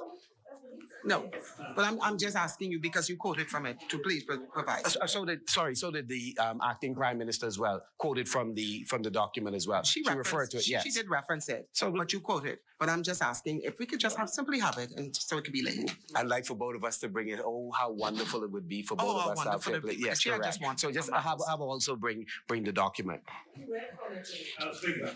Yes, I wish to move that the question do now be put. Second. I didn't hear you.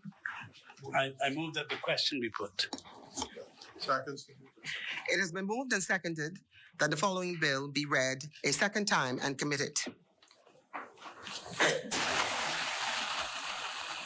Supplementary Appropriation 2021-2022, Recurrent Account Expenses Bill 2021. As many are in favor will remain seated. Those that are opposed will stand. The motion is carried. Order that the bill be read a second time and committed. A bill for an act for the appropriation of further diverse sums of money for and towards defraying the expenses of the government during the fiscal year commencing 1st of July 2021 and ending 30th of June 2022. For the second reading of bills,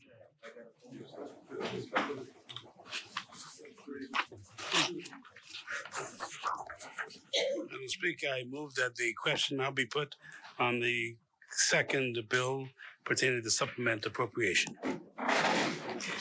is there a seconder? It has been moved and seconded that the following bill be read a second time and committed. Supplementary Appropriation 2021-2022, Capital Account Expenses Bill 2021. As many are in favor will remain seated. Those that are opposed will stand. The motion is carried. Ordered that the bill be read a second time and committed. A bill for an act for the reduction and the appropriation of diverse sums of money for and towards defraying the capital expenses of the government of the Commonwealth of Bahamas during the fiscal year commencing 1st of July 2021 and ending 30th of June 2022. For the second reading of bills, Speaker, I ask that the question be put on the value-added tax bill 2021. thank you, honorable members. It has been moved and seconded that the following bill be read a second time and committed. Value-added tax amendment number 2, Bill 2021. As many are in favor will remain seated. Those that are opposed will stand. The motion is carried. Order that the bill be read a second time and committed. A bill for an act to amend the Value-Added Tax Act. For the second reading of bills, No further second readings, Madam Speaker. I now move that the House resolves itself into the Committee of the Whole with the Deputy Chairman in the chair. thank you, honorable member. Is there a seconder? It has been moved and seconded that this House do now resolve itself into the Committee of the Whole with the Deputy Speaker and Chairman of the Committee of the Whole in the chair. As many are in favor will remain seated. Those who are opposed will stand. The motion is carried. The House will now resolve itself into the Committee of the Whole with the Deputy Speaker and Chairman of the Committee of the Whole in the chair.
Yes, sir. Okay. Committee of the Whole.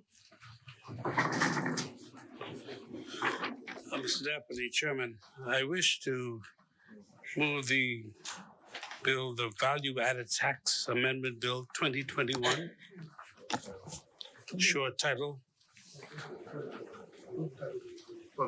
Long title be agreed. Sorry, Value Added Tax Amendment number 2, Bill 2021.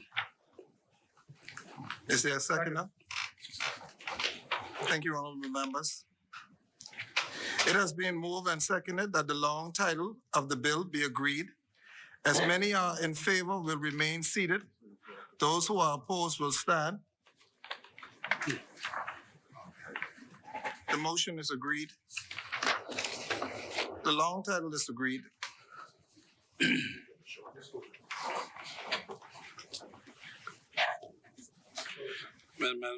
Mr. Deputy, I now move that the short title be agreed, a bill for an act to amend the Value Added Tax Cut Act. It has been moved and seconded that the short title of the bill be agreed.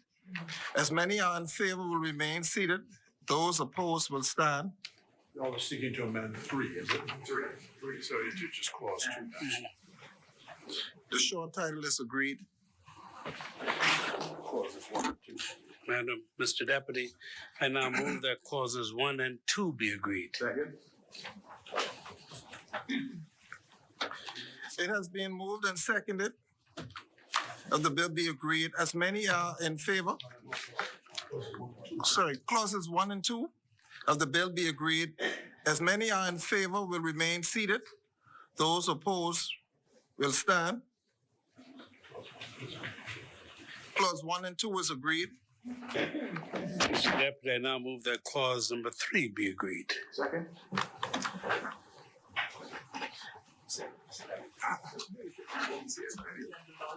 It has been moved and seconded that clause 3 of the bill be agreed. As many? Yes. Honorable member for Marco City. Thank you very much, Mr. Deputy.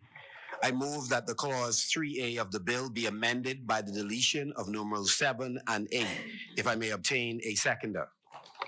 Second.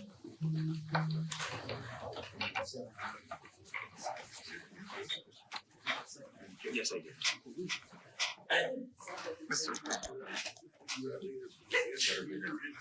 Yes.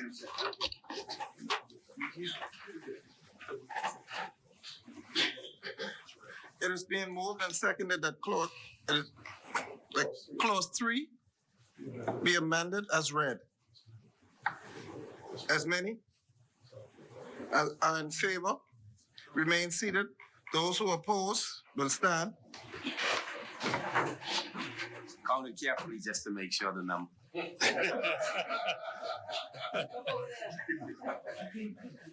The motion is defeated. Mr. Deputy, I now move that clauses 4. Clause 4, 5. No, they want to just clause 4 because they. Clause 4 be agreed. You want to amend 5 to it. So just Clause 4 be agreed. Second. It is being moved and seconded that clause 4 of the bill be agreed. As many are in favor, remain seated. Those who oppose will stand. Clause 4 is agreed. Mr. Deputy, I now move that clause 5 be agreed. Second.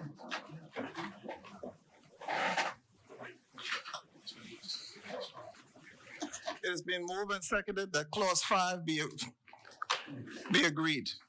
As many are in favor. Oh. The chair recognizes the honorable member for Marco City. Yes, I'd like to just share the content of this particular one. Whereas the care, support, and assistance of children, the elderly, the infirm, and the less fortunate members of the society is the first and foremost duty of the truly caring government in any civil and civilized society. And whereas it is a cardinal rule of good governance and sound financial management that those persons who are able to pay more by way of taxes to support the social efforts of the state should bear a higher tax burden. And whereas Clause 5 of the bill have been drafted with the intent to lower the effective VAT rate payable on the purchase prices of Honorable mansions. member for Marco City, that's not an amendment. Sorry, it is an amendment. Yeah, I'm coming to the amendment. And I'm coming to the amendment. It's just to move the Just amendment. 2 more seconds, please. Right. So again, the mansions of the very rich in the Bahamas from 12%. Excuse me, honorable member for Marco City. I move that. I'm moving it. I move that Clause 5 of the bill be deleted in its entirety, if I may obtain a seconder.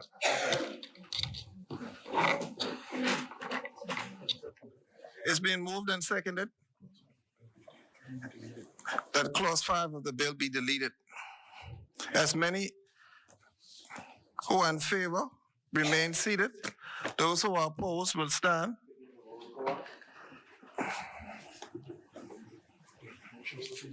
The motion has been defeated.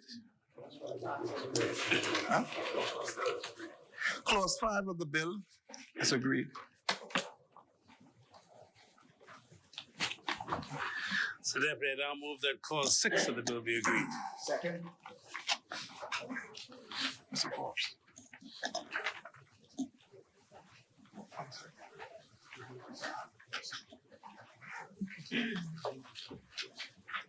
It's being moved and seconded that Clause 6 of the bill be agreed.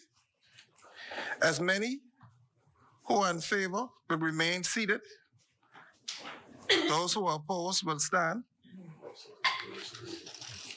Clause 6 of the bill is being agreed. So Deputy, I now move that the bill in its entirety be agreed. Second.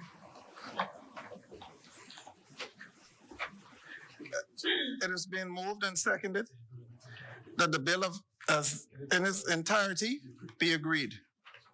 As many who are in favor will remain seated. Those opposed will stand. The bill in its entirety agreed. Hold on, man. Hold on, man. Thank you very much. Thank you very much. Glad that we got you members to stand with us. know what time it is. I'm glad you members stood with us in its entirety. Mr. Speaker, Mr. Deputy, I now wish to move the Supplementary Appropriations Bill, Recurring Accounts Expenses Bill 21, the long title be agreed. Second. The bill has been, it's been moved and seconded that the Supplementary Appropriation 2021-2022 Recurrent Account Expense Bill 2021, that the long title be agreed. As many who are opposed,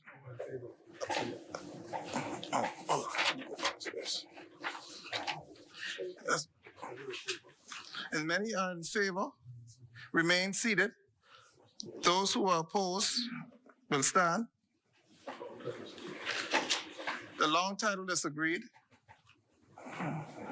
Wait, you must raise the point. Hold on.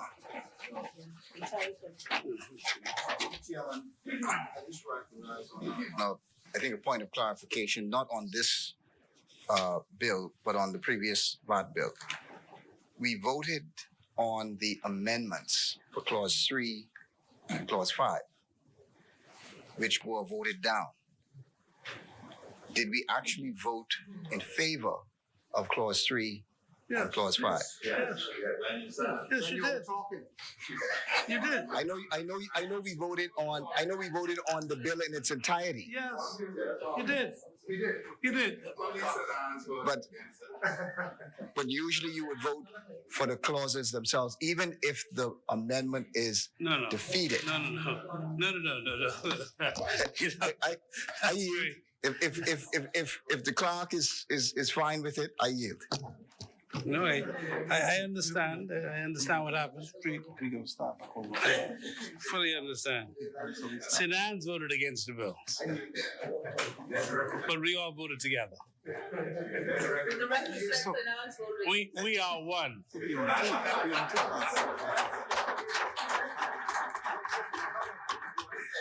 Okay, that's. Okay, that's good. Mr. Deputy? One second. Yeah, that's this. Okay. Mr. Deputy, I now move that the short title of the bill. Second. It has been moved and seconded that the short title of the bill be agreed. As many are in favor will remain seated. Those who are opposed will stand. The short title is agreed. Mr. Deputy, I now move that clause 3 of the bill be agreed. And Mr. Deputy, I just want to make it very clear, if the members opposite have any questions, because we'd like to agree to the entire schedule. If there are any questions would you wish to raise now? If there are none, we'll go from clause number 3, Mr. Deputy, and the bill in its entirety. Second? Are you voting individually on each of the clauses as you go? No. He asked. He asked you, do you have any objection? You don't have no objection. Is there a seconder? Second. It has been moved and seconded. This is short. That clause 3 of the bill be agreed. As many who are in favor will remain seated. Those opposed will stand. Clause 3 of the bill is agreed.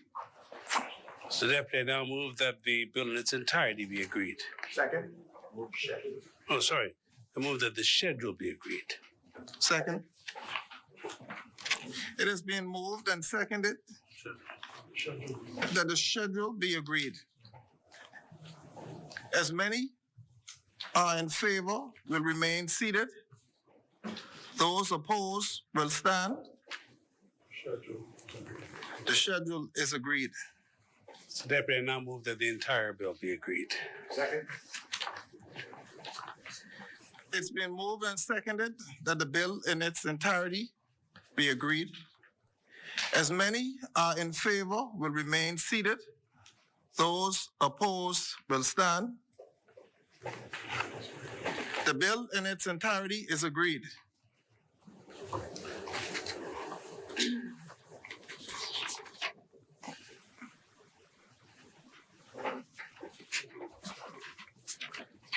Mr. Deputy, I now wish to move for the Supplementary Appropriations 2020-22 Capital Accounts Expenses Bill 2021.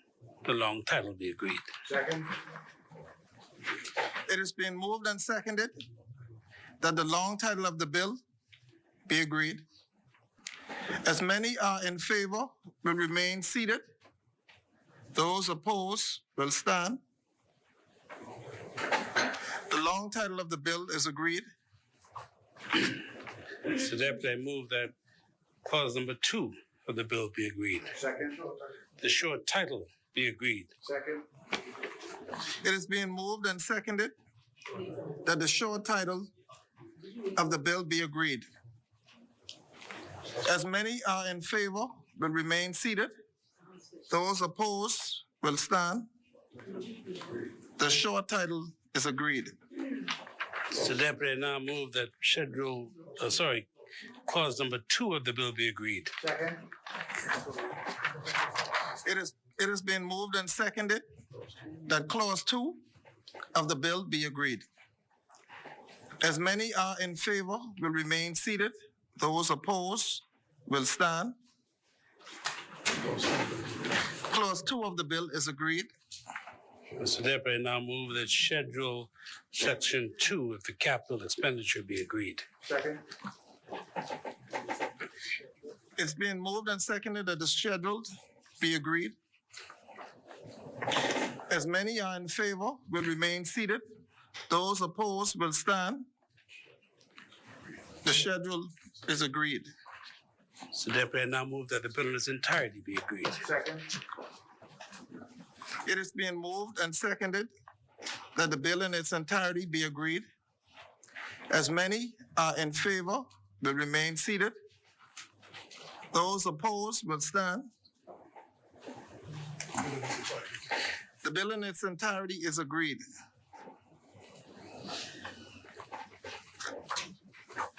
So Speaker, Mr. Deputy, I now move that the Speaker resumes the chair.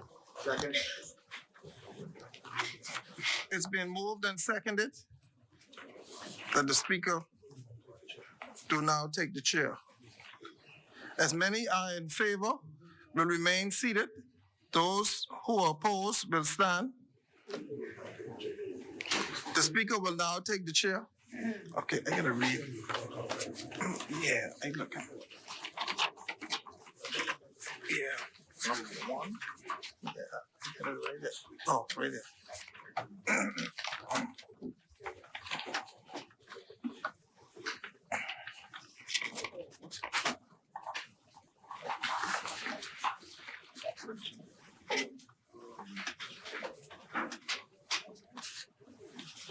Madam Speaker, I beg leave to report that the Committee of the Whole has examined the several bills, having made no amendments thereto.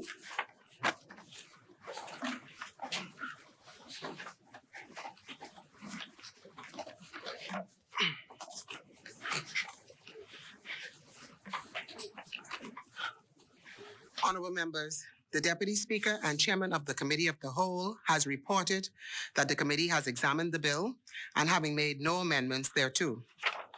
Third reading and passing of bills.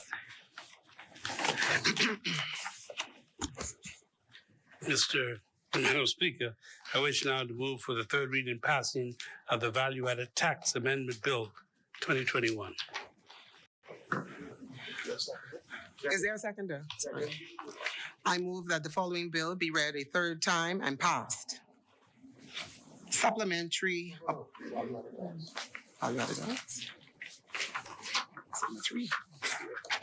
Value-Added Tax Amendment Number 2, Act 3, 2021. As many?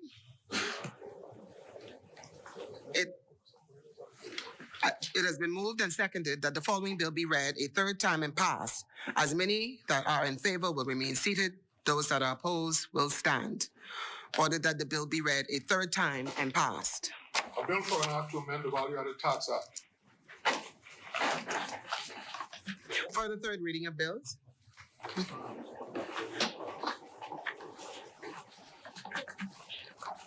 Ordered that the bill do now pass and the title thereof be declared to be Value-Added Tax Amendment Number 2, Act 3, 2021.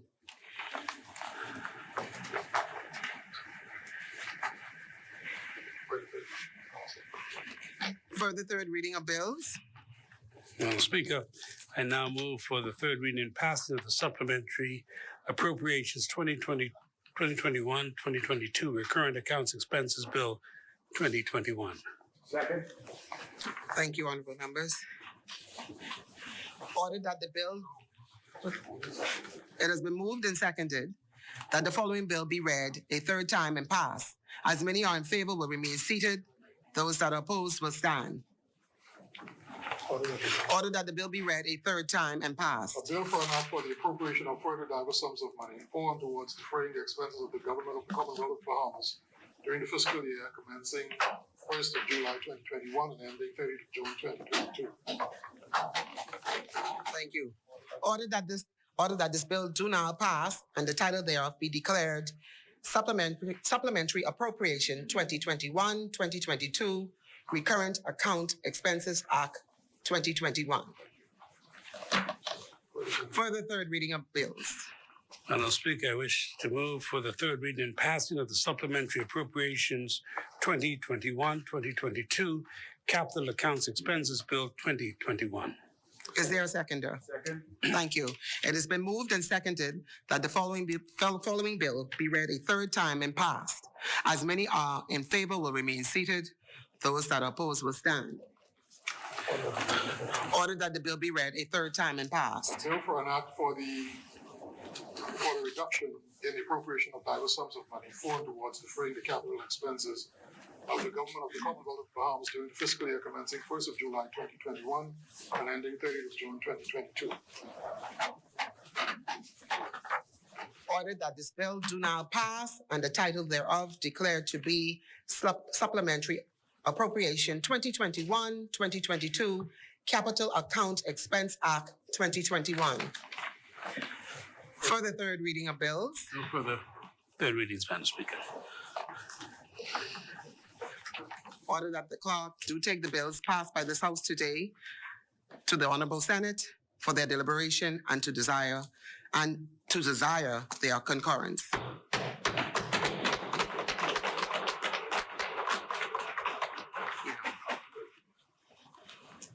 Consideration of Senate's amendments, resolutions, member statements, appointment of select committees, instructions to select committees, discharge of select committees, notices for further meetings.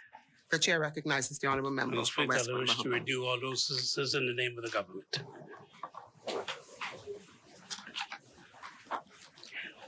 Thank you, honorable member. Adjournment. The chair recognizes the honorable member for Senate. Wish to continue all business in the name of the opposition, Madam Speaker. Thank you, honorable member. Adjournment. Madam Speaker, I wish to move the adjournment to December 8th at 10 a.m.